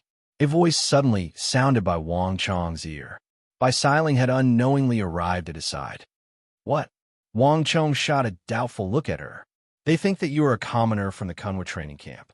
Why don't you tell them your identity? Bai Siling assessed Wang Chong from head to toe with a probing look in her eyes. The sense of familiarity she felt from Wang Chong was growing stronger and stronger. She was certain that she had met Wang Chong somewhere in the past, or perhaps it was something similar. Furthermore, his way of doing things had also piqued Bai Siling's interest. What identity could I possibly have? Wang Chong feigned ignorance. No commoner would dare speak to scions of prestigious clans like Su Gan and Huang Yongtu in such a tone. Bai Siling shook her head as she stared intently at Wang Chong, seemingly trying to peer into the depths of his soul. Your background is definitely not that of a commoner. I have no idea what you are talking about. Wang Chong chuckled as he urged his steed forward. This lady from the Bai clan was much smarter than Su Gan and Huang Yongtu. If he were to continue chatting with her, Wang Chong was afraid that he might give himself away. Looking at Wang Chong's back, Bai Siling sighed deeply. She had a feeling that Su Gan and Huang Yongtu had kicked a metal plate this time. That person was clearly displeased with them. He was currently toying with them. However, as long as he refused to reveal his identity, there was nothing Bai Siling could do. After failing twice in a row, the two of them immediately lost the chance to try again. No matter how many bandits they killed, it was meaningless if they couldn't complete the mission. Soon, after a brief discussion, they turned their attention back to Wang Chong. Lad, get up. It's your turn now. While Wang Chong was resting against a pine tree by the side of the road, Huang Yongtu suddenly walked up to him, blocking the moonlight that shone through the forest. What's wrong with me? Wang Chong opened his bleary eyes. It's time for you to exterminate the bandits. Huang Yongtu cursed. I'm not going. Wang Chong took out a handful of beans from the pouch at his waist and stuffed them into little Wu's mouth, who had stuck its head out and was licking him with its tongue. What did you say? Huang Yongtu's mouth twisted in anger. Wasn't this lad thinking too highly of himself? If I recall correctly, I have already been there today, right? Wang Chong replied calmly. The rules have changed. From now on, each of us can go there twice. Huang Yongtu replied without any hesitation. He and Su Gan had already considered this matter. I'm not going. Wang Chong rejected him once more. You dare. Huang Yongtu flew into a rage. Whether Wang Chong would go or not was secondary. What was more important was his infuriating attitude. This is the unanimous decision that we have come to after much consideration. You have to go regardless of whether you want to or not. Otherwise, don't blame me for getting nasty. Huang Yongtu had been suppressing these words for a long time now, and he finally made use of this opportunity to speak them out. He had long wanted to teach this lad a lesson. Those who came from the Kunwa training camp were way too arrogant. They might not be a match for this lad in exterminating bandits, but in terms of individual cultivation, they were far superior to Wang Chong. This was their forte. Chapter 332. If I recall correctly, it was already the 4th day since the first day. I have already wiped out 4 groups of bandits, and not a single one of them managed to escape. Going by the orders we have received, I should have already completed the first phase of the mission. In other words, unless I receive a new order, I can choose whether to set off now or not. Wang Chong raised his middle finger as he spoke calmly. Those bastards, they don't understand the meaning of this middle finger anyway. As if he had punched empty air, Huang Yongtu's face froze, and he suddenly found himself unable to speak. Thinking about it, Wang Chong had succeeded every single time from the 1st to the 4th day. In other words, he had indeed completed all of the requirements of the first phase of the mission. All of the excuses that Huang Yongtu had prepared beforehand were rendered completely useless. Damn it! Huang Yongtu clenched his fists tightly as he cursed Wang Chong. If there's nothing else, I'll have to trouble you to leave for the moment. I still have some matters to attend to, so I need to rest for a while. Wang Chong leaned back as he waved his hands as if he was shooing away a fly. Huang Yongtu was filled with rage, but there was nowhere he could vent it on. Thus, he could only turn around and return to his original spot. Sugan opened his mouth, but he eventually closed it once more. There was nothing he could do at this point. In the remaining time, Huang Yongtu, Sugan, and Bai Siling were still struggling with how they should complete the mission. As for Wang Chong, he was much more relaxed than before. If he was in a good mood, he would clear out the bandits along the way, and if he was in a bad mood, he would rest for the day. As for the second phase of the mission, Wang Chong was more than happy to be idle. Lord, their men are here again. In the forest, Ma Song suddenly exclaimed. As he spoke, he glanced behind him. Amidst the darkness, one could vaguely see that there was more than a single person.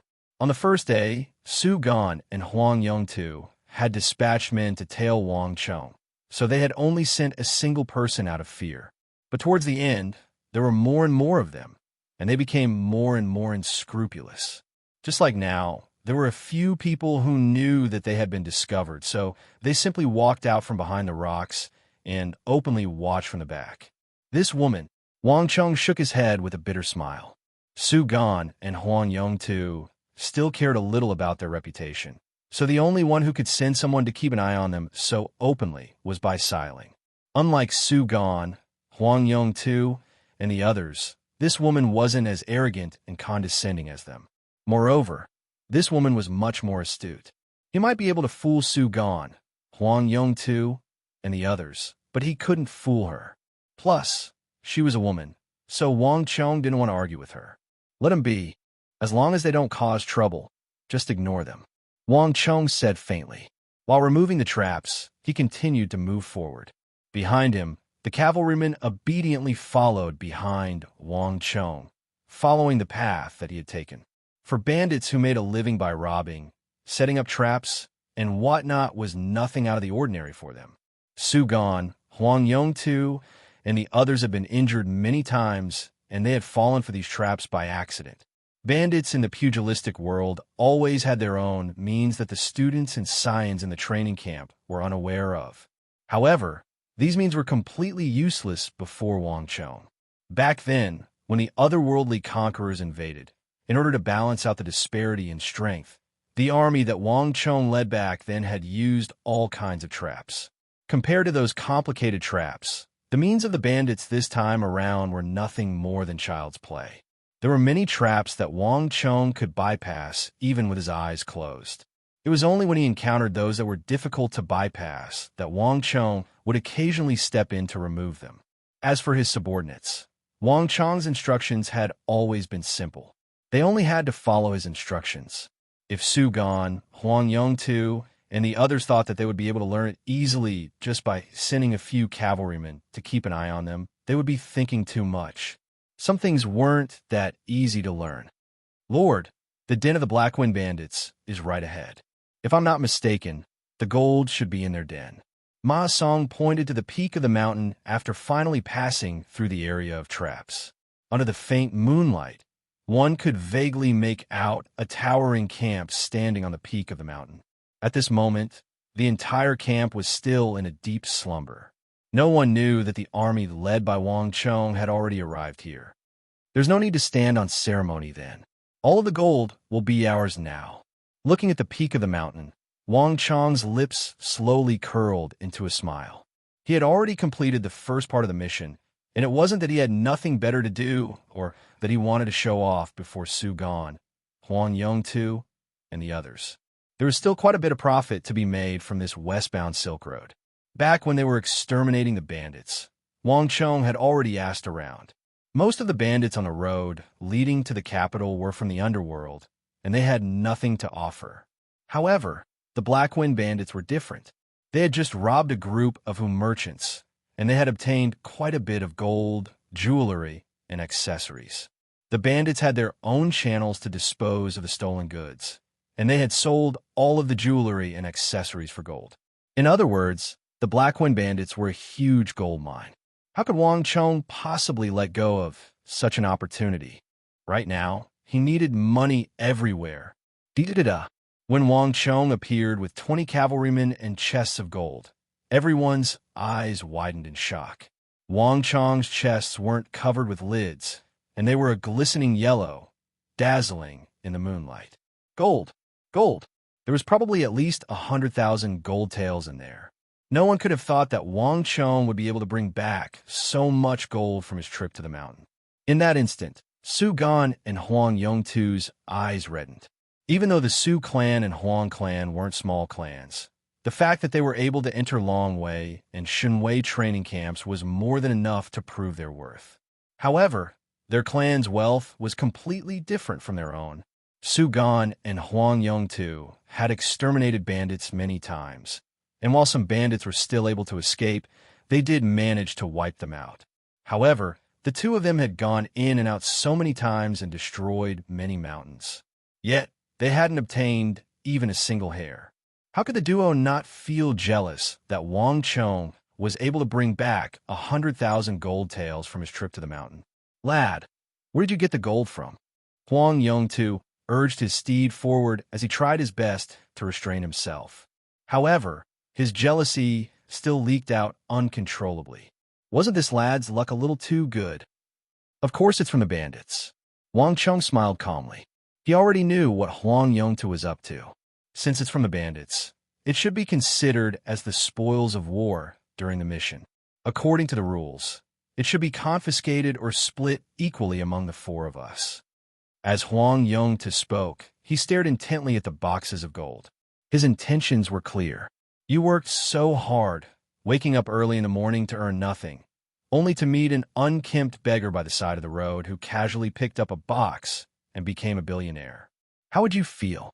That was exactly what Huang Yongtu was feeling at the moment. Either Wang Chong agreed to it, and the four of them would split it among themselves, or else he would confiscate it and leave it to none of them. The royal court's order only states that we are to exterminate bandits, but it doesn't state how we should deal with the spoils of war. In other words, since it's not stated, you can deal with it however you want. Commandant Zhang, am I right? Wang Chong chuckled as he turned to Lieutenant Zhang Lin. Yes, that's right. Zhang Lin hesitated for a moment before nodding his head. Wang Chong's harvest had truly exceeded his expectations. However, the royal court didn't state how they should deal with the spoils of war, and on this point, Wang Chong was right. Haha, the royal court didn't state it. Since that's the case, we can deal with it however we want. Huang Yongtu, I'm sorry, but I have to trouble you to move aside. You're blocking my path. Wang Chong waved his hands and laughed heartily. Bastard. Huang Yongtu clenched his fists tightly in anger. Wasn't Zhang Lin's personality a little too straightforward? He thought that Zhang Lin would cooperate with him, who knew that he would answer whatever that lad asked. How infuriating. Don't worry. Since that lad was able to steal gold from the bandits' den, we can do the same as well. That lad did remind me of something. Perhaps we might be able to reap some unexpected rewards from this mission. By the time Huang Yongtu returned, Su Gan was surprisingly calm, without the slightest hint of anger. Along the way, all he had been thinking about was how to deal with the bandits and complete the mission. He didn't think about the matter of the loot from the bandits at all. In the previous few missions, he didn't even bother to search through the bandits. But at this moment, Su Gan realized that he had overlooked a crucial point. These bandits made a living by raiding and robbing, and they had been living here for a long period of time. Naturally, they had accumulated quite a bit of wealth. If they could earn 100,000 gold taels in a single mission, how much would they earn in a single mission? A few 100,000 gold taels, or even 1,000,000 gold taels. Even for the Su clan, this was a huge sum of money. Su Gan was tempted. He had to admit that the lad from the Kunwa training camp had given him quite a bit of inspiration. Huang Yongtu, don't mention the matter of handing over the spoils of war anymore. This matter is beneficial to that lad, and it's beneficial to us as well. Let's just make it clear to all of us. Su Gan said. This, I understand. A contemplative look appeared in Huang Yongtu's eyes. He wasn't a fool, so why wouldn't he do something that was beneficial to him? Bai Siling, what do you think? Su Gan turned his gaze to Bai Siling, who was standing not too far away. He wasn't a fool either. For some reason, Bai Siling had been getting close to that lad several times recently. Chapter 333. Bai Siling was taken aback. She didn't expect Su Gan to mention her name. But soon, a smile crept onto her face. A beautiful lady's smile carried a charm that no ordinary person possessed. Don't worry, I won't spoil your plans. That's good. Su Gan nodded and fell silent. Dreams were one thing, but reality was another. Even though they had dispatched quite a few cavalrymen to observe Wang Chong while he was carrying out his mission, both Su Gan and Huang Yongtu still fell for their traps time and time again. No matter how many times they observed it, it seemed as if they would never learn it. The traps of these bandits were endless, and there would always be some unexpected one that would pop out. Yet, it seemed as if Wang Chong would never encounter such a trap. That feeling left the duo frenzied. How could a prestigious clan possibly impart such a third-rate secret art to them? As scions of prestigious clans, Su Gan and Huang Yongtu had never come into contact with such a thing before. Only the scions of commoners and hunters would have such a deep understanding of such traps. The familiarity that Wang Chong displayed made them even more certain that Wang Chong was a commoner, and their dislike for him deepened. However, that wasn't the crux of the matter.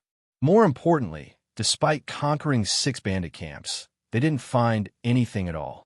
Their greatest harvest was 80 taels of white. This was even more infuriating than having nothing at all. Furthermore, what left the duo even more embarrassed was that Wang Chong had conquered 2 more strongholds during this period of time, obtaining a total of more than 300,000 gold taels. How could the duo face such humiliation? Even Su Gan, who was calm at the start, fell silent before Wang Chong. Every time the operation ended and the group gathered together, the two of them would feel Wang Chong's mocking gaze on them, even though Wang Chong didn't even spare them a glance. It's not that I'm lecturing you, but if you still look down on him and despise him, thinking that he is some commoner in the Kunwa training camp, there will be a lot more such embarrassing and intolerable scenes in the future. A cold and haughty female voice suddenly rang in their ears. They didn't need to turn around to know that it must be Bai Siling from the Bai family. Now, only she could speak in such an arrogant voice beside the two of them. Bai Siling, if you like that kid so much, why don't you go and hang out with him? Why are you still following us? Huang Yongta mocked coldly. This woman's words were too harsh. He didn't like it. If it weren't for the fact that the Bai family was powerful in the capital, and that this woman wasn't a good person, he would have been impolite to her long ago. Huang Yongtu, you really don't know how to behave. I kindly reminded you, but you treated it as malicious intent. No wonder you can't win against your second brother and are suppressed by him in the family. Bai Siling gently stroked the hair beside her ear and retorted rudely. You. Huang Yongtu's eyes narrowed in rage. This woman was too insensible. The competition for the throne was extremely intense, and that matter had always been a taboo for him. Yet, she actually dared to expose it in front of everyone. Enough. Just as Huang Yongtu was about to explode, Su Gan, who was seated cross-legged on the ground, suddenly called out, "Huang Yongtu, you can't be thinking of lowering yourself to the level of a woman, right?" Huang Yongtu's face froze. He could ignore Bai Siling, but he couldn't ignore Su Gan's words. "Bai Siling, it can't be that you came here just to humiliate us? Speak, what are you trying to say?" Seated on the floor, Su Gan said impassively, Su Gan, at least you're smart. I didn't intend to say it, but in view of your words, I'll give you a reminder for free. After fighting with him for so many days, haven't you noticed what kind of steed he is riding?" Bai Siling glanced in Wang Chang's direction and said coldly, "Steed?" Hearing those words, Su Gan and Huang Yongtu immediately turned their gazes in Wang Chang's direction. Under the gentle moonlight, Wang Chang's steed was grazing on the grass near a lush locust tree. Under the bright moonlight, the steed's coat was exceptionally glossy, giving it the air of a majestic steed. Good steed. This was the first time Su Gan was looking at Wang Chang's steed. This was also the first time he realized that Wang Chang's steed was exceptionally good-looking. But that was all. Su Gan couldn't tell what Bai Siling was trying to show him. "Bai Siling, what do you mean by that? If you have anything to say, just spit it out. What's the point of hiding things?" While Su Gan was only thinking about it, Huang Yongtu's words were far from polite. They sure are blind. I've already explained it to you, but they still don't understand what's going on. Serves them right to be toyed with. Take a closer look at the surroundings of the steed's hooves. Is there anything different about them? Bai Siling said coldly. Upon hearing Bai Siling's words, the duo's gazes immediately shifted downward. With a single glance, they finally understood what Bai Siling was trying to get them to pay attention to. Under the moonlight, the four hooves of the steed were as white as snow, untainted by even the slightest speck of dust. At a glance, it looked as if it was floating in midair, creating a mystical sight. A thought suddenly struck Su Gan's mind, and shock surfaced in his eyes for the first time. On the other hand, Huang Yongtu's complexion was the same as well. It seems like those two fellows aren't too stupid after all. Taking in the expressions of the duo, Bai Siling heaved a long sigh of relief. As scions of prestigious clans, their eyes weren't too shabby. The white-hoofed shadow is a majestic steed of the royal palace, a prized imperial steed of the royal family. It's difficult for even officials to be rewarded with it. That fellow has been riding it for several days now, and yet you two fools still thought that he was an ordinary scion. Aren't you afraid of becoming a laughing stock?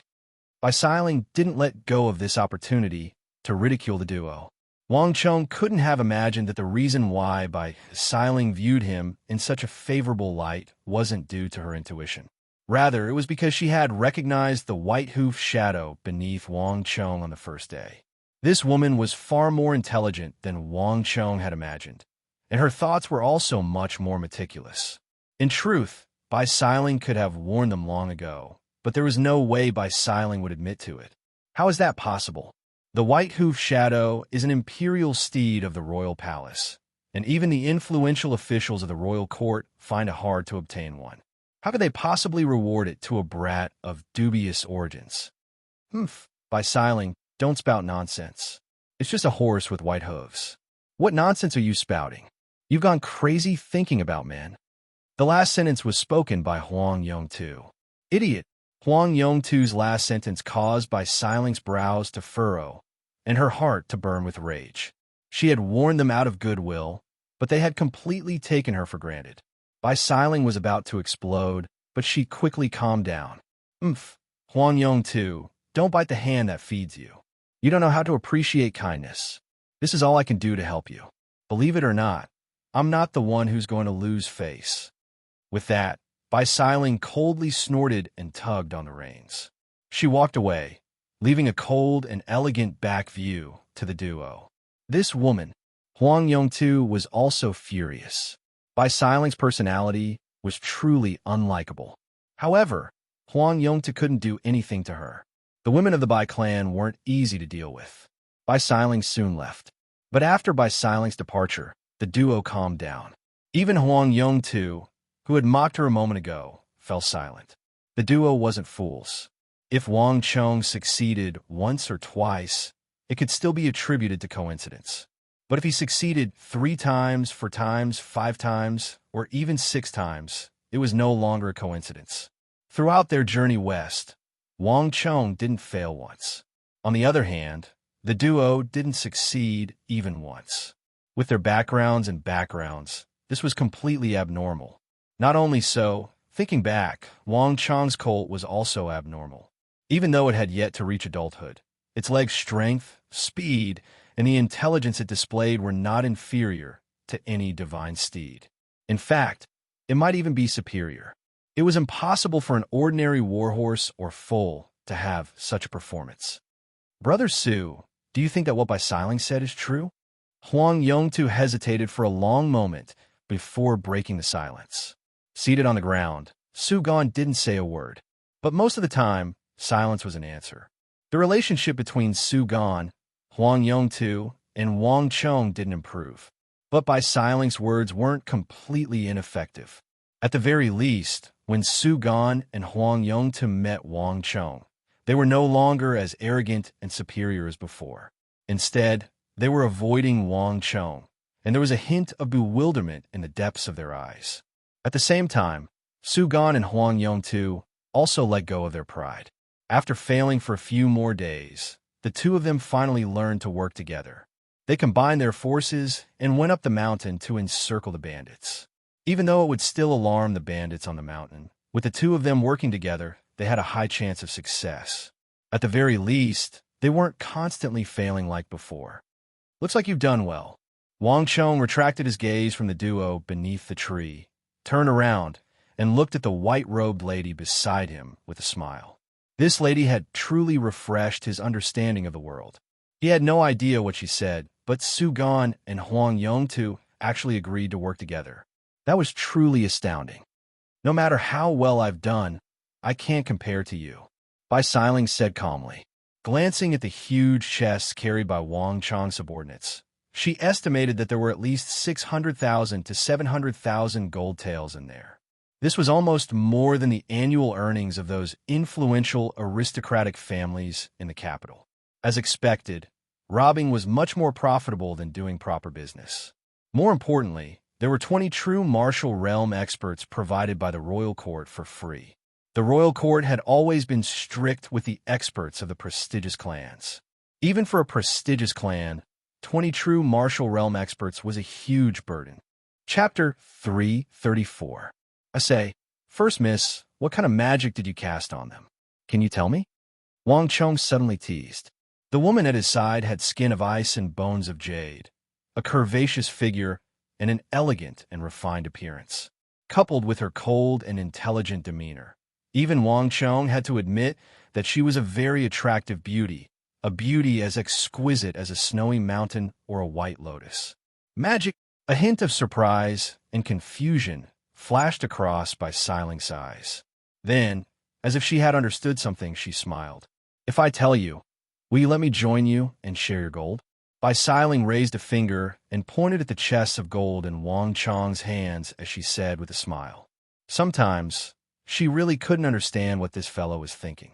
Several 100,000 gold taels was not a small sum.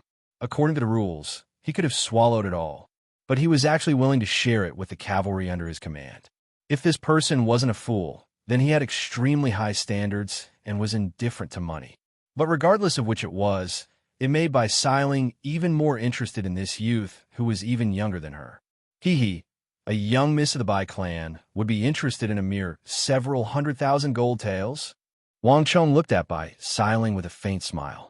You knew my identity long ago. Bai Siling's smile was crafty, as if she had known. You've already told me your name, so there are probably very few people who don't know. Wang Chong didn't deny it. There's more than one Bai clan in the capital, right? There's probably only one Bai clan that can enter the Long Way training camp, right? As expected of someone who can ride the white-hoofed shadow bestowed by the royal family. Nothing can be hidden from you. The last sentence caused the entire conversation to come to an abrupt end. Bai Xiling had used the most unexpected method, catching Wang Chong off guard, to defeat Wang Chong. The name White Hoof Shadow was enough to explain many problems, although he did not expect his identity to be able to be hidden forever. However, the intelligence of the woman beside him was much greater than he had imagined. As expected of the Bai family in the capital, they are indeed related by blood. Wang Chong thought of the Bai family's reputation in the outside world, and his heart was filled with emotion. That family had always been known for their shrewdness. In the past, Wang Chong did not have much of a concept. But now, Wang Chong had a real taste of it. "Why aren't you talking?" Bai Xiling was all smiles. Looking at the young man's stiff face, she suddenly felt a little proud. This guy always seemed to have everything under his control and had a well-thought-out plan in his chest. It was not easy to scheme against him. At this point, "Are you still not going to tell me who you are?" Bai Xiling smiled. "I don't know what you're talking about." Wang Chong suddenly regained his composure and said in a serious tone. He had reverted to his original appearance. As he spoke, he patted the back of his horse and immediately urged it to turn around, heading to the other side. "Hey, you can't do this." Bai Xiling panicked. "You know what I'm talking about." "I don't." With his back to Bai Xiling, Wang Chong's lips curled into a smile. This woman was too smart. It was not good for a woman to be too smart. But no matter how smart a woman was, in the end, she could not win against a man. "Damn it." Bai Xiling gnashed her teeth. Looking at Wang Chong's back, she was so angry that she was about to go crazy. It was the same thing every time, pretending to be confused even though he knew what she was thinking. But there was nothing she could do about it. If Wang Chong did not admit it, nothing she said would be of any use. "However, if you want to share the gold with us, I'll take it as a yes." Just as Bai Xiling was on the verge of going berserk, a voice drifted over from afar. Hearing those words, Bai Xiling's anger immediately turned into joy, and a gleeful smile crept onto her lips. In the end, no matter how smart a woman was, she was still a woman. "Brat, at least you know your place." Bai Xiling urged her steed forward and quickly followed behind Wang Chong. Su Gan and Huang Yongtu had truly colluded with one another. When the two of them were exterminating the bandits, they had been working together. With the increase in their numbers, the success rate had also increased. It shouldn't be too much of a problem for them to complete the mission. On the other hand, Wang Chong had also gained a lackey. Using the words of Wang Chong's previous world, Bai Xiling was only tagging along with him to gain experience. Without the help of others, it would be difficult for Bai Xiling to complete the mission alone. But Wang Chong couldn't care less. In any case, he had already completed the first phase of the mission. Even if he was alone, he would still be exterminating bandits with an additional person. Furthermore, the 20 true martial realm veterans under Bai Xiling would be of great help to him as well. On top of that, Bai Xiling was born with a sharp mind, and she was simply too intelligent. Wang Chong couldn't trust a lady from the Bai clan to stay by Su Gan and Huang Yongtu's side. It would be better to leave a beautiful and intelligent demoness by his side. Xiao Xiao. The two arrows contained boundless power that could pierce through metal and split stone. They flashed across the sky like bolts of lightning, catching up to the two bandits who were fleeing in panic. Pu sounds could be heard as the two bandits fell to the ground, pierced by the arrows. They tumbled down the cliff, and only after a long time did two muffled echoes resound through the air. "I finally understand why Su Gan and Huang Yongta lost to you. Before thinking about victory, first think about defeat. Before the battle had even begun, you had already calculated where they would escape to. Even if Su Gan and the others were to follow behind you, they wouldn't be able to see through your means. You simply have too many means hidden up your sleeves. It's not an injustice for them to lose." On the peak of the mountain, Bai Xiling was standing on a jagged boulder. Looking down at the scene at the waist of the mountain, she shook her head, revealing her snow-white neck, and let out a long sigh. When the two bandits were escaping, Bai Xiling had been worrying for nothing, thinking that they had failed this mission. Heavens! Who could have thought that two arrows would suddenly appear out of nowhere and claim their lives? Even now, Bustling was still unable to see where the two cavalrymen Wang Chong had arranged were hiding. I knew I wouldn't be able to fool you. Facing Bustling, Wang Chong placed his hands behind his back and chuckled lightly, as if he had expected it. Since he was with this lady from the Bai clan, Wang Chong didn't think that he would be able to fool her with his means. A cunning rabbit has 3 burrows, and bandits have 3 means: hidden scouts, traps, and a means of retreat, of which a cunning rabbit has 3 burrows. As long as one observes the location of a bandit, one should be able to deduce their final means of retreat based on the terrain. All one has to do is to arrange a few master archers to wait there. It's Su Gan and Huang Yongtu who have underestimated them. Knowing that the Imperial Army will come to encircle them regularly, how can they possibly survive here without some means? Wang Chong replied calmly. His tone was relaxed, and his expression was confident. His words carried a powerful charisma that made others subconsciously trust him. Speaking to a smart lady like Bustling, Wang Chong was different from how he spoke to Su Gan and Huang Yongtu. Since he had accepted Bustling into his group, Wang Chong didn't think that he would be able to hide it from her. Your words sure are interesting. Means? Bustling turned around to look at Wang Chong's handsome face, and a hint of astonishment flashed across her eyes. Wang Chong's way of speaking and the words he used were different from ordinary people. Even though she had never heard anyone use such words before, Bustling could still roughly understand what he was trying to say. However, it's easier said than done. Knowing the terrain of the bandits doesn't necessarily mean that one will be able to deduce their retreat route like you do.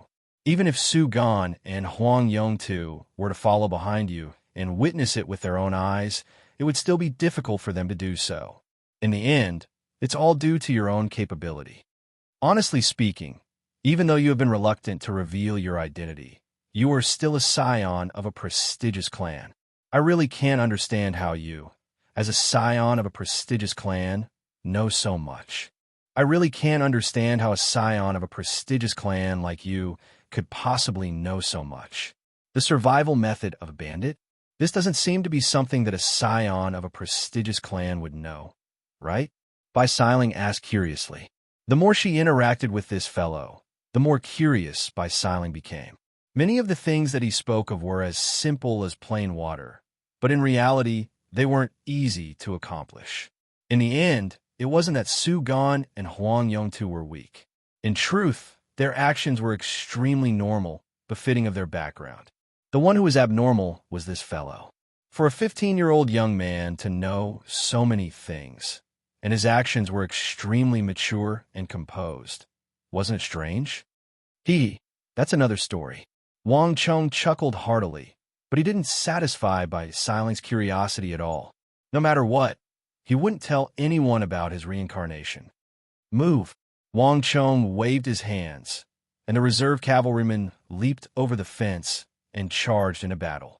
The reverberations of the true martial realm halo soon reverberated throughout the entire stronghold. The consequence of recruiting a smart lady like Bustling to his side was that Wang Chong rarely resorted to tactics in battle, going straight for the kill. In front of a woman like Bustling, it was best to hold back a little and hold back a little. Furthermore, the 40 true martial realm cavalrymen from the two of them were more than enough to deal with most of their opponents. In the end, bandits were still bandits. There was no way they could stand against these veterans. Be careful. Just as Zhang Xian was deep in thought, an anxious bellow suddenly sounded. Chi! A cold glint flashed across the night sky, and a sharp crescent saber flashed across the night sky in a massive arc, heading straight for Wang Chong and Bustling. That person had been hiding in the darkness for quite some time. It was only when he determined that Wang Chong and Bustling were the leaders of the cavalrymen that he slowly crept forward, bypassing the cavalrymen one after another, and swiftly made his move on the duo. This strike was released after accumulating power, and it was extremely swift and fierce. As the saber flashed, even the air was sliced into two, leaving behind 2 massive slashes. The sharpness of the saber was such that even metal would be sliced apart. Needless to say, flesh and blood. Chapter 335. My lord, be careful. My lord, be careful. Stop him! The crowd was in chaos. The sudden appearance of the majestic saber light had thrown the two teams of 40 people into chaos. Wang Chong and Bai Siling were the leaders of this operation. If Wang Chong and Bai Siling were to die during the mission, all of them would be punished by the Ministry of Military Personnel, and their deaths would be recorded in their files forever. To shoot a man, first shoot the horse. To capture the bandits, first capture the leader. In a regular battle, the enemy's generals and marshals were always the priority targets. It was also because of this reason that all the soldiers would fight to the death to protect their generals. If their generals were killed because they failed to protect them, it would be a huge dereliction of duty. But at this time, everyone had crossed the fence and entered the fray. Due to the distance, no one was able to come to the rescue of Wang Chong and Bai Siling for the time being. The situation was extremely dangerous. Oof. Wang Chong sneered coldly. Looking at the dazzling saber glint above him, he drew his sword. Just as Zhang Xian was about to execute the 8 steps of the furious flood dragon to kill this true martial realm bandit, he suddenly heard a clear and melodious sound. Before the sound had even faded away, a snow-white figure rose from the ground like a flood dragon, moving even faster than Wang Chong and attacking even faster than Wang Chong. Boom! This was the first time Wang Chong had seen Bai Siling in action. Her aura was boundless, and compared to before, it was as if she had become a completely different person. The aura on her body was swift and fierce. The extremely soft and gentle aura energy was vast and mighty, spinning rapidly outside her body. Under the moonlight, the layers of aura energy emitted rays of light that were as sharp as swords. In the face of that world-rending saber flash, Bai Siling didn't do anything. All she did was extend a jade-green finger. Her finger, which usually looked fair and delicate, was now exuding a silver-white light, as if it were a sword. Rumble. She stretched out her slender index finger and blocked the saber light. With just one finger, the saber light in the air froze. Almost at the same time, Bai Siling, who was in the air, lifted her leg. Her slender, graceful, and fair leg immediately kicked the figure who was sneaking up on her. Those who didn't receive that blow would find it hard to imagine what kind of terrifying power Bai Siling, a delicate, slender, and beautiful woman's body contained. In the darkness of the night, Wang Chong could clearly see the place where Bai Siling's sharp right foot had kicked. The man's body was bent like a shrimp, and his entire abdomen had sunk in. Bai Siling's kick actually went into his body. Bang! With a bang, his body, which weighed no less than 80 or 90 kilograms, flew out like a cannonball. With a loud bang, he smashed through more than 10 layers of fences and slammed into a tree that was more than 100 feet away. With a loud bang, which splinters swirled in the air, the man was kicked into the tree by Bai Siling. Silence. For an instant, the entire fort was deathly silent. Even the sounds of battle could not be heard. Bai Siling's fearsome kick had stunned everyone. Even Wang Chong was dumbfounded. He didn't expect Bai Siling to be so powerful. That slender body harnessed the fearsome strength of a Tyrannosaurus. Gulong! Even though there was no expression on his face, Wang Chong could clearly hear his throat moving. A few of his throat muscles were involuntarily swallowing. As expected of a lady of the Bai clan. Truly powerful. This was the only thought in Wang Chong's mind.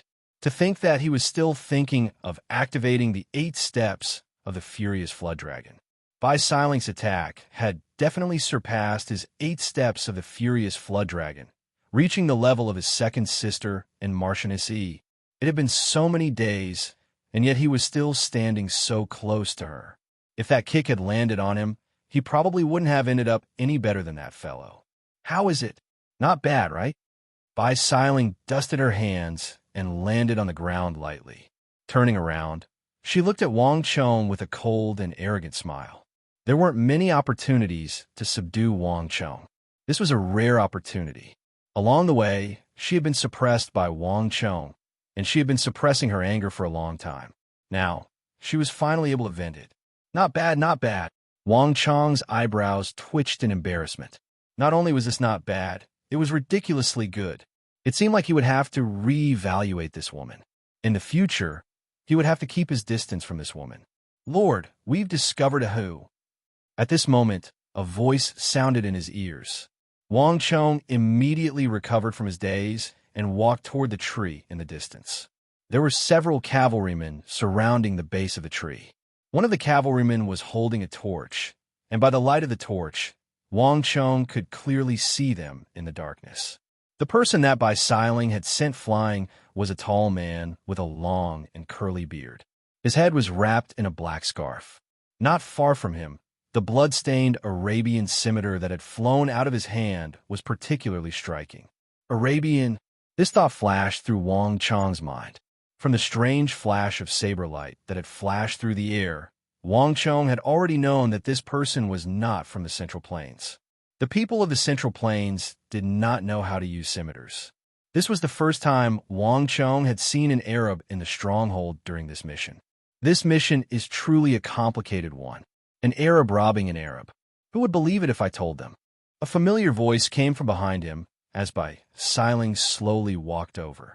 On the road to the western regions, there are not only Hu, Arabs, and Han. He might have felt a little guilty about robbing the Arabs, but he had never done so before. But robbing Han people shouldn't have any psychological burden, right? With his back facing Bai Siling, Wang Chong smiled. Bai Siling's kick had been inconceivably powerful. The Arab's organs had ruptured, and he was already on his last breaths. Who are you? Why are you here? A cavalryman holding a torch shouted at the side. Oof. Although the Arabs had ruptured their internal organs, their vitality was extremely tenacious. He only snorted at the horseman's words, opened his mouth, and spat out a torrent of Arabic words. After saying that, he turned his head to the side, obviously unwilling to cooperate. Who you? Who can understand this nonsense? The surrounding cavalrymen were stunned. Everyone around him was stunned when they heard that string of nonsense. In the end, this fellow didn't know how to speak the Han language. It's Arabic, not Hu. Bai Siling also frowned. In the Central Plains, there were very few who knew the language of the Hu merchants of the western regions, and Arabia was even more remote than the western regions, belonging to the extreme west. The Tang dynasty rarely interacted with the Abbasid Caliphate, and those who knew Arabic were even rarer. I had held back a bit of my strength, wanting to give him a chance to breathe, but it seems like my efforts were in vain. It seems like I won't be able to get anything out of him. Kill him, Bai Siling said as she gestured for the cavalryman to strike. She thought that she would be able to get some information out of him, but it seemed like her efforts were in vain. Wait a moment. Suddenly, a voice sounded. Just as the cavalryman was about to strike, everyone heard another voice speaking in Arabic. This one was completely different from the one they had heard earlier. It was an even younger voice. Arabic? You actually know Arabic? Bai Siling's eyes were wide open as she stared at Wang Chong in disbelief, as if she had just discovered a new continent. Although Wang Chong had never said anything, Bai Siling was certain that he was the scion of some great clan in the capital. No one would believe that a scion of the capital could actually speak Arabic. This was simply inconceivable. Bai Siling realized that she might have to reevaluate this fellow beside her. Wang Chong said nothing, only smiled back at her before continuing to interrogate the Arab expert. The two of them chattered in Arabic, leaving the crowd completely baffled. But even a fool could tell that the Arab expert wasn't willing to cooperate. His replies were nothing more than, I won't speak. I definitely won't speak. You should just give up, and so on. Just when Bai Siling was about to give up hope and believe that Wang Chong would never succeed. Suddenly, Wang Chong said something, but the Arab expert paled, a hint of extreme panic appearing on his face. He looked at Wang Chong like he was looking at a demon. What happened next left Bai Siling dumbfounded. After Wang Chong stuffed a healing pill into the Arab expert's mouth, the Arab expert, who had been prepared to die just moments ago, suddenly changed into a completely different person. He answered all of Wang Chong's questions without holding anything back. Just what did you say to him? Bai Siling finally couldn't help but ask. By the time Wang Chong finished his questions, the Arab expert was already dead. Wang Chong's healing pill could only delay a true martial realm expert for a little longer. But this was not what bustling was concerned about. It's nothing. I just told him that if he refused to cooperate, I will give him a grand funeral. I will give him a grand funeral of a heathen. Wang Chong nonchalantly said. Bustling was dumbfounded, and then she shook her head and smiled. She didn't know whether to praise Wang Chong or curse him. Although she hadn't interacted much with the Arabs, she knew that they believed in some sort of religion. If Wang Chong said that he would give him a grand funeral of a heathen, this would be even more difficult for him to accept than death. The grander the funeral, the more afraid he would be. As expected, it's even harder to accept than death. No wonder he looked at you like you were a demon. Bustling shook her head and laughed. Thank you for your praise. Wang Chong faintly smiled, unconcerned. As long as he could achieve his goal, Wang Chong didn't mind being viewed as a demon by an Arab. The interests of the Arabs were not within his scope of consideration. You're truly shameless. Bustling jokingly scolded. Thank you again for your praise. Chapter 336. The combined might of 40 true martial realm veterans was almost instantaneous. The vibrating halos of the true martial realm were as tough as steel, and wherever they passed, camps would crumble. The encirclement was almost over, and they would soon be able to withdraw. But Wang Chong's mind was still replaying the final words of that Arab expert. Wang Chong had only tried to interrogate him, but he hadn't expected that the Arab expert would actually reveal something useful. Did that fellow say anything? A faint fragrance like that of a lotus leaf came from behind him. Bustling had examined the Arab expert before walking over. Compared to the battle with the bandits and the Arab expert, Bustling was currently more interested in Wang Chong. It seems like this matter really does have something to do with the Yuzhen. Wang Chong came back to his senses and told her everything that Ma Song had told him, as well as what the Arab expert had said before his death. That Arab expert had originally been the bodyguard of a wealthy Arab merchant, but the merchant had unexpectedly been killed while the Arab expert had managed to survive. As the Tang dynasty's military was too powerful and he didn't have any means of making a living, he decided to become a bandit. He hoped that he would be able to gather enough money to return to the distant Abbasid Caliphate. However, because he was a lone wolf and was wary of the imperial court's regular army, he hadn't been able to make much progress. Not too long ago, he met an Uzun man. The other party promised that as long as Wang Chong followed his instructions, not only would he help him return to Arabia, he would even give him a death warrant. A death warrant? A hint of surprise flashed through Bustling's eyes. Although he's called a bodyguard, he's actually a slave. If the master is dead, but the slave responsible for protecting him is still alive, it's a crime punishable by death in Arabia. Even if he returns, only death awaits him. Wang Chong said. The hierarchy of the Arabs was even stricter than that of the Tang dynasty, and the slave trade was prevalent there. In this aspect, Bustling had no experience, so naturally, she did not understand. Bustling was deep in thought, but she did not pursue the matter. Did he say what Uzun looked like? Nope. He could distinguish between the Uzun, the Turks, and the people of the western regions. The other party only told him to come here, but did not restrict his movements. He only told him to move around as much as possible during this period of time to create trouble for the Tang dynasty. He doesn't speak the same language as these bandits, and they don't even communicate. Wang Chong said, "What are these Uzun people thinking? Do you think you can cause trouble for us, just like that?" Bustling looked confused. Uzun's behavior was very strange to her. Although I don't know their true intentions, I'm not sure. However, the imperial court and the Holy Emperor had always placed great importance on the road to the west. If the road to the west is flooded with bandits and highwaymen, it will pose a great threat to the trade of the Tang dynasty. If this continues, those who merchants, Abbasid Caliphate, and Carrick's Spadina merchants might reduce or even cancel their plans to come to the Tang dynasty out of consideration for their safety. The Yuzhen has always been hostile to the Tang dynasty. If the Tang dynasty and the western regions are cut off because of this, it will definitely be beneficial to the Yuzhen. The only thing I don't understand is that the Uzun should understand that His Majesty and the Imperial Court will not give up on this road to the western regions. Uzun's actions will only cause some interference for us. It's impossible for the Imperial Court to really give up on this place. After all, the western regions still has the Anxi Protectorate. Wang Cheng said. He was also very confused. The Silk Road of the western regions wasn't just an economic route for trade. It was also the lifeline of the Anxi Protectorate. The military of the 4 garrisons of Anxi relied on this route to transport supplies. Just this point alone meant that the harassment launched by the Uzun wasn't enough to pose much of a threat. That's hard to say. If the Imperial Court doesn't pay attention to it, the Imperial Court won't do anything about it. If the Imperial Court doesn't pay attention to this matter, perhaps the Uzun might really succeed. However, there's one thing that I agree with you about the truth of the matter. For the Uzun to spend so much effort to incite these bandits and highwaymen to move about, it can't be as simple as just plundering. Bai Xiling had a pensive look on her face. Unknowingly, she had also been pulled into this train of thought by Wang Cheng. That's right, Bai Xiling. Do you know of any Uzun diplomatic mission that has recently come to the capital?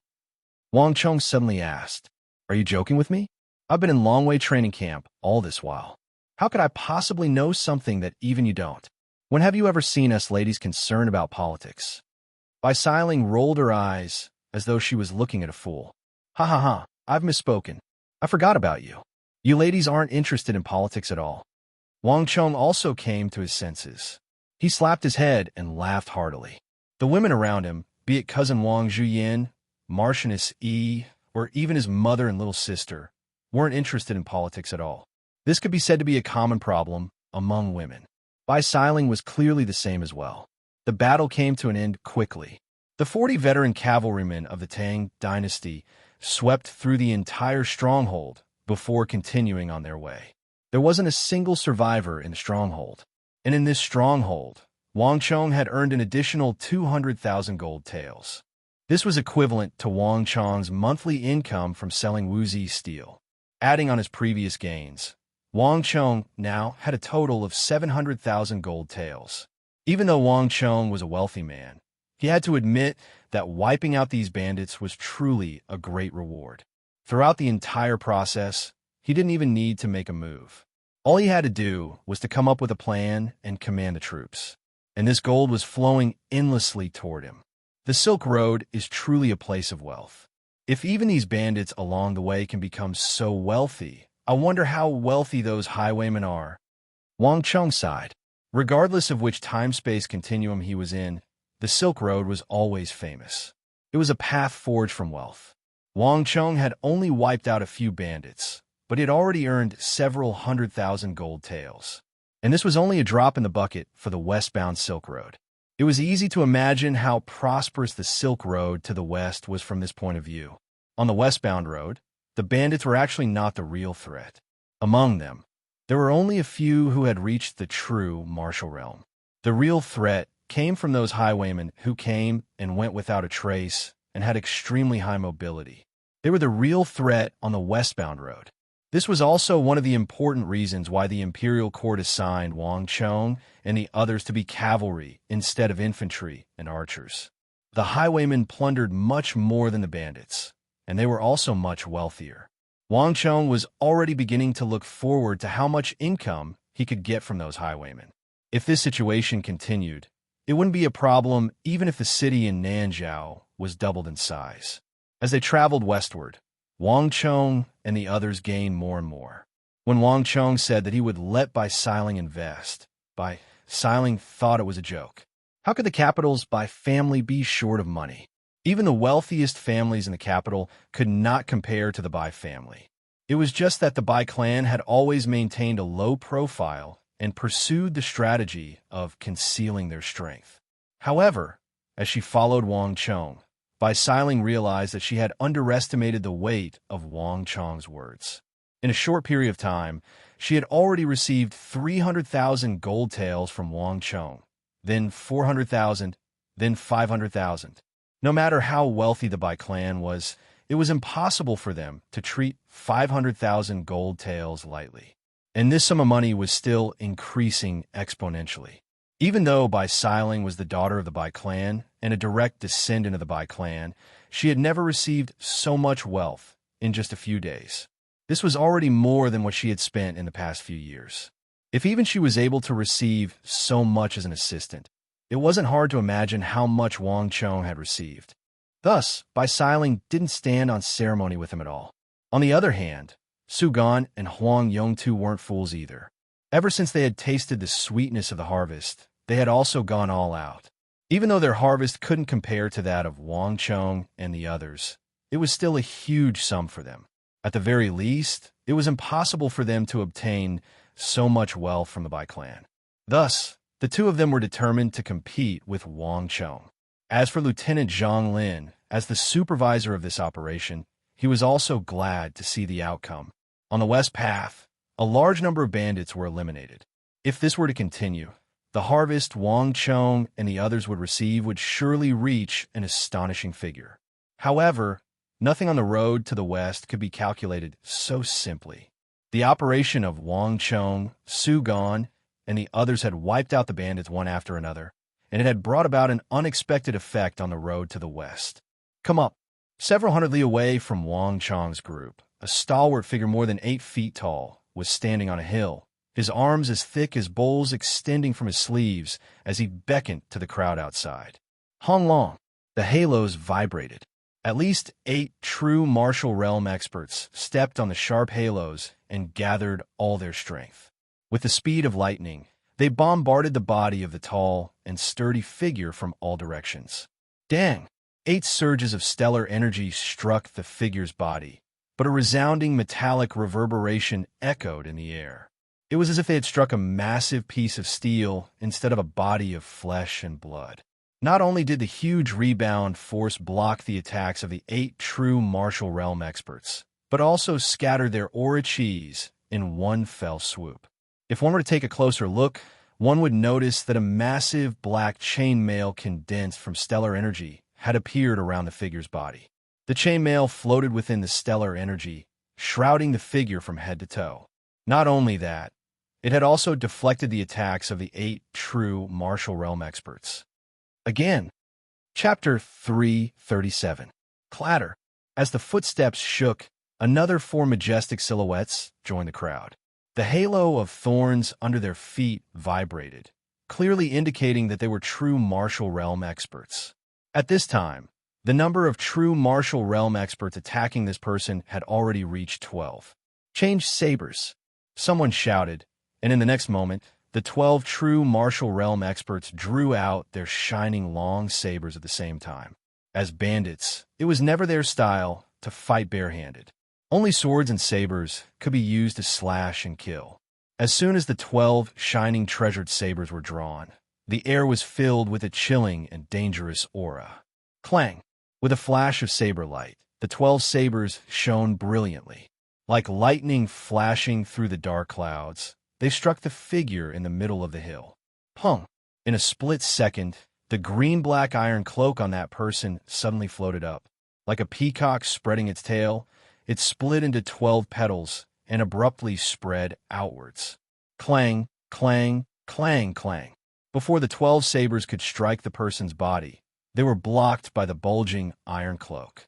The sabers that had slashed Jean Lai West struck the iron cloak, causing dazzling sparks to fly. Ha! Just as the 12 true martial realm experts were about to launch another attack, a deafening burst of laughter resounded in their ears. In front of everyone's eyes, the huge black iron cloak suddenly began to spin rapidly. The 12 iron cloaks were like 12 incomparably sharp swords, continuously slashing through the air, stirring up a violent storm. Clang, clang, clang. The 12 sabers were swept by the sharp edges of the iron cloak and actually broke one after another.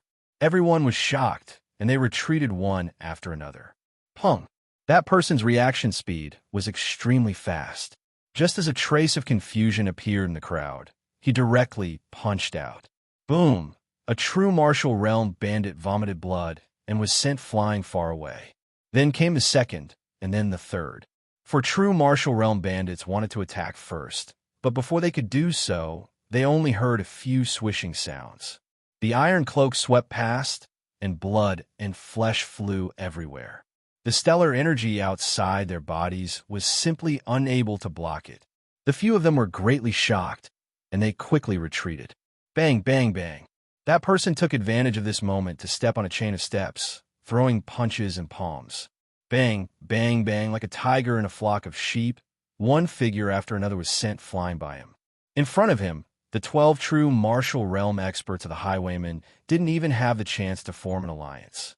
Wherever they tried to form an alliance, that person would appear in advance and destroy their alliance. Pong, pong, pong. One figure after another was sent flying. That person's awareness, vision, and reaction speed were extremely fast. Although he was besieged by 12 people, he forcefully turned it into a one-on-one battle. He didn't have the advantage of numbers at all. This kind of shocking battle instinct was simply shocking. Seeing that there were only 4 people left, and there were no match for them, someone shouted anxiously, "Shoot the horse! Shoot the horse! Shoot the leader's horse!" His words drew the attention of everyone in the surroundings to a horse that was over 30 meters behind a man. It was an unusually tall and handsome horse with glossy fur and clear bones that was like a dragon. In an instant, the atmosphere abruptly changed.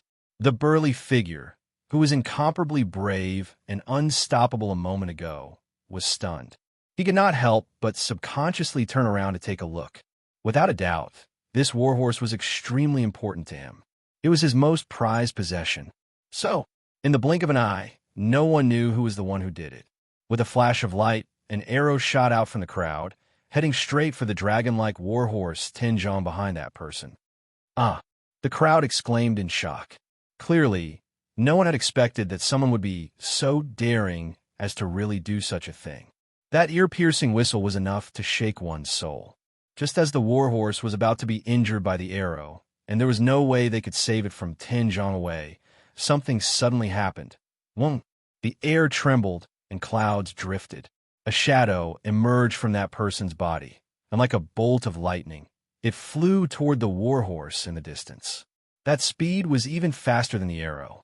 The chainmail descended and extended, covering the entire warhorse. Pong!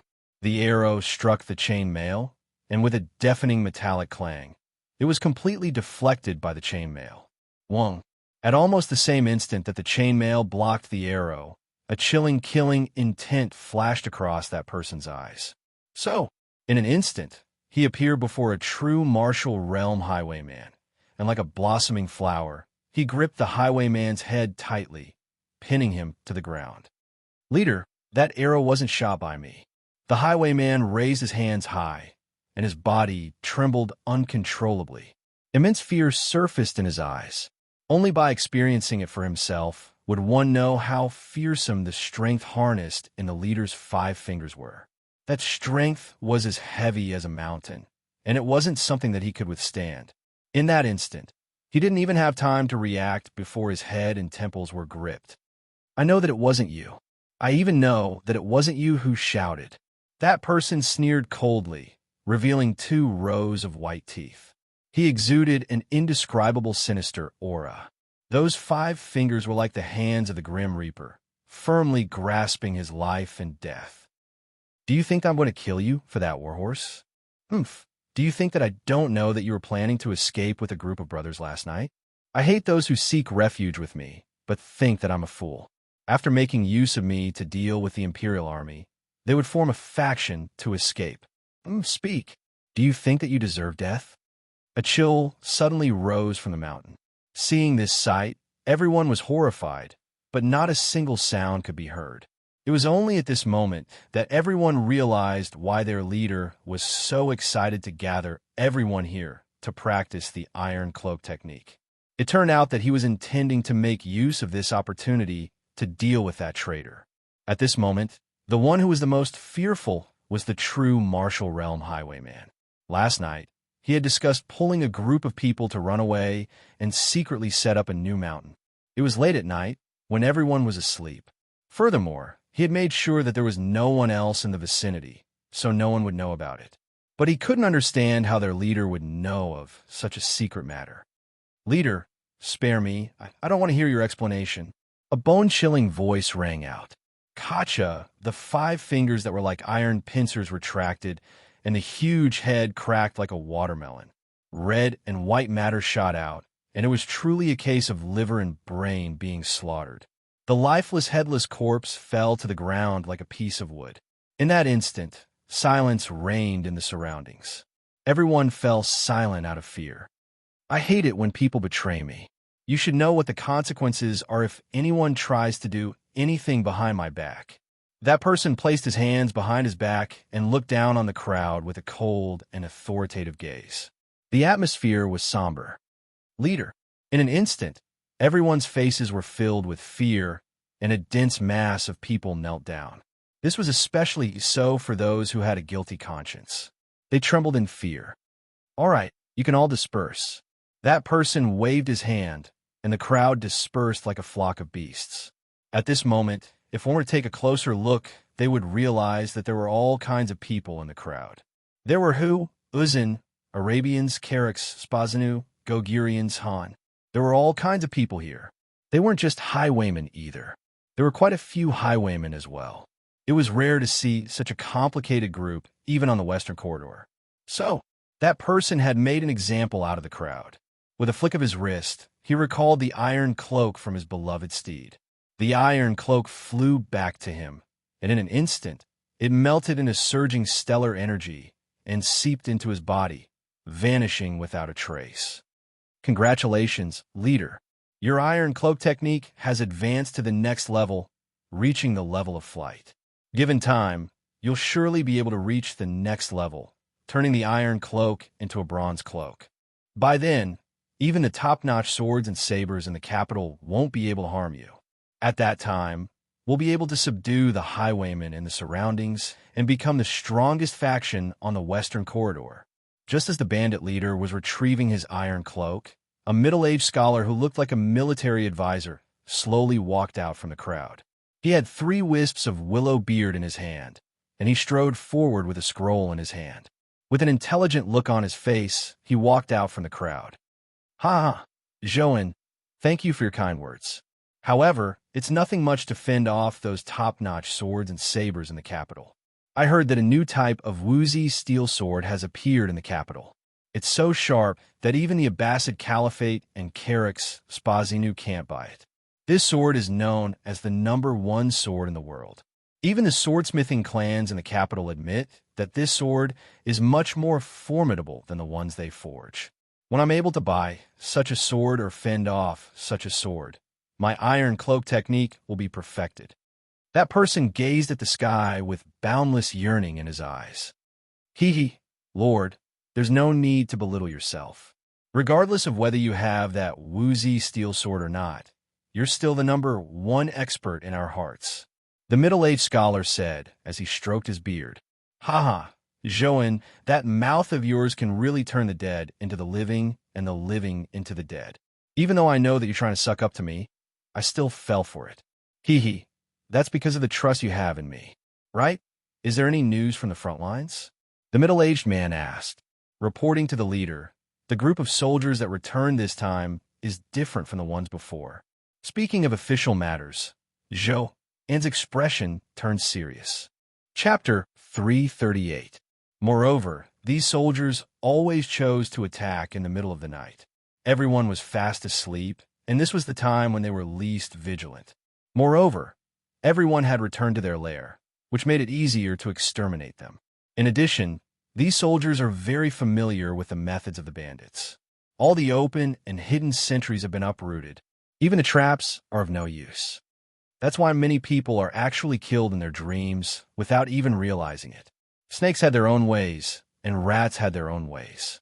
As an official, he actually understood the methods of the bandits so well. This has never happened before. In addition, they didn't hold back at all. Everyone was annihilated. Not a single one escaped. Therefore, it caused a lot of panic among the mountain bandits. Right now, there are already more than 10 groups of bandits that have come to us. More is expected in the future. From his point of view, it's not like there aren't any benefits. The middle-aged scholar smiled. There was always a benefit to the bandits. The most obvious benefit to the bandits was that the Iron Cloak highwaymen were growing stronger and stronger. At this point, they had already become one of the strongest bandits on the entire West Passage. On top of that, unlike other highwaymen, the Iron Cloak highwaymen were all-inclusive. Regardless of whether it was highwaymen or mountain bandits, as long as they submitted to them, they would be taken in. On the other hand, the leader of the Iron Cloak highwaymen, Iron Cloak Lee, possessed incredible means, and he was able to intimidate the highwaymen and bandits alike. This allowed the horse bandits and mountain bandits to unite as one, displaying great combat power. In time to come, just as the strategist of the Iron Cloak highwayman Zhou and had said, it wasn't impossible for the Iron Cloak highwayman to become the strongest highwayman on the West journey. But, Chief, although those soldiers have helped us a lot, they are not as powerful as us. But we also have to guard against them. According to their route, I'm afraid they'll reach our territory in a few days. It's only right and proper for an official to catch a thief. However, the thief wouldn't just sit and wait for death. Let me ask you, how many people do they have? What are their strengths? Which troublesome people do you have? Have you investigated all of this? Iron Cloakley said. His words were directed at the crux of the matter, and the gleam in his narrowed eyes was truly frightening. Clearly, Iron Cloakley had some sort of grand scheme in mind. In the Iron Cloak bandits, as long as one was familiar with the leader's style, they would be able to predict what the leader would do next.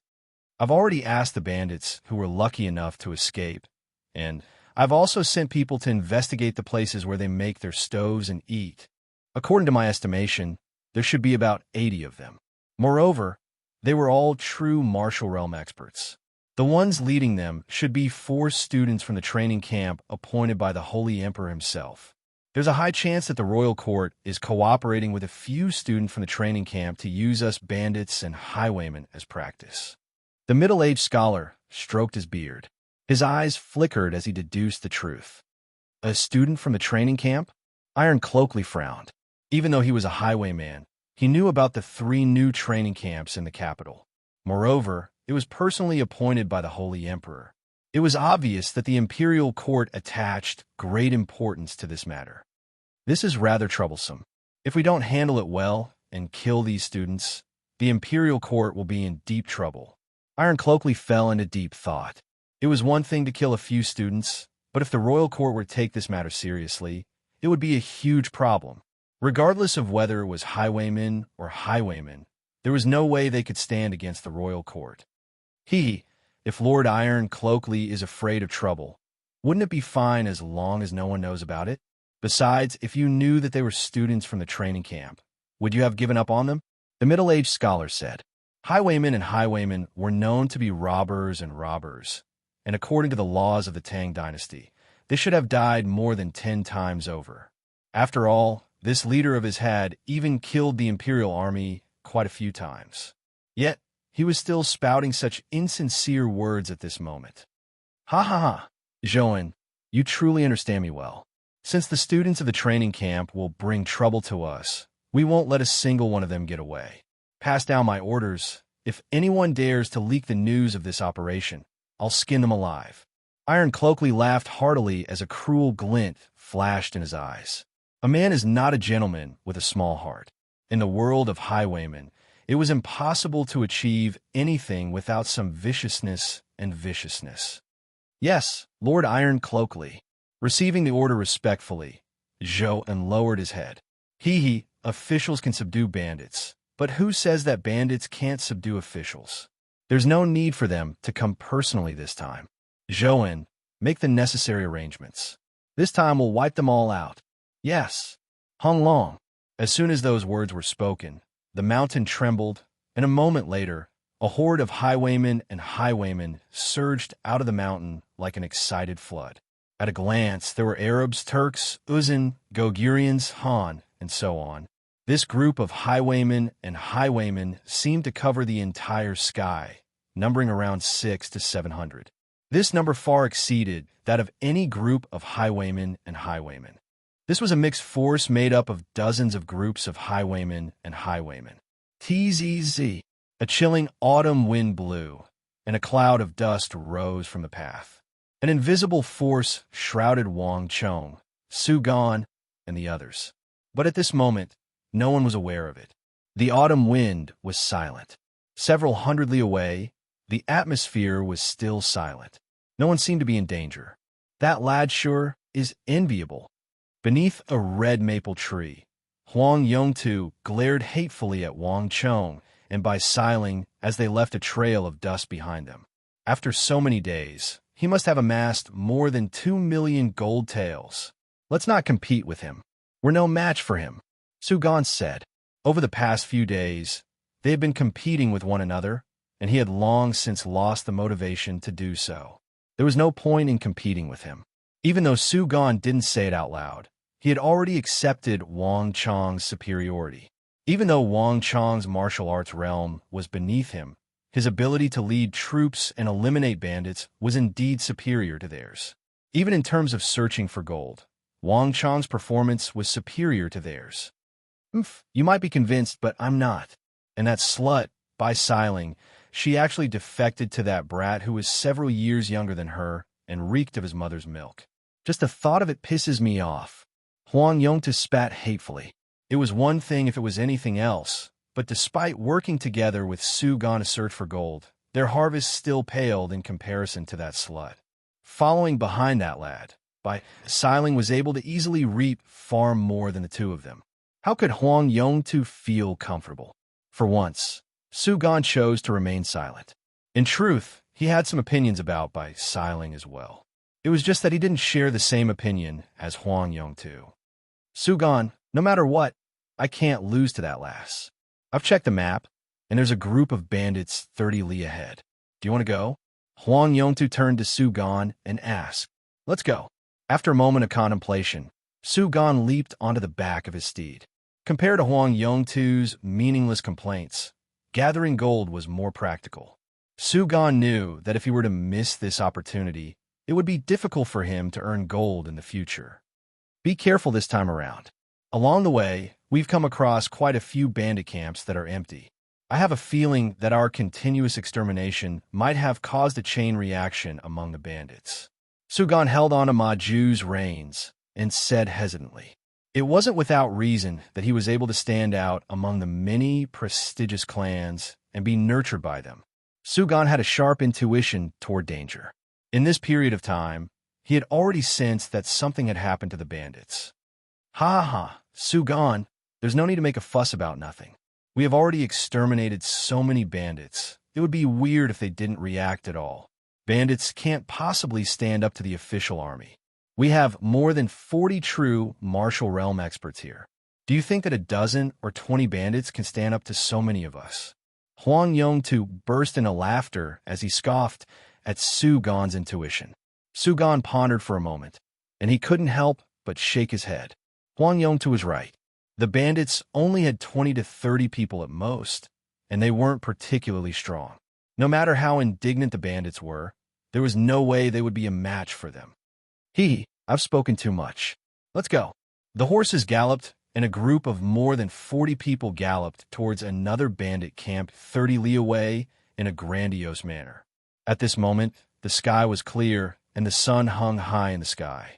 In the past few days, Su Gan and Huang Yongtu had already completed the first phase of their respective missions. There was no need for them to be restricted by time anymore. They had to move out at night.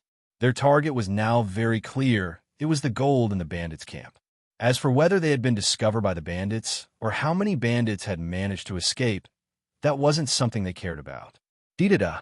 Several hours later, Su Gan and Huang Yongtu finally arrived at the bandit camp along the main road. The 40 cavalrymen dived into the forest, heading toward the mountain peak. Unexpectedly, the journey was smooth sailing. Along the way, they didn't even encounter a single bandit scout. The mountain peak was completely silent, and there wasn't even a single bandit to be seen.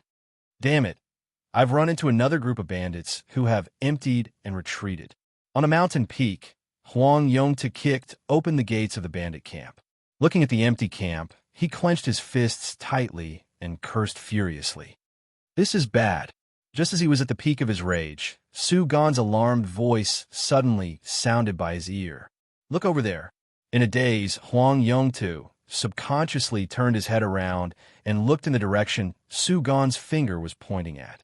At the foot of the mountain, on the winding road to the west, a huge cloud of dust was rising into the sky. A huge group of bandits and highwaymen were charging toward them, with killing intent gushing out of them, brandishing gleaming swords and sabers. Upon seeing this sight, not only Huang Yongtu, everyone's face paled as well. Dang!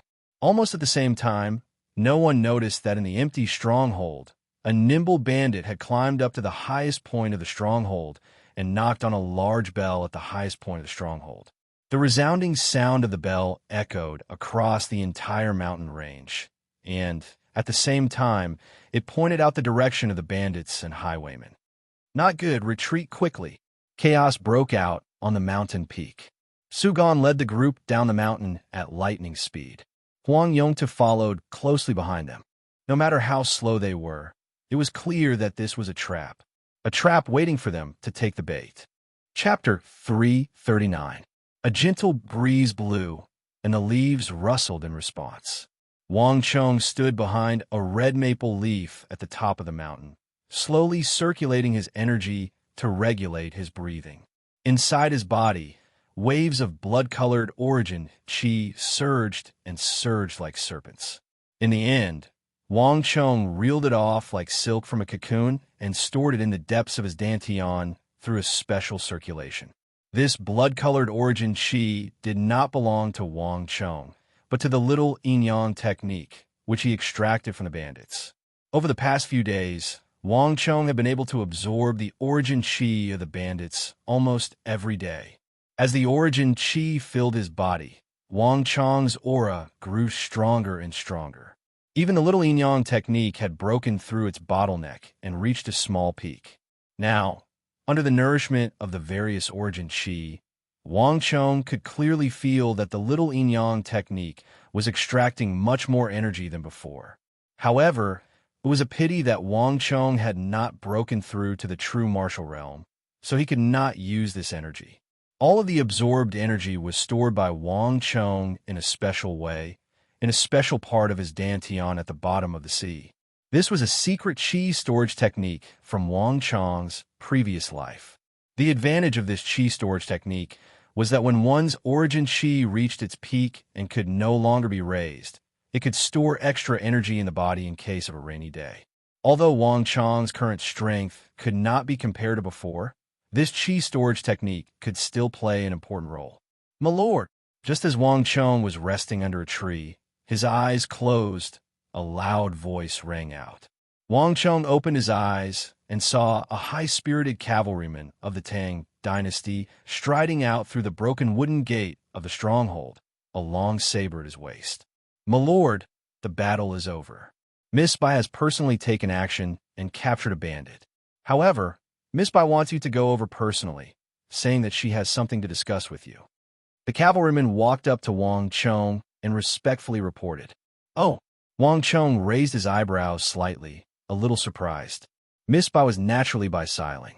Because Bai Siling was a woman, Wang Chong's bodyguards called her Miss Bai in private. Bai Siling usually wouldn't call him over. Since she invited him over, something must have happened. This made Wang Chong secretly curious. "Got it. I'll head over now." As soon as Wang Chong said that, he removed the pouch from his waist and opened it, revealing the soybeans inside. He placed it in front of Little Shadow and patted its neck. Watching Little Shadow happily stick its mouth into the pouch, he then turned around and walked inside. After passing through many gates, Wang Chong saw Bai Siling in the deepest part of the stronghold. The young lady of the Bai family sat on a large tiger skin chair, surrounded by 7 or 8 armed cavalrymen. No one spoke, and the atmosphere was heavy. "What's wrong?" Wang Chong smiled as he walked in from the door. It was rare to see such a serious Bai Siling. "There's a problem. This guy is the leader of the bandits. You can ask him yourself." Bai Siling raised her snow-white sleeves and stretched out a white finger, pointing at a man tied up on the ground. "Oh." Wang Chong's attention shifted from Bai Siling to the man on the ground. This man was about 30 years old and about 7 feet tall. He looked very righteous and had a heroic spirit. How rare. There's actually such a person among the bandits. Wang Chong raised his eyebrows, and a trace of surprise flashed in his eyes. The appearance was born from the heart. The bandits were involved in robbing, killing, and arson. Therefore, they never had a good aura. They were used to having angry eyes and fierce looks. It was rare to see someone like this man. Wang Chong immediately had a good impression of him. "You're the chief of this bandit gang?" Wang Chong walked over and asked. "Yes." The man straightened his back and replied straightforwardly. "Even though we're bandits, we've never robbed the Han or harassed the Imperial Army. You shouldn't have captured me, and you shouldn't have killed my men." "Ha ha. It's rare to see a bandit like you acting so righteously. Bandits rob and rob. This is their livelihood. What other tricks can you come up with? Furthermore, the Imperial Court has always placed great importance on the road to the west. You should know how the Imperial Court deals with robbers, right? Do you think that you'll be spared just because you didn't rob the Han?" Hearing those words, Wang Chong was amused. The man fell silent. "I can tell you a piece of information in exchange for the lives of me and my brothers," the man said after a moment of silence. "Tell me, what information can save your life?"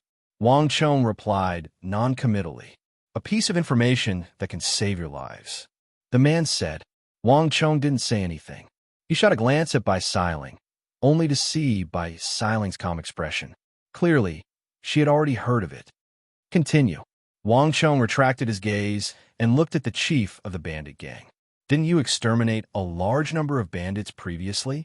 Didn't you notice that many of the bandits were completely empty? Don't you find it strange?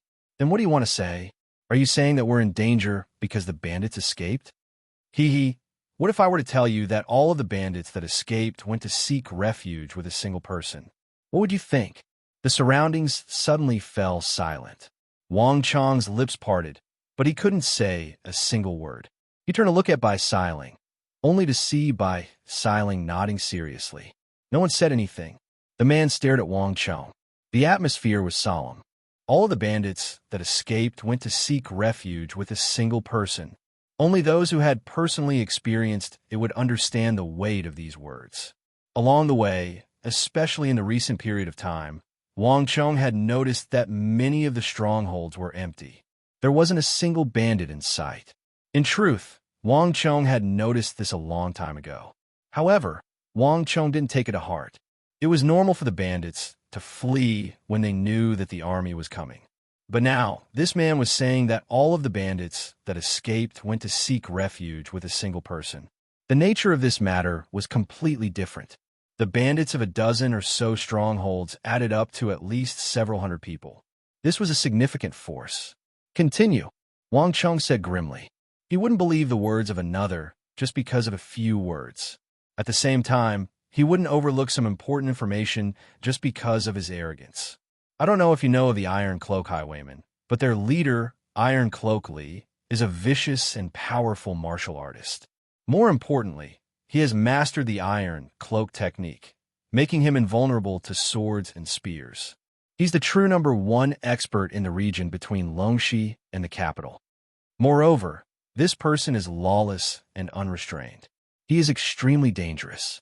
As bandits, robbing is nothing out of the ordinary. But no matter how formidable a bandit is, he knows that he's no match for the army. But the Iron Cloak Highwaymen are different. They even dare to rob the army. Before this, at least 6 to 7 groups of soldiers have died in Iron Cloak Lee's hands. As a result, Iron Cloak Lee's reputation has soared, and he's extremely respected among the bandits and highwaymen. On top of that, Iron Cloak Lee is a highwayman who comes and goes without a trace. The royal court has tried to apprehend him before. However, as soon as the royal court gets stronger, Iron Cloak Lee will immediately flee to the northwest and hide in the depths of the mountains. Once the matter blows over, he'll appear once more. On the other hand, if a small group of soldiers were to appear, Iron Cloak Lee would just wipe them out to bolster his own prestige.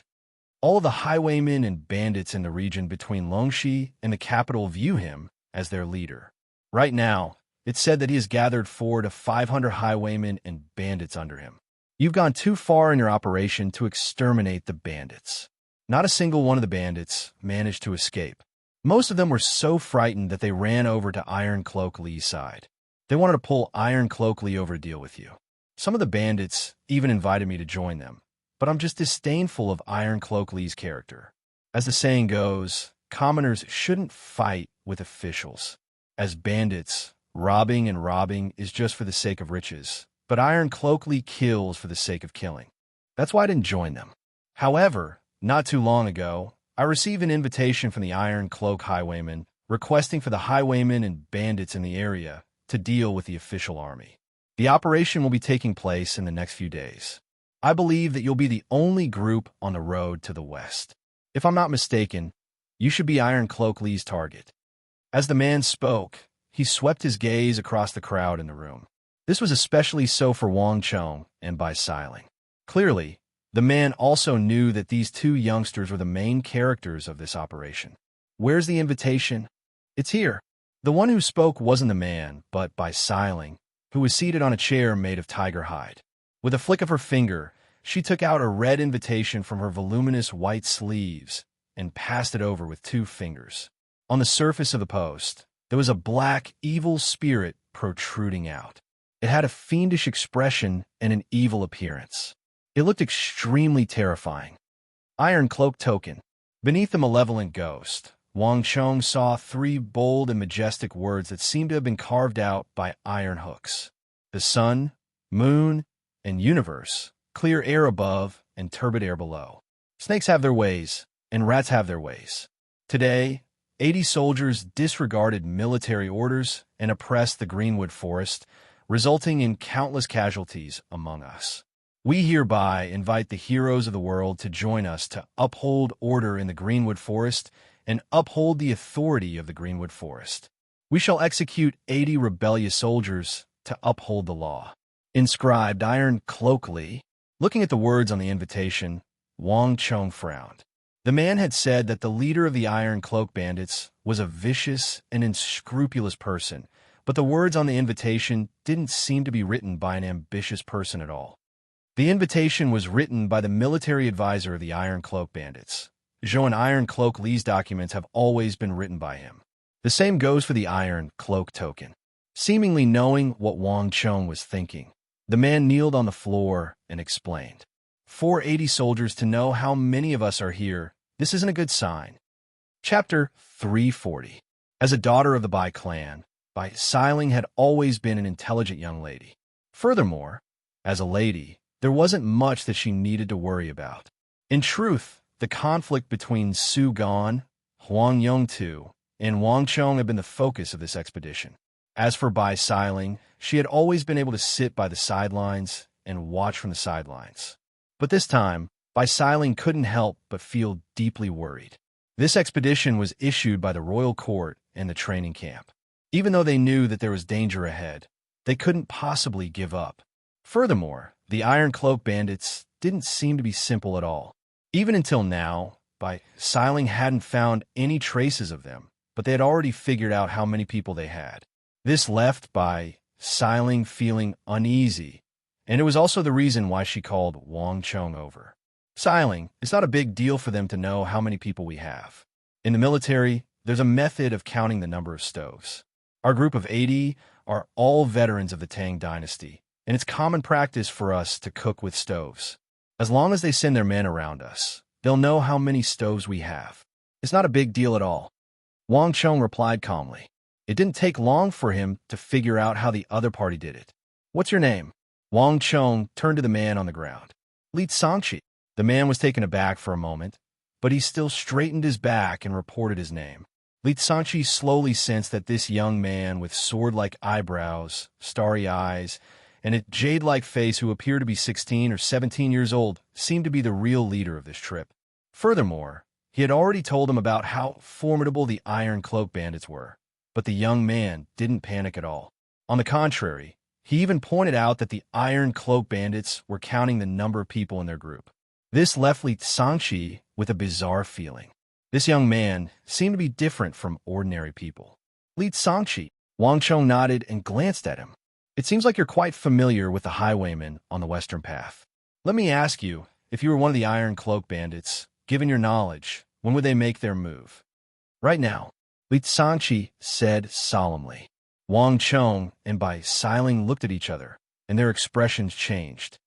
You are too close to the Iron Cloak Highwayman's territory, only 100 li away.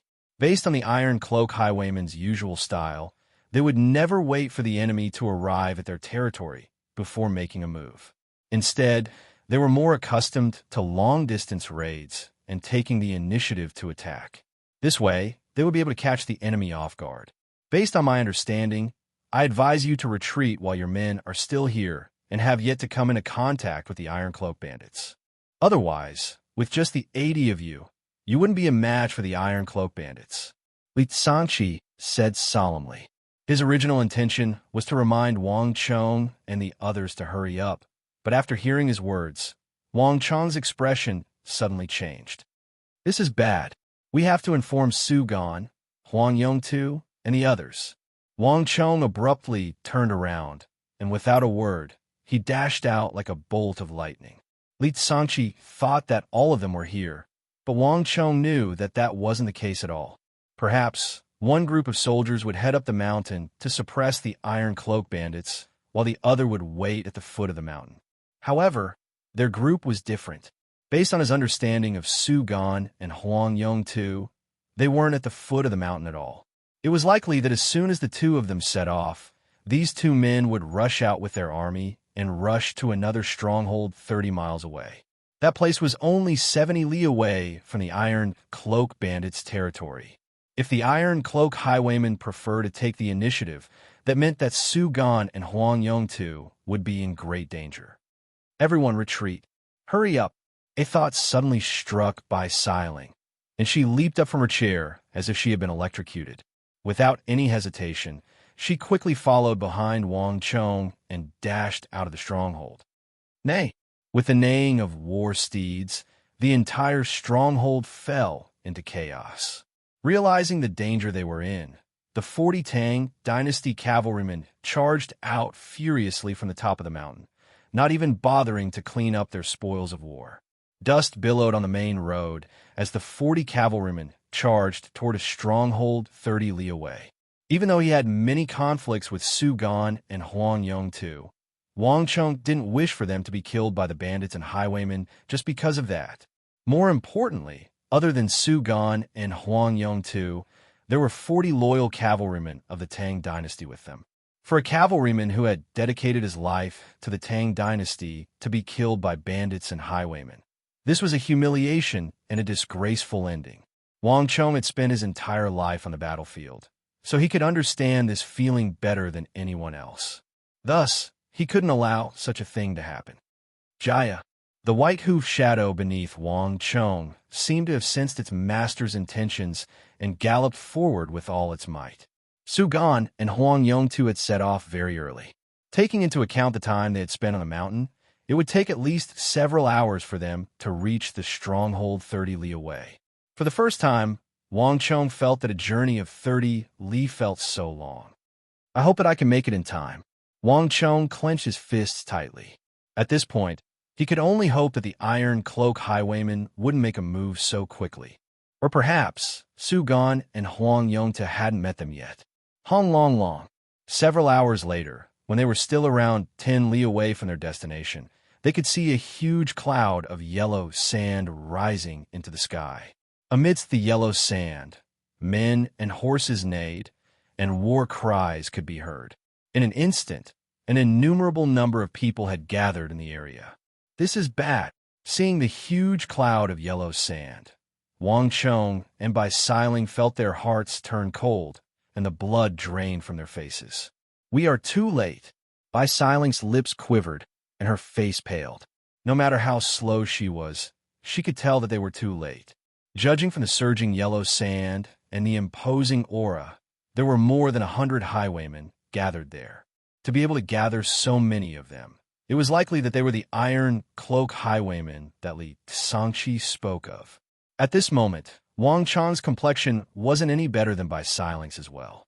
Just based on the imposing aura, Li Sangqi's evaluation of the Iron Cloak Highwaymen wasn't wrong at all.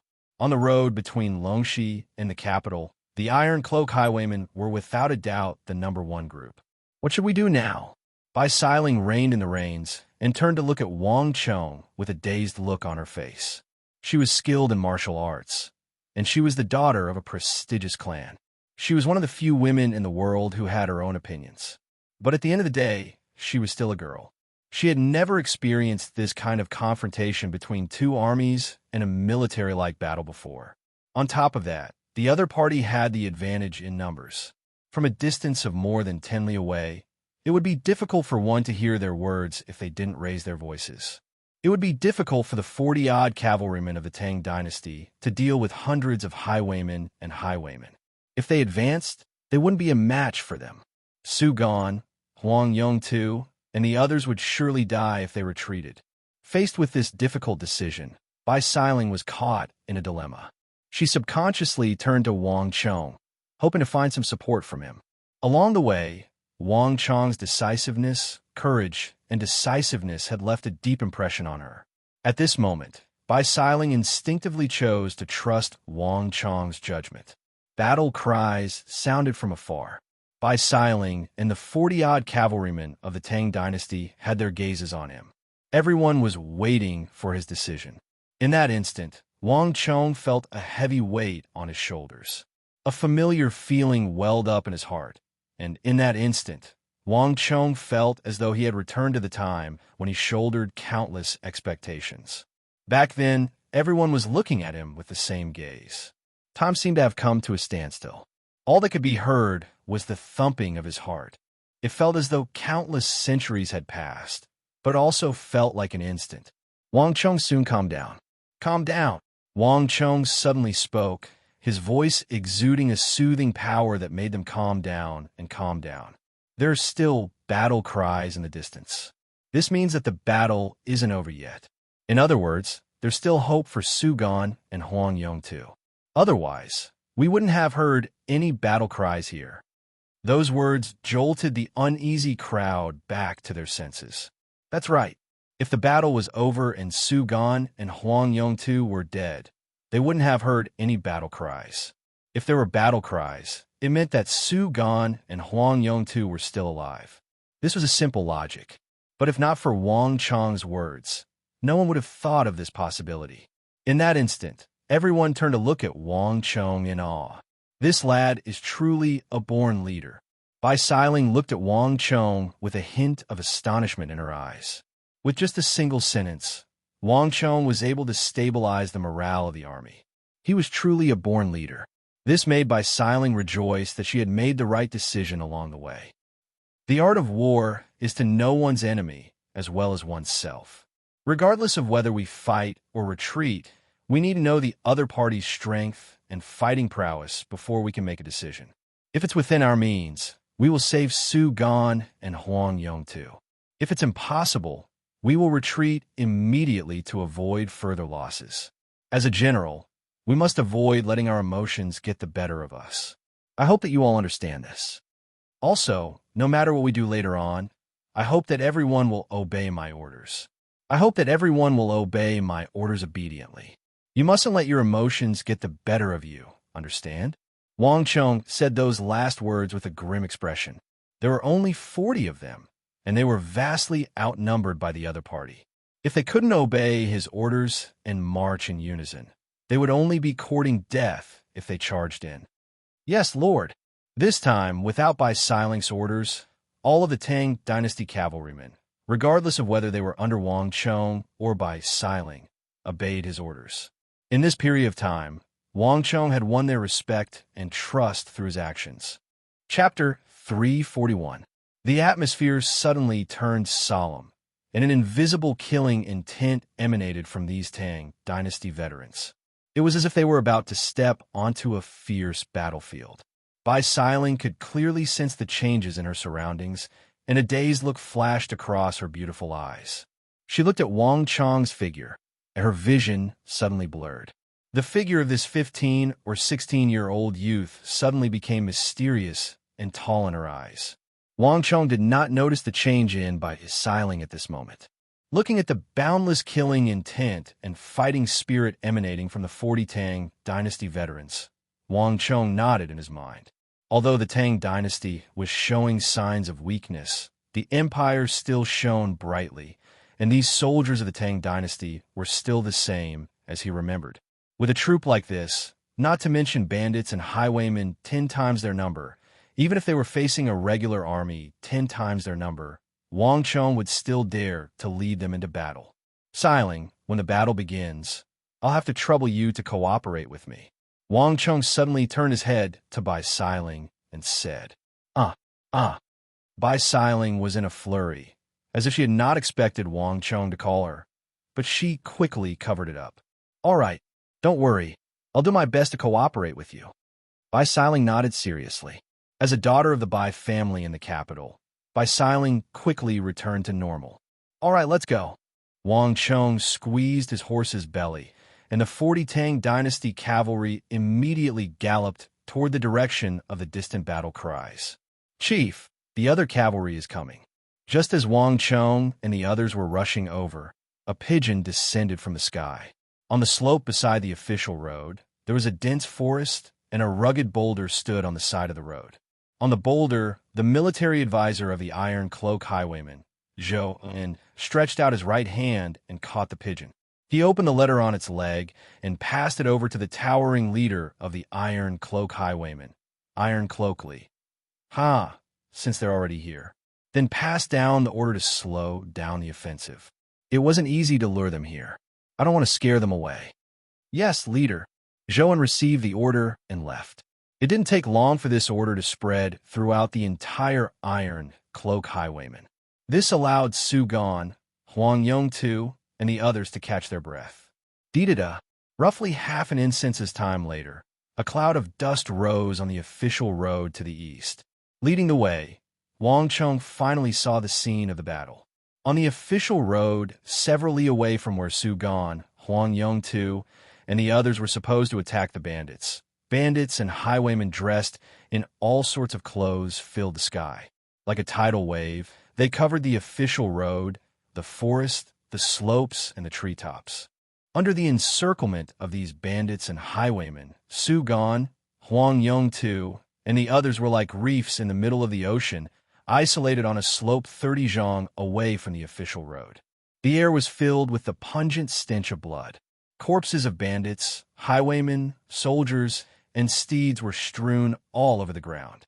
Seeing this sight, the eyes of Wang Chong, Bai Siling, and the 40 Tang dynasty cavalrymen reddened. This was the first time the 80 cavalrymen had suffered such a heavy casualty. On the slope, Su Gan and Huang Yongtu had barely managed to fend off the attacks of the Iron Cloak Highwaymen by relying on the trees and the surrounding terrain. However, the number of Tang dynasty cavalrymen by their side had dropped from 40 to 24. In total, 16 to 17 veteran cavalrymen of the Tang dynasty had died in the forest. Every single one of the Tang dynasty cavalrymen was a true martial realm expert, and they had been through countless battles. This kind of loss could be said to be disastrous. But what was even more unbearable was that these respected veterans of the Empire had died in the hands of these bandits and highwaymen. Lord, I want to kill them all. Beside Wang Chong, Ma Song and the others clenched their fists tightly as their eyes reddened in fury. The other cavalrymen also felt agitated. A warrior could die on the battlefield without regrets, but they shouldn't die in the hands of bandits and highwaymen in disgrace. Have you forgotten what I told you? Calm down. We must kill these Iron Cloak highwaymen, but we can't just charge in like this. Look at the other side. How many of them are there? Taking a deep breath, Wang Chong stopped the crowd. At the same time, a raging flame was burning in his heart. Having spent his entire life on the battlefield, Wang Chong could empathize with the emotions of a soldier more than anyone else. Furthermore, even though those soldiers died in the hands of the highwaymen, in the end, they died protecting Su Gan and Huang Yongtu. At the very least, their deaths are honorable. Wang Chong's final words were effective. The eyes of Ma Song and the others immediately cleared up. That's right, as a warrior, no matter what, the first and most important task was to protect their commander. Even though Su Gan, Huang Yong-tu, and the others weren't members of the military, from the moment they received their orders, they had become the commanders of the cavalrymen. From this point of view, their deaths were honorable. Otherwise, given their capabilities, there was still a good chance that they could have survived. Lord, feel free to speak. We'll do as you say. Ma Song and the others regained their clarity of mind, and their expectant gazes fell on Wang Chong. The atmosphere was extremely tense. Wang Chong fell silent for a moment before he suddenly patted his steed and leaped out of the formation. Everyone, wait here. Without my orders, no one is to come into contact with them. As his voice echoed in everyone's ears, Wang Chong was already at the front of the formation, less than 50 zhang away from the Iron Cloak Highwayman. Behind him, Bai Siling was silent for a moment before gritting her teeth and chasing after Wang Chong. These Iron Cloak Highwaymen aren't simple. Bai Siling gritted her teeth and said, the number of true martial realm experts they have isn't any lesser than ours. It's not just that they have more true martial realm experts than us. Wang Chong sighed and spoke with a voice that only Bai Siling could hear. The highwaymen had always been stronger than the bandits.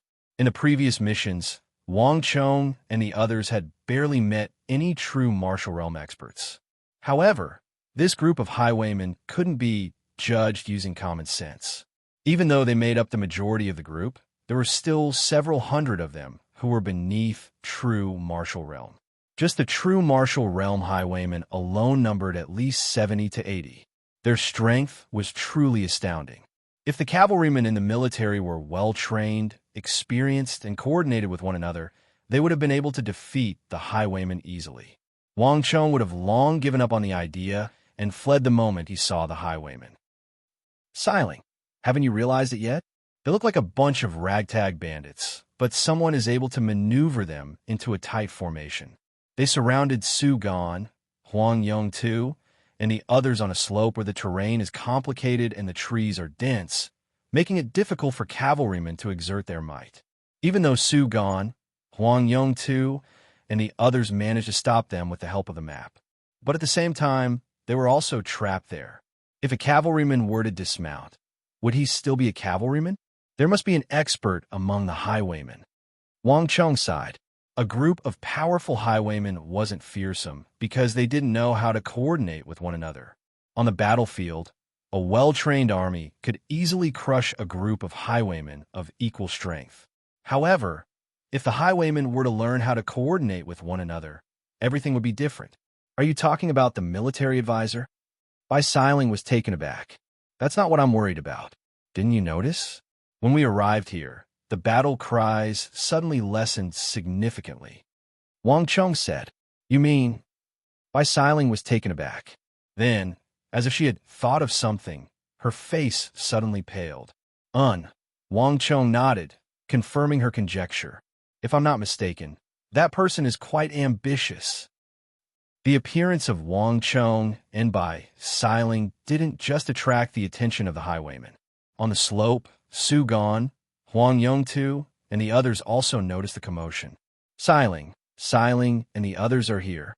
Beneath the tree, Huang Yong-tu propped himself up and looked at the army on the main road with trembling agitatedly. It had only been a few hours, but Huang Yong-tu had never felt this long in his life. For a moment, he was on the verge of despair.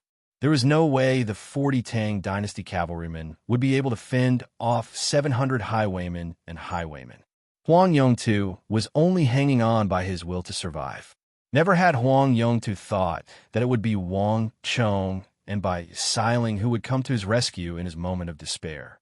He opened his mouth, wanting to call out Wang Chong's name. But at this moment, he awkwardly realized that even though they had been traveling together for so long, he still didn't know Wang Chong's name. It's useless. They won't be able to reach us. Just as Huang Yong-tu was getting excited, a basin of cold water suddenly splashed over him. Lieutenant Zhang Lin's chest was heaving up and down, and his face was pale. Due to overexertion, he looked extremely feeble. On the other hand, his body was already riddled with wounds due to the intense battle, and fresh blood had already dyed his body red. Even though Su Gan and Huang Yong-tu were the leaders of the group in name, The true leader was actually Zhang Lin. He was the one who had single-handedly fended off the enemy's relentless assault and saved Su Gan and Huang Yongtu. But at the same time, his injuries were far more severe than anyone else's. At this moment, Zhang Lin had no idea how much longer he could hold on. It was the duty of a soldier to follow orders, and the only thing driving Zhang Lin to persevere on was to ensure that Su Gan and Huang Yongtu were safe. On top of that, he couldn't allow himself to be humiliated and die under the blades of a highwayman. This was Zhang Lin's conviction. Lieutenant Zhang is right. There are too many of them. We aren't a match for them at all. Even if Xiling and the others were to join us, it would still be the same. Besides, the leader of the highwaymen hasn't made a move yet, and you've seen how fearsome he is. There's no way he will allow us to escape. Xiling and the others are just sending themselves to their deaths. Chapter 342. As the leader of this operation, Su Gan had 20 cavalrymen protecting him with their lives. But even so, he had still sustained severe injuries. The current Su Gan was no longer as competitive as he used to be. At this point, he could only hope that Wang Chong and the others wouldn't fall into the same trap as them. Bullshit. Xiling and the others are our only hope at the moment. Do you all wish to die? You may wish to die, but I don't. Xiling. Huang Yongtu abruptly leaped into the air and beckoned to Wang Chong and Bai Xiling. He had long forgotten that Bai Xiling was still a fickle and traitorous slut in his eyes. Ha ha ha, pass down my orders. No one is to shoot arrows. Let him shout. No one is to stop him. At the back of the formation, Iron Cloakley roared with laughter. Yes, Chief. Wait a moment. Don't make it too obvious. How the bandits on the east side prepare for battle. Yes. A few highwaymen immediately rode off to carry out the orders. Even though they were highwaymen, they had the ability to pass down orders, to command, to defend, and to shoot arrows. They were no longer ordinary highwaymen, but soldiers. On the other side, Wang Chong and Bai Xiling also heard Huang Yongtu's voice. Even though Wang Chong and Bai Xiling didn't get along with Huang Yongtu, they couldn't help but feel ripples in their hearts upon hearing Huang Yongtu's desperate plea. Xiling, do you know how to shoot arrows? Wang Chong suddenly asked. I do. Why? Bai Xiling replied. For the moment, she couldn't fathom Wang Chong's intentions. Shoot an arrow for me and bring something over, Wang Chong said calmly. His gaze swept across the iron cloak highwayman before him, and he had a rough idea of what to do. What Su Gan and Huang Yongtu need right now is to stabilize the morale of their troops. On top of that, after fighting for so long, they have suffered quite a few casualties. Even Su Gan and Zhang Lin are injured. We need to replenish them with healing pills. Understood. Bai Xiling looked at the youth beside her, who was younger than her, and her beautiful eyes flashed with a trace of admiration. Bai Xiling felt an indescribable admiration for this young man who had always been secretive and never even mentioned his background, yet had the white-hoofed shadow, the royal steed of the white-hoofed shadow. No matter what problem or predicament he encountered, he always seemed to have a solution, always had his own ideas, and never panicked. There was always a calming power in him. Following such a person, even if they were in prison, they couldn't help but forget. This young man possessed a strength that others could rely on and trust in. Bring me the arrow. Bai Xiling waved her hand, and soon someone handed over a big iron bow. In the Bai family, Bai Xiling was one of the few people who dabbled in archery, and her cultivation was very high. Wang Chong had asked the right person. The army had simple charcoal pens for writing envelopes, which were used in emergencies. Using the unit of measurement, every 10 soldiers would have one of these things. Wang Chong tore a piece of cloth and swiftly wrote a few lines of words on it. Then he passed all the recovery pills he had on him to Bai Xiling. Boom! In the next moment, Bai Xiling drew her bow and shot Wang Chong's letter along with the recovery pills. The arrow traversed a distance of 100 zhang and struck the tree behind Huang Yongtu. The white feather of the arrow trembled in the air. Bastards! Aren't these fellows being too arrogant? 500 feet away, a savage-looking bandit could not help but spit fiercely on the ground when he saw this scene and cursed. Even though the military advisor and leader had ordered them not to touch them for the time being, these fellows were being too arrogant. However, these fellows were too arrogant, treating them as if they were nothing. We have so many people on our side. Why should we be afraid of them? A spit from each of us is more than enough to drown them. Isn't the military advisor being a little too cautious? Indeed, they're just two kids who are still wet behind the ears. How can they be leaders? Brothers, take them down, kill the men, and have fun with the women. A commotion immediately broke out among the bandits. Mountain bandits and bandits had always been free, undisciplined, and lawless people. If they were facing a powerful enemy, they might still obey the orders of Iron Cloak Li and the others. But now, Wang Chong and the others only had a few dozen of them, and they were led by two kids. For a moment, the bandits had forgotten about the might of Wang Chong and the others when they wiped out the bandits, and they were itching to make a move. Chief, the brothers of the bandits who just joined us are starting to get restless. A valiant-looking highwayman suddenly pointed to the distance and said, "They forgot about the orders we gave earlier. Should we go over and restrain them?" "There's no need for that." The one who said those words wasn't Iron Cloak Li, but the military advisor Zhou, and let them be. They won't learn to be obedient if they don't suffer some losses. If some of them die, they will be more obedient. At the same time, we can also test the strength of this group of soldiers and consume some of their strength. Zhou said emotionlessly as he stroked his beard. According to the intelligence they had received, there was a group of soldiers who were well-versed in the means of bandits, and none of the bandits were able to escape from them. The group on the slope clearly wasn't as formidable, and there was nothing special about them. From the looks of it, it could only be the group on the other side. The highwayman hesitated for a moment before turning to look at Iron Cloak Li. Iron Cloak Li's face remained impassive, and he simply nodded slightly. Understanding the other party's intentions, the highwayman fell silent. Based on the intentions of Zhou and the military advisor, they intended to let the Eastern highwayman have a taste of Wang Chong's skills. However, things didn't develop as they expected. "Siling, it seems like they have a problem with that arrow of yours." Wang Chong immediately sensed the restlessness of the bandits. "Why? Are you going to surrender?" Bai Siling chuckled softly. Unknowingly, she had been infected by Wang Chong's mood. In such a precarious situation, it was impossible to laugh. But when she was with Wang Chong, she couldn't help but forget this point. How can that be? Since they want to make a move, we might as well fulfill their wish. There's no need for them to make a move. Let's head over ourselves. Wang Chong smiled. "What do you intend to do?"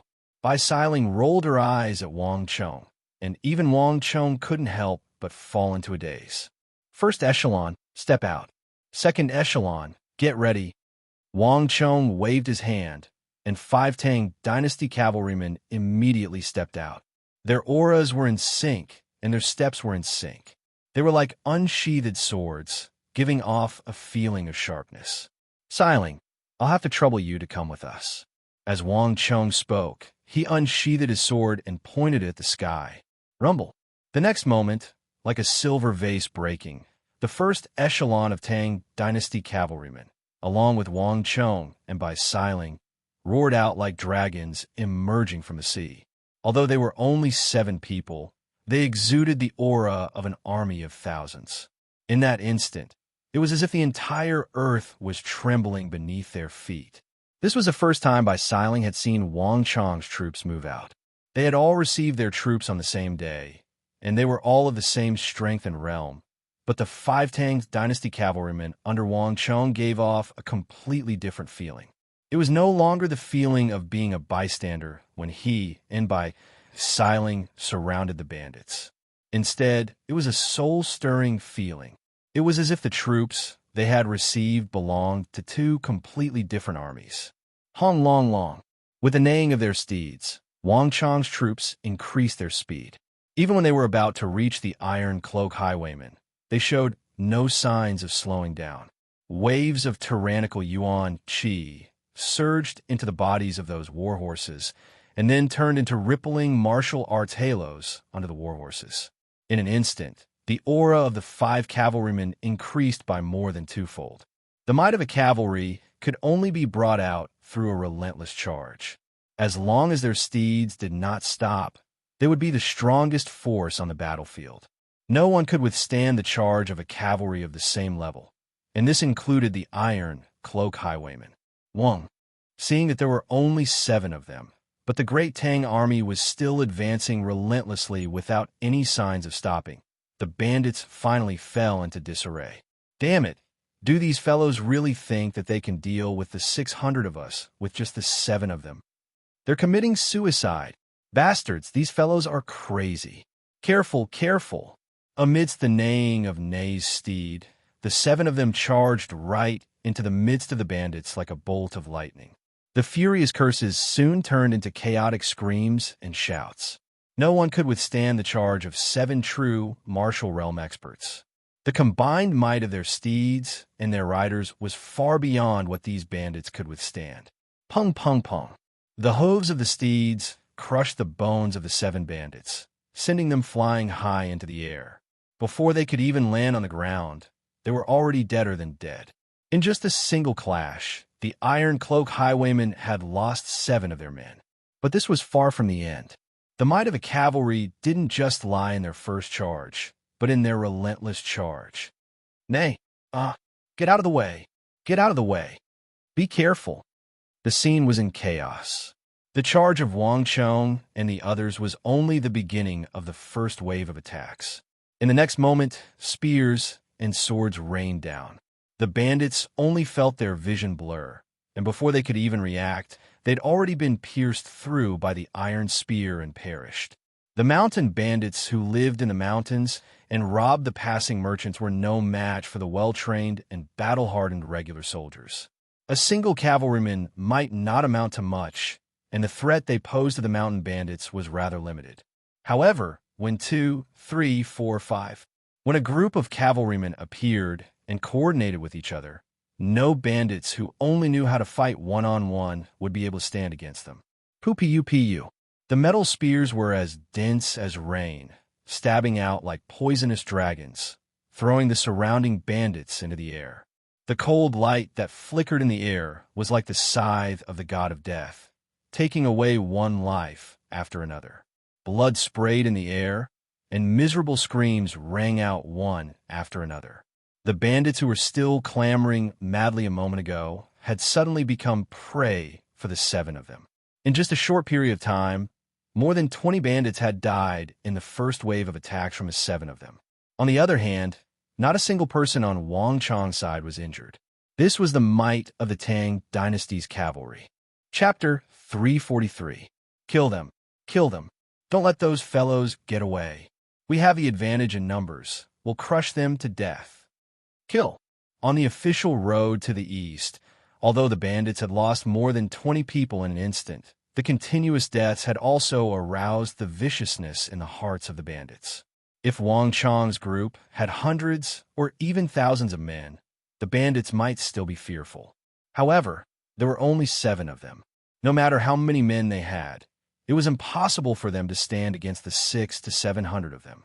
In an instant, hundreds of bandits swarmed over from all directions, reducing the space that Wang Chong's group could operate in.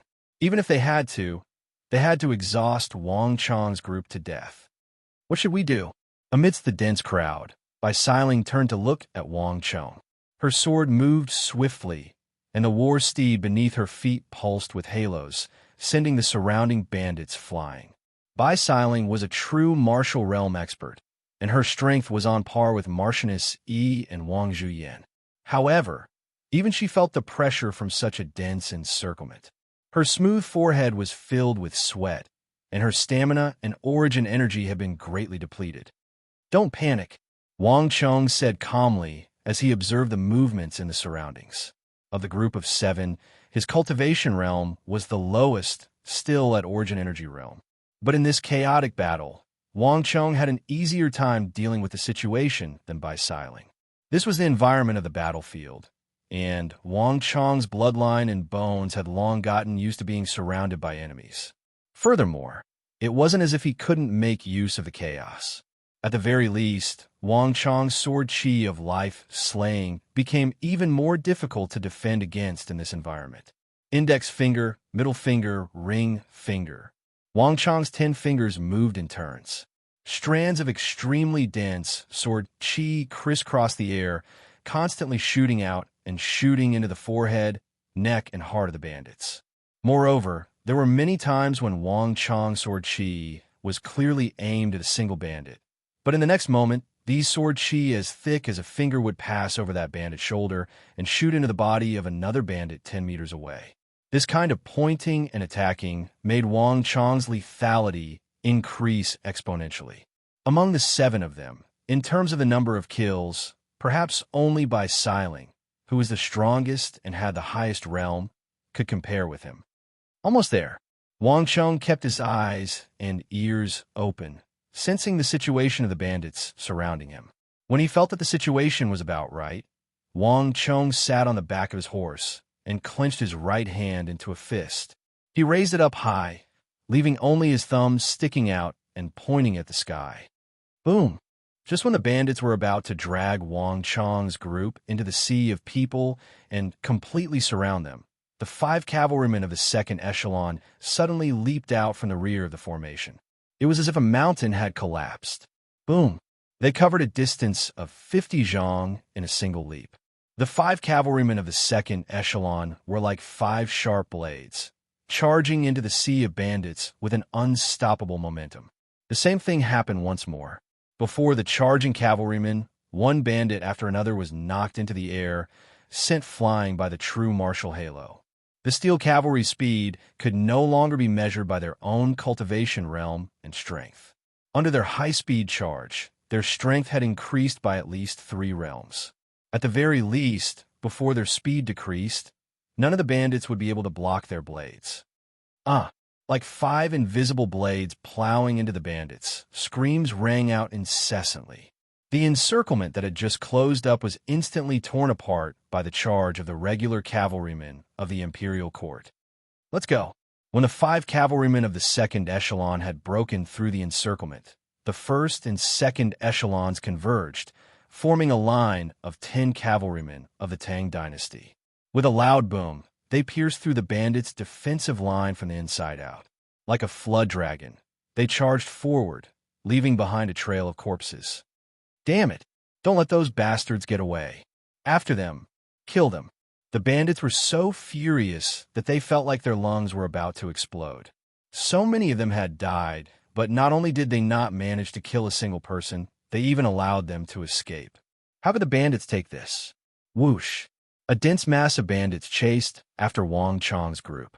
The bandits with war horses were the first to bear the brunt of the attack. They charged out from the crowd, galloping in pursuit. 10 cavalrymen and 2 children. Not a single one of them had died, but they had killed at least 40 bandits. At the back of the crowd, the Iron Cloak highwayman and the military advisor frowned silently.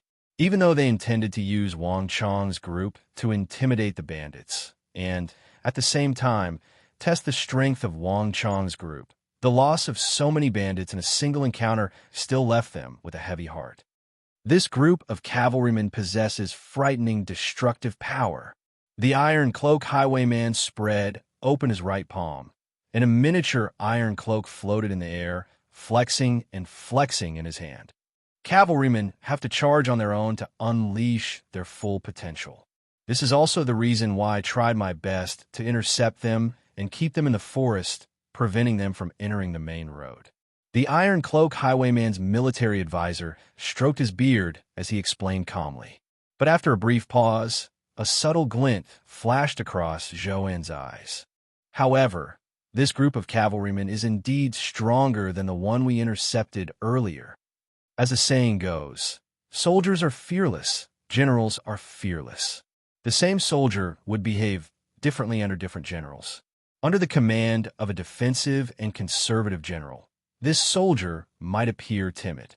Under the command of a brave and resolute general, this soldier would become fearless and unstoppable. This was the influence of a general's disposition and the environment. At the very least, the 10 cavalrymen led by Wang Chong gave him a completely different feeling from Su Gan, Huang Yongtu, and the others on the slope. It seems like it's him. A thought flashed across Zhou's mind. He had already confirmed that it was the group on the main road to the east who had wiped out the bandits and forced them to submit to him. Boss, the 40 bandits aren't a match for them. Send another 60 brothers over. Zhou suddenly turned to the leader on the boulder and said, in Zhou's words, the only ones worthy of being called brothers were his own men. 60 bandits, 40 bandits, and the other bandits on foot. Their numbers were already several times that of Wang Chong's group. The fact that they were able to dispatch so many men to deal with him was more than enough to show how much importance Zhou placed on Wang Chong's group. On the boulder, the leader of the Iron Cloak Highwaymen nodded silently. In the next moment, the 60-odd Iron Cloak Highwaymen bellowed and whipped their horses. They circled around the sea of bandits and emerged from the forest on the right. Xiujian leaped onto the main road and followed closely behind the bandits.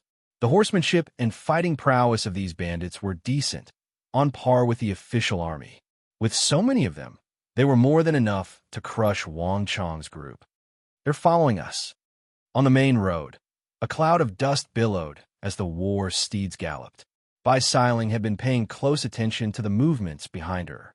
Among the bandits and highwaymen, there were quite a few tall and muscular Turks, Goryans, and short but ferocious Uzan tribesmen.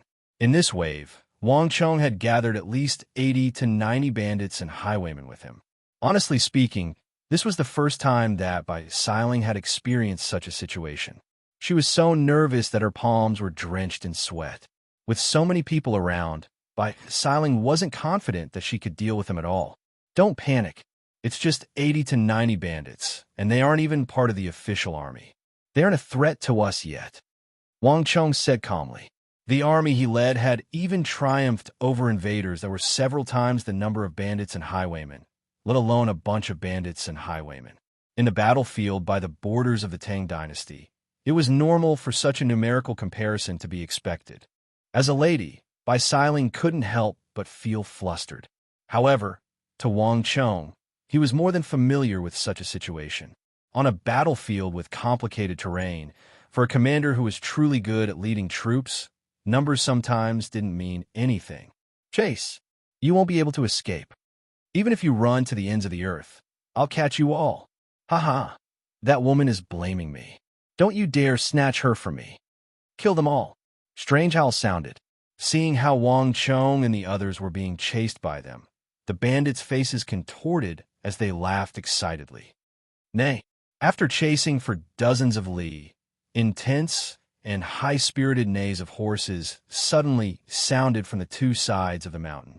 While the bandits were caught off guard, a well-disguised warhorse suddenly leaped out from the forest on the right. With lightning speed, it charged into the most vulnerable area between the 40 bandits and the 60 highwaymen. Rumble. Riding on the terrain, the horse charged down the slope. Its speed and momentum were even more terrifying than charging on flat ground. What kind of tiger was the scariest? The tiger that descended the mountain was the scariest. Similarly, what kind of cavalry was the scariest? The cavalry that charged down the slope was the scariest. That kind of momentum was like an avalanche. Unstoppable and unstoppable. Rumble. Before the dozens of bandits and highwaymen could react, they were hit by the cavalry that Wang Chong had set up on the slope. Shrill screams pierced through the air. The long line was instantly pierced through. At least 30 bandits and highwaymen were caught off guard and died under the charge and thrust of the iron spears of the Tang dynasty cavalry. The originally orderly team was instantly thrown into chaos. Now's the time. Counterattack. Chapter 344. Rumble. The earth quaked. No one could describe the tremors caused by the 30 Tang dynasty cavalry charging into the bandit ranks in an arrow formation. The neighing of the horses, the screams of pain, the clashing of metal, and the cracking of bones all mixed together. In the moment of battle, more than 20 mounted bandits had their bones crushed, and even more were sent flying into the sky by the fierce impact. The power of the military's warhorses was on full display at this moment. Whether it was the sturdiness of their bones, tenacity, or strength, the warhorses of the military far surpassed the tamed horses these bandits and highwaymen could casually get. Wang Chang's intention of luring the bandits and highwaymen over and forming a long line on the official road was now clear. Although the power of the cavalry was greater in open terrain, this was only a small group of cavalry. However, it was only a small group of cavalrymen, and they were able to display their greatest power in narrow terrain. The official road to the west could only allow 6 war horses to gallop side by side. No matter how many bandits and highwaymen there were, they could only move 6 war horses on the official road. In the face of a stronger and more coordinated Tang Empire, the bandits and highwaymen were no match for the bandits and highwaymen. Nay, the 40 bandits and highwaymen were like a line of weeds in a field waiting to be harvested. Thud, thud, thud. The spears of the 30 Tang dynasty cavalry were like dragons. Not a single person could stop them. When the front line of the bandits collapsed, the rear line was completely unable to stop them. Almost every bandit was attacked by 6 or 7 Tang dynasty cavalry at the same time. When the 30 cavalry swept past, they left behind corpses strewn all over the place. For both Wang Chong and his 30 cavalry, this sort of battle was a walk in the park. But for Bai Siling, as well as the bandits and highwaymen who had never experienced this kind of cruel battle, it was unimaginable. This was especially so for the bandits and highwaymen. The 30 great Tang cavalrymen were like 30 killing machines. Their united momentum was like the eruption of a mountain torrent. Just a single glance at them was enough to send them into an unforgettable nightmare. In just an instant, the 40 bandits who had given chase were corpses strewn all over the official road and the 2 sides of the hill. Blood and severed limbs were scattered all over the ground. The might of a cavalry of this scale could no longer be described by their numbers alone. In the open plains, a 10,000-strong cavalry could take on an army of 300,000 strong infantry alone, and they could even penetrate and defeat the enemy repeatedly. Those who did not understand this would be plunged into a nightmare. Kill. Before the 60 Iron Cloak highwaymen could react, Wang Chong's 30 Tang dynasty cavalry had already merged with the 10 cavalrymen who had been lying in ambush on the hill. With the addition of the 10 cavalrymen, the already formidable force was even more formidable. Hong Long. Without the slightest hesitation, the 40 cavalrymen charged right into the midst of the 60 Iron Cloak highwaymen after killing the 40 bandits. In just a few breaths' time, the entire process had been completed. Nay, steeds collided with steeds, spears clashed with blades, and the same scene repeated itself once more. The strength of the Iron Cloak highwaymen surpassed that of the bandits, and in fact, they were on par with the regular army of the Tang dynasty. But in an intense battlefield where 2 armies were clashing with one another, this word meant the difference between the heavens and the earth. Boom! One war horse after another was thrown into the air by the ferocious collisions. Both the rider and the horse flew several meters into the air as if they were weightless. But before they could land, spears after spear darted through the air like dragonflies, piercing into the formation behind them. Blood splattered like a fountain under the sunlight. Along with the blood, the bandits of the Iron Cloak highwaymen could be seen splattering as well. The powerful highwaymen who were ferocious and belligerent would never be able to match up to the well-trained Great Tang cavalry. Pung pung pung pung. Wave after wave of horse bandits fell as the dense forest of spears pierced forward. At this moment, a simple yet effective battle formation was far more effective than any exquisite martial arts. Let's go. Retreat. Retreat. Retreat. We've fallen into an ambush. We aren't a match for them. An extremely terrified voice resounded on the official road. Even though the 60 Iron Cloak highwaymen were far stronger than the bandits, they only managed to fend off the assault for a moment before collapsing completely. Those who had never experienced it would never be able to imagine the fearsome might of the charge of 40 Tang dynasty cavalrymen.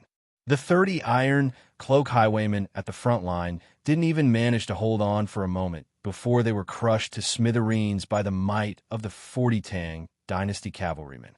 The momentum they exerted was so overwhelming that they couldn't even muster the slightest bit of will to resist.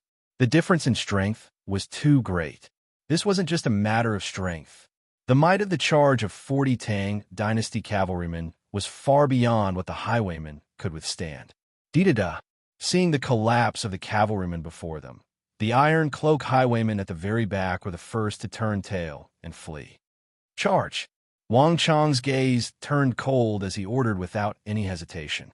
In the heat of the battlefield, once one side's cavalrymen faltered in fear and turned tail to flee, it would be impossible for them to escape even if they wanted to. Theoretically speaking, everyone was riding on steeds, so their speed should be about the same. But reality would never be the same as theory. Once the charge of the cavalrymen began, their speed would only grow faster and faster until they reached a peak and couldn't stop anymore. On the other hand, the side that turned tail to flee would go from extreme speed to extreme stillness, starting from zero again. This meant that their speed couldn't compare to Wang Chang's group at all. Amidst the screams of agony, the great Tang cavalrymen chased after the highwaymen. Their spears glowed with the luster of halos, making them look like pythons and dragons. With a single strike, they pierced through the bodies of the highwaymen and flung them into the air. Pu. Before the highwayman's body could even fall to the ground, dozens of cavalrymen had already pierced through his body one after another, causing him to fall to the side of the road. 1, 2, 3, 10, 20. The short 30-zhang path became the highwayman's nightmare. One after another, the highwaymen were chased down and stabbed to the side of the road. Some of the highwaymen tried to retaliate before their deaths, stopping abruptly in an attempt to drag others down with them. But what awaited them were 34 spear tips. Wherever the cavalrymen passed, both men and horses died, leaving behind only corpses. Hurry up and flee to the top of the mountain. Someone finally realized that they would never be a match for Wang Chang's group on the flat road. Squeezing his horse's abdomen, he and his steed became one and leaped up the mountain. Charge! Without thinking, several cavalrymen leaped high into the air and charged into the forest, intending to chase after the highwaymen. There's no need for that. Let them escape. Wang Chang raised an arm and said calmly. In the next moment, the cavalrymen who had already chased the highwaymen into the forest retreated. Strict obedience. This was the most basic rule of the army. Wang Chang's commanding ability had won everyone's trust. From this moment onwards, they had completely regarded him as their leader, not just because of the imperial court's orders. Don't chase a cornered enemy. They're just a few highwaymen, nothing to worry about. Let them go. Wang Chang pulled on the reins and sat on the back of his steed as he said calmly. His expression was indifferent, his eyes wise, and his entire body exuded an aura of extreme calmness. At this moment, even Wang Chang himself did not realize that he no longer resembled a 17-year-old youth. Instead, he resembled a calm and seasoned general. Yes, Lord, the cavalrymen replied respectfully. Their expressions and actions made it seem as though they were meeting a high-ranking general of the army. At the same time, everyone suddenly realized that the battle had ended. Other than the few highwaymen who had escaped, the rest of the bandits and highwaymen had been wiped out. The several hundred zhang long official road was filled with the corpses of bandits and highwaymen. There were Turks, Uzin, Gogurians, Abbasid Caliphate, and Karaxpazinu. Their corpses were piled up into a small mountain. Fresh blood flowed from the corpses, dyeing the ground crimson. Severed limbs, dismembered arms, intestines, and fresh blood were everywhere. The air was filled with the pungent stench of blood. Ugh, Bustling hadn't noticed it earlier, but now that the battle was over, she couldn't help but vomit. Even though she was known to be a valiant figure on par with the likes of Marchioness Yi and Wang Zhuyin, she was still a lady. She had never seen such a cruel sight before. Busling's body convulsed, and the moment she vomited, she found it hard to stop. Furthermore, the pungent stench of blood in the air made it even more unbearable for her. Wah! Dismounting from her steed, Bustling rushed to the side of the official road and vomited violently. All of the food she had eaten over the past few days, along with her yellow bile, came gushing out. She even vomited to the point that tears were flowing down her face. This should be your first time, right? You'll get used to it soon. A voice sounded behind her. Wang Chong had unknowingly dismounted from his steed and walked over. No matter how valiant a lady was, there was still a weak side to her. This was the first time Wang Chong had seen Bai Siling vomiting. How did you do it? Bai Siling tried her best to suppress the urge to vomit, but the moment her hands touched the ground, another mouthful of bile gushed out. What? Wang Chong was taken aback. How did you do it? Why aren't you vomiting? Kneeling on the ground, Bai Siling asked. Wang Chong was taken aback, and a dazed look appeared on his face. It was normal for an ordinary person to vomit the first time they killed someone. Did he really not know how to do it? Of course he knew how to do it, just that it wasn't now. Chapter 345. In his previous life, he had never even killed a chicken, needless to say, a human. But humans change. Life shaped a person, and it also changed a person. In his previous life, when he caught the eye of a few seniors in the military and was promoted, Wang Chong killed for the first time in his life. Looking at the red and white blood flowing out, Wang Chong vomited even more violently than Bai Siling did. But when his comrades fell one after another, and the familiar land of the 9 continents burned to ashes, Wang Chong never vomited again. After vomiting out all of his weakness, all that was left in Wang Chong's heart was determination. But these were things that Wang Chong wouldn't tell Bai Siling. Compared to the mission on his shoulders and the predicament he was in, all of his personal pride and disgrace, gains and losses, and even his feelings and fears were insignificant. Siling, it's not that I won't vomit like you, but there are some things that are more important than these severed limbs that you see. If we can't find a way to defeat those highwaymen and bandits, the ones lying on this road would be us, Su Gan, and Huang Yongtu's corpses. Wang Chong said slowly as he looked at Bai Siling's back. Bai Siling was taken aback for a moment before she slowly raised her head to look at the determined face of the young man behind her. For some reason, Bai Siling suddenly felt an indescribable sense of attraction from the young man behind her. In that instant, even the disgust in her heart subsided. Let's go, time waits for no one. Su Gan, Huang Yongtu, and the others are still waiting for us. Standing behind Bai Siling, Wang Chong stretched out his hand and said. Bai Siling subconsciously reached out a hand and grabbed Wang Chong's palm. She felt a sense of security and dependence that she had never felt before. In a trance, Bai Siling had forgotten that this lofty and indifferent youth in front of her was actually much younger than her. Go! With a flick of the whip, the 40 Tang Dynasty cavalrymen, along with Wang Chong and Bai Siling, charged toward the Iron Cloak highwaymen. Leader, this is bad. This is bad. On the right side of the mountain path, 2 stallions suddenly emerged from the forest, and 2 bandits leaped down from the backs of their steeds. Frightened out of their wits, they kneeled before Iron Cloak Lee. My brother was killed. Speak clearly. How many people were killed? Where are the others? Standing on the boulder, Iron Cloak Lee said with a livid face. Dead. Other than the 2 of us, all of our brothers were killed. The 2 Iron Cloak highwaymen trembled in fear as they replied. To the east of Longxi, the Iron Cloak highwaymen were known for their ferocity and fearlessness. But in that short instant, they were truly terrified. 40 mounted bandits and 60 Iron Cloak highwaymen, a group of 100 men, were slaughtered in just a few moments. Broken limbs and corpses piled up like a mountain on the road.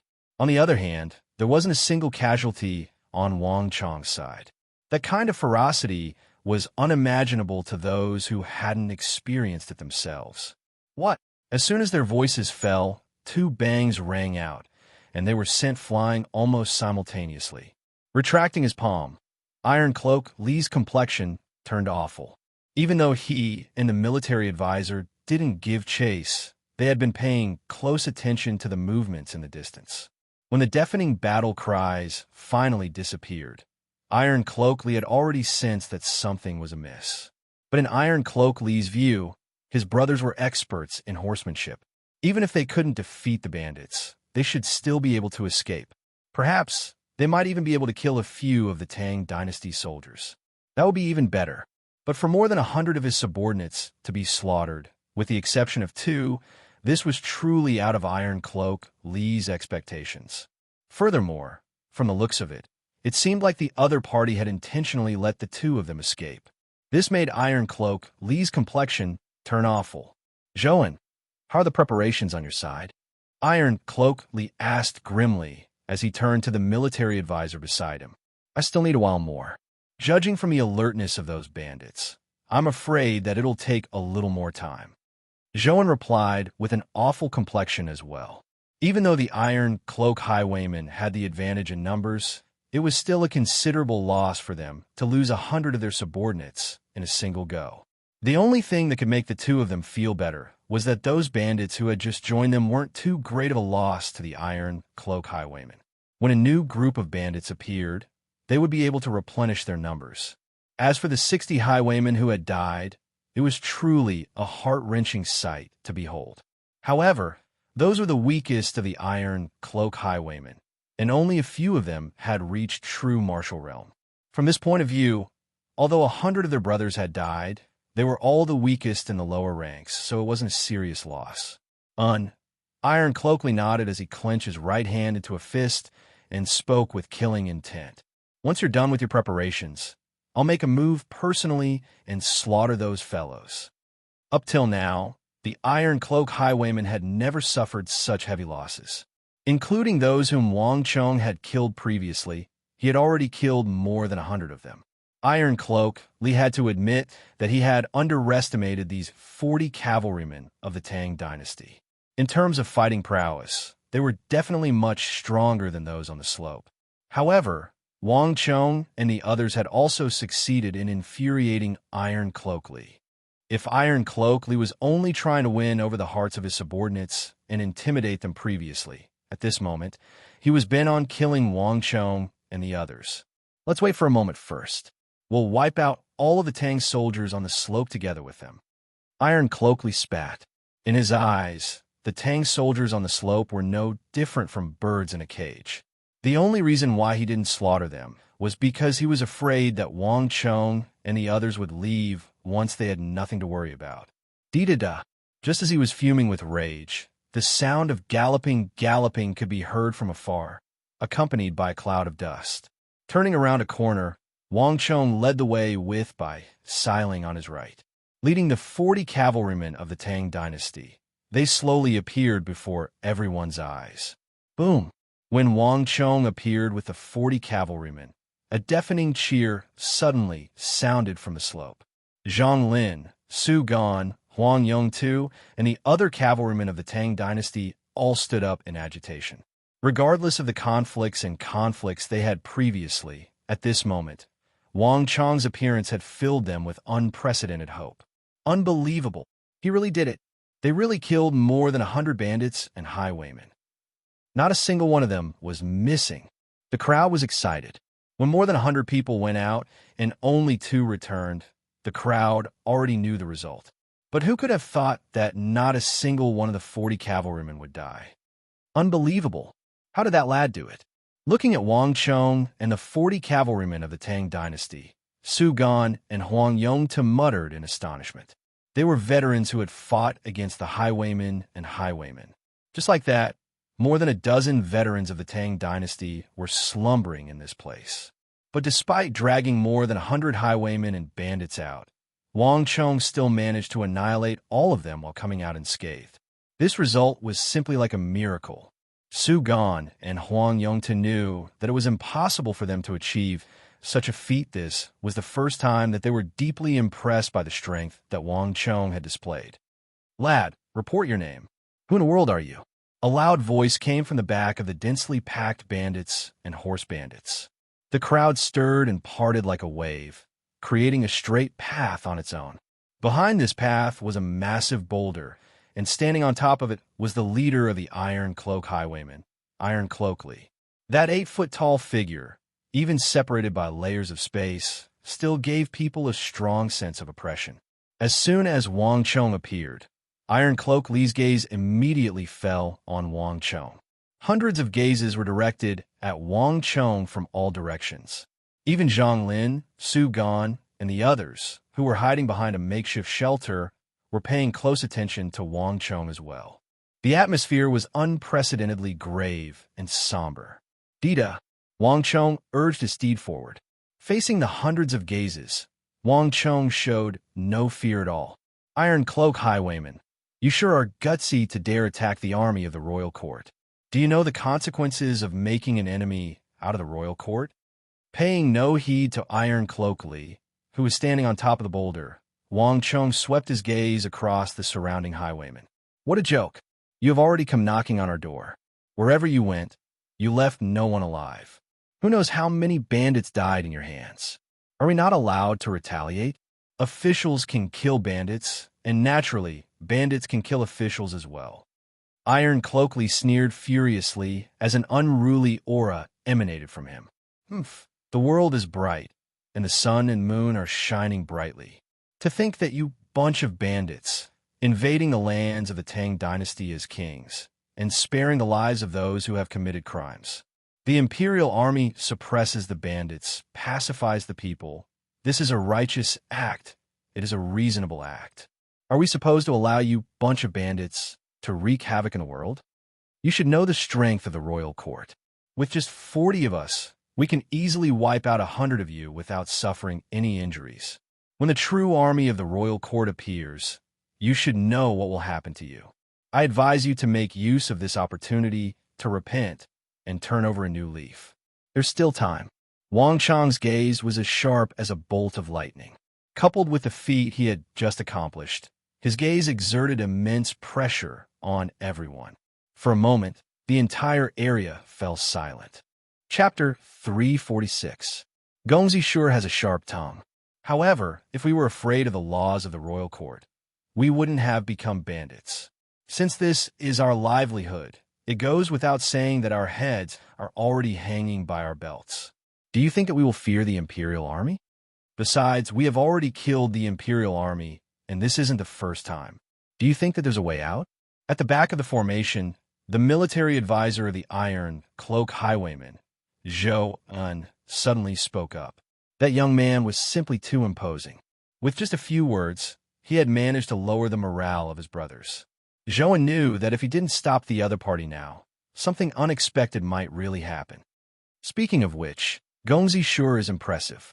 Despite your young age, you have such a deep understanding of the means of us highwaymen. On top of that, when we make a move, not even the fowls and dogs are spared. Yet, Gongzi killed more than 100 of them without batting an eyelid. Zhou Un is truly impressed.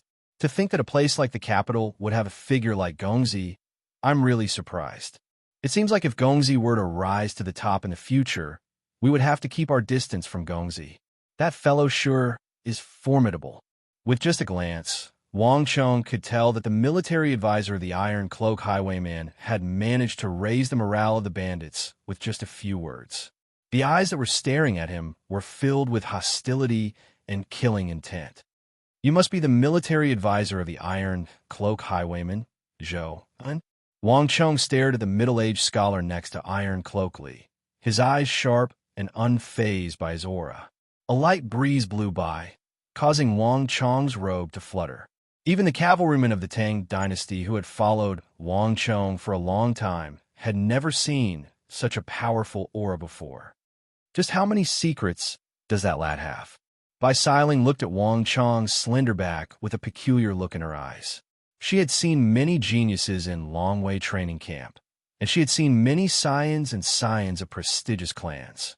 However, none of them could match up to the feeling that Wang Chong gave her. General, Bai Siling racked her brains and finally found a suitable word. The aura that Wang Chong was exuding now was like that of a general on the battlefield who was in charge of the country. Before him, be it the thousands of horse bandits and bandits on the other side, or the cavalry of the Tang dynasty on his side, all of them were subconsciously suppressed and followed his lead. Even Su Gan, Huang Yong Tu, and the others, who were on bad terms with him, were paying close attention to his every move, even though his cultivation base was lower than many people's. Oblivious to the thoughts of the crowd behind him, Wang Chong's attention was completely focused on the middle-aged advisor standing beside the Iron Cloak Highwayman. Your Excellency is also a well-read scholar. Why don't you take the imperial examinations and fight for your fame? Don't tell me that the Book of Confucius and Mencius also teaches people to become bandits, to rob houses and occupy land to become kings? Ha ha! You don't have to worry about that, young master. I am indebted to the Iron Cloak Highwayman for saving my life, and I am willing to serve him. On the other hand, Gongzi, you can't be thinking that you will be able to save your companions just like that, right? By the way, the Iron Cloak Highwayman is the only one who has the final say here. Don't waste your energy on me. Zhou stroked his beard with a smile. Ha, lad, you do have some capability. Seeing that you have killed more than 100 of my men, I will give you a chance. Put down your weapons and surrender. Perhaps you might even be able to save your companions. Otherwise, both you and them will die.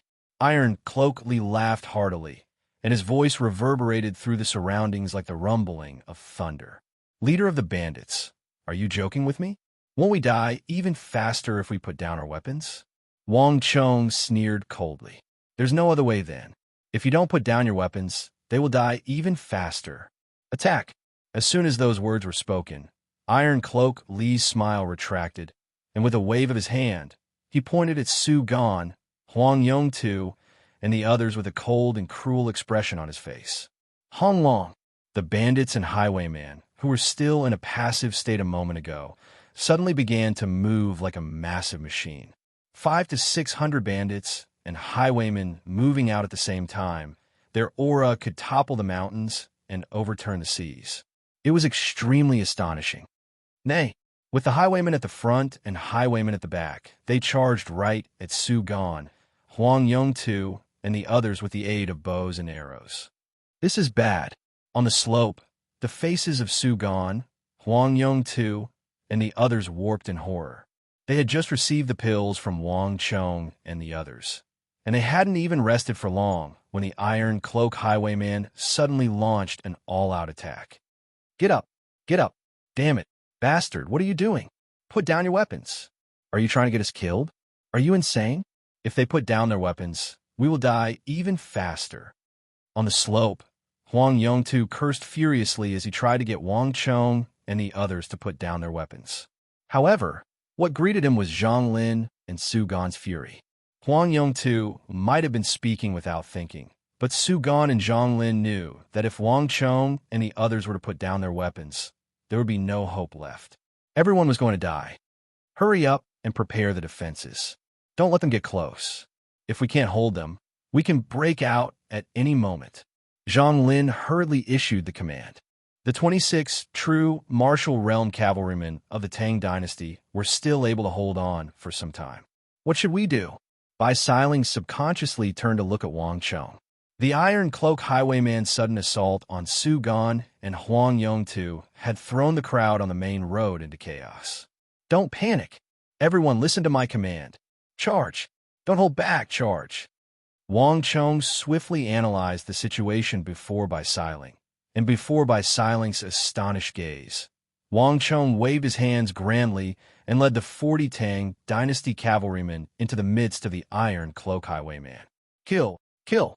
Carrying the momentum of killing 100 bandits and highwaymen, the 40 Tang dynasty cavalrymen charged into the midst of the Iron Cloak Highwayman like ferocious beasts.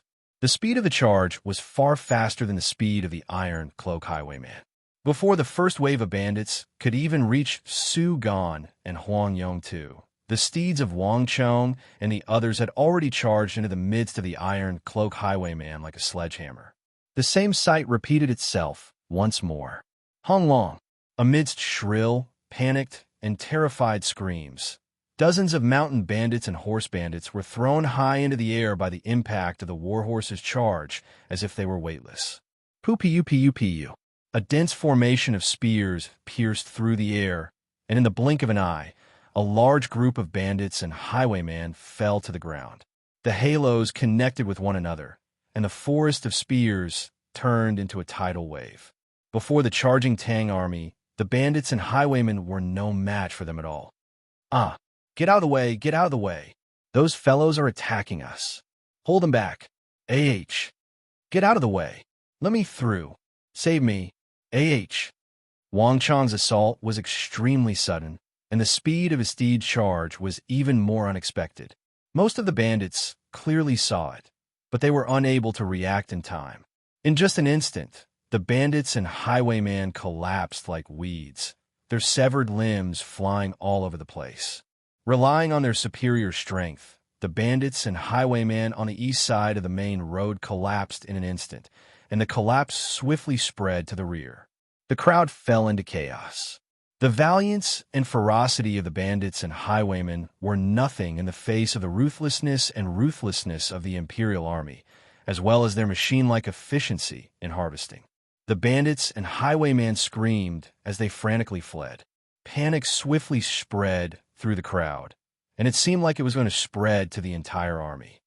Bastard! Iron Cloakly flew into a rage. Before they could make any progress in their assault, Wang Chang's army was already on the verge of crushing the eastern side. Mobilize the archers and aim at the eastern side. Send 100 brothers over to coordinate with the other bandits and exterminate them. Yes, one of the leaders of the Iron Cloak Highwayman quickly carried out the order. Beside the boulder, the military advisor of the Iron Cloak Highwayman couldn't help but smile bitterly. He knew that lad wouldn't be easy to deal with, but only after seeing him for himself did he realize how difficult it was. Under his command, the 40 Tang Dynasty cavalrymen were as ferocious as beasts. The might of their charge even sent some of the bandits and their steeds flying a dozen zhang into the air. This aura was too fearsome. At this rate, if the Iron Cloak Highwayman were to focus on the Tang army on the slope and ignore Wang Chang's group in the east, even if they succeeded, they would suffer heavy losses. We're in trouble. Zhou smiled bitterly. At this moment, he suddenly realized that the Tang army was much more difficult to deal with than he had imagined. Left flank to the left and right flank to the right. Ignore the Tang army on the slope for now and don't enter the main road. The Tang army is the strongest on the main road. Flank them from both sides of the slope. Zhou then quickly mobilized his troops and issued a series of orders, instructing the bandits and highwayman to move according to his will. Under Zhou An's command, the 500 to 600 bandits and highwayman quickly got into formation. They gave up on the main road and circled around the forest on both sides of the slope, forming a formation that encompassed Wang Chang's group. Zhou An's gaze was sharp. In just an instant, he could tell that they weren't a match for Wang Chang's group on the main road. War steeds could charge on flat ground, but on the complicated terrain, their might would be greatly reduced. As long as they could circle around the Iron Cloak Highwayman and attack from both sides of the slope, they would be able to suppress them. Retreat. Seeing that the Iron Cloak Highwayman was about to surround Wang Chang's group, Wang Chang raised his left fist and spread open his fingers. In the next instant, the 20 cavalrymen under Wang Chang split into two groups and charged forward, crushing the eastern formation of the Iron Cloak Highwayman. First, they would cover by silence retreat before retreating themselves. Seeing that the encirclement was about to be completed, some of the bandits thought that this was an opportunity and charged forward desperately, hoping to delay Wang Chang's group. However, under the charge of Wang Chang's two groups of cavalrymen, they were crushed to smithereens. Nay! With a loud neigh, the Iron Cloak Highwayman charged out from the main road like a serpent before the encirclement of the Iron Cloak Highwayman closed in. Chapter 347. In that instant, time seemed to have come to a standstill. The Iron Cloak Highwaymen who were charging toward Wang Chang's group abruptly came to a halt. Even the most ferocious highwaymen couldn't help but shudder in fear when they saw the orderly formation of the Tang Dynasty cavalrymen. If even the strongest highwaymen reacted in such a manner, how could the other highwaymen possibly react in such a manner? The main road, the mountain slope, and the forest, as far as the eye could see, everything was deathly silent. The pungent stench of blood permeated the air. In this brief clash, Wang Chang's side was once again unscathed, whereas the Iron Cloak Highwaymen had lost more than 60 corpses. Seeing was believing, even though they knew that their 100 brothers had died at the hands of Wang Chang's group, and they knew that the Imperial army was stronger than the Highwaymen. None of that could compare to the shock and awe brought forth by the brief charge of the 40 Tang dynasty cavalrymen under Wang Chong's command. At this moment, every single cavalryman lined up on the main road seemed like a demon that had just walked out of hell, exerting a terrifying pressure that felt almost tangible. Gulp! One of the highwaymen gulped down a mouthful of saliva. His pale face was filled with fear. The immovable Tang dynasty cavalrymen were even more frightening and intimidating than when they charged forward. Having traversed the West for so many years, he had never imagined that he would fear a group of 40 Tang dynasty cavalrymen amidst an army of more than 700 highwaymen. Those fellows are too strong. The same thought flashed across the minds of many others, and some of the highwaymen instinctively retreated from the crowd. After witnessing the might of the charge of the cavalrymen, they no longer believed that they could remain safe in the midst of a crowd. This is great. I didn't expect those fellows to be so formidable. That lad, we've truly underestimated him. No commoner can possess such military accomplishments. Even more so, no commoner can command 40 cavalrymen with such might. I've misjudged him. He's definitely a disciple of one of the most powerful military families in the capital. Whitehoof's shadow, by Siling, is right. Who is this guy? On the slope, Su Gan, Huang Yong-tu, and the remaining Tang dynasty cavalrymen were also shocked speechless. If they hadn't seen it with their own eyes, they wouldn't have believed that the steel cavalry just now was a cavalry unit just like them. That kind of charging power and combat strength was too shocking. With their own strength, they had actually managed to forcefully disperse the Iron Cloak highwaymen's attack and nullify their offense. As a result, the 500 to 600 Iron Cloak highwaymen were forced to shift their focus to defending against Wang Chong, Bai Siling, and the others. This was simply inconceivable. All of this was done under the command of Wang Chong. His calmness, rationality, and decisiveness left an even deeper impression on Su Gan and Huang Yong-tu than the charge of 40 cavalrymen. Before this, the two of them had been mocking and making things difficult for Wang Chong, thinking that he was just a lowly commoner from the Kunwa training camp. But at this very moment, how could the two of them dare to harbor such thoughts? No one could command 40 cavalrymen to such an extent, be it Long Wei or Shun Wei. Not a single person could do it. This wasn't a feat that any ordinary person could accomplish. At this moment, the two of them had a strong feeling that Wang Chong was definitely a scion of one of the prestigious clans in the capital, and an extremely powerful one at that. However, the two of them had never heard of such a person before. Who in the world is that fellow? Beneath a scarlet maple tree riddled with arrows, Su Gan muttered to himself.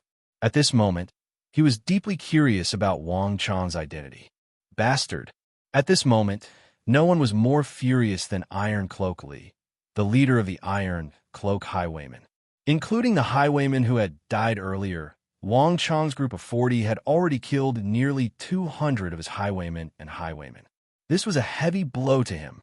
Even though most of the casualties were highwaymen who had defected to his side, it didn't soothe the rage in Iron Cloak Li's heart. Zhouan, how much longer?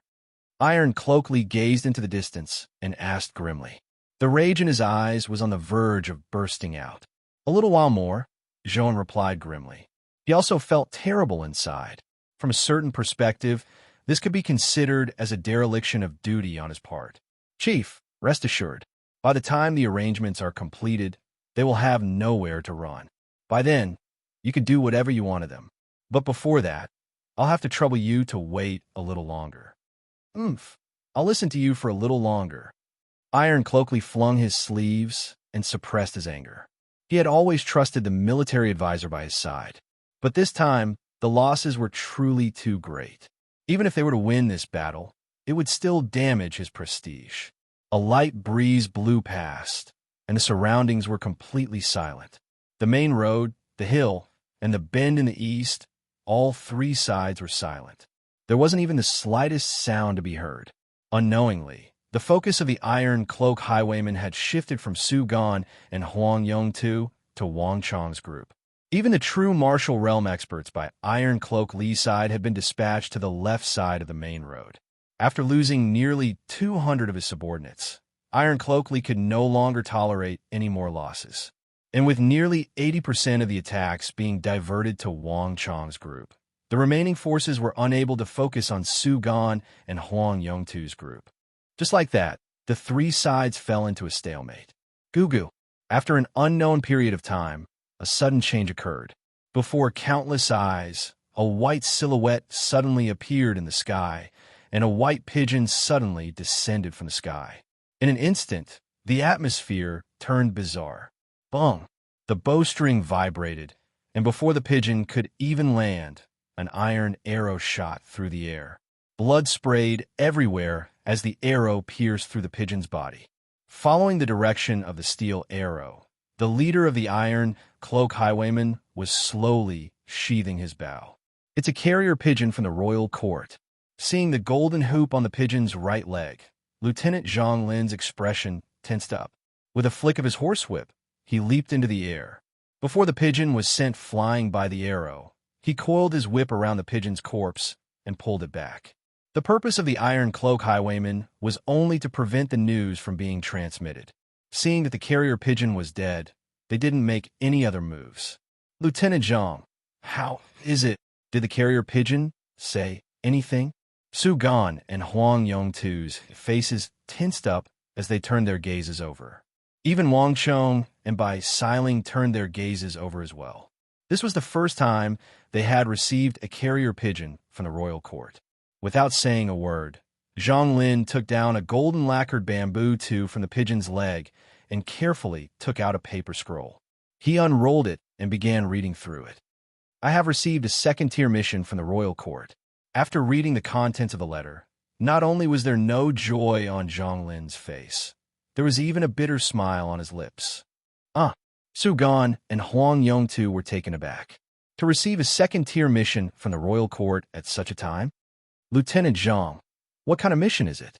Su Gan propped himself up and walked over. For some reason, he felt that Zhang Lin's expression was a little bizarre. Take a look for yourself. Zhang Sin did not say much and handed over the letter in his hand. Su Gan and Huang Yongtu took a look at it, and a bizarre expression appeared on their faces. There wasn't much content on the letter, just a few simple sentences. Second-tier mission. Tez has ordered the 80 members of the 6th Echelon to eliminate Iron Cloak Lee and his accomplices. What kind of joke is this? Huang Yongta looked furious. He threw the letter in his hand on the ground, as if he was venting his anger. Giving us a second-tier mission at such a time? Are you tired of waiting for us to die? Furthermore, look at the bandits and highwaymen outside. There are at least 700 to 800 of them. Do you think that we can deal with them with just a few of us? Not to mention, there's still Iron Cloak Lee. Even Lieutenant Lee isn't a match for him.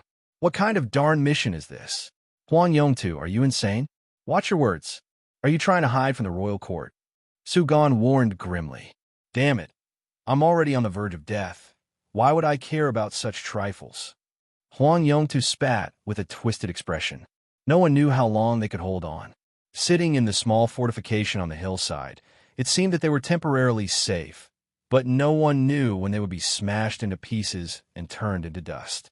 The feeling of dying at any moment was even more frightening than true death. Lord, calm down. Zhang Lin smiled bitterly. The royal court doesn't know our current situation. They're only concerned with issuing orders. So they have no idea where we are or that we are currently being surrounded by the Iron Cloak Highwaymen. Besides, the capital is too far away from here. Even the royal court wouldn't know that the Iron Cloak Highwaymen have gathered 600 to 700 bandits. Pong! Huang Yongtu punched a tree beside him, sending wood splinters flying. Even his fingers were bleeding from the impact. Even though Huang Yongtu knew that Zhang Lin was speaking the truth, it didn't make him feel any better. So far, the best news for us is that there are 2 other lords who aren't surrounded yet. On top of that, the other lord seems to be extremely proficient in the art of war, and his grasp of timing is exceptional as well. This is our only hope. As Zhang Lin spoke, he turned to look at Wang Chong and the others. It had been some time since he had received the 80 cavalrymen, but to be honest, the men and steeds hadn't changed at all. The only difference was that the commander had changed, but the disposition and authority of the 40 cavalrymen were vastly different from when he was leading them. Even their fighting prowess was on a completely different level. This was the change brought about by a wise commander. The duty of a warrior was to guard the borders, so Zhang Lin didn't care too much about his own life. At this moment, he was more concerned about the young man before him. With this kind of military training, he would definitely become a great general who could rule over an entire region in the future if he were to be further tempered on the battlefield of the empire. Such a person was of utmost importance to them.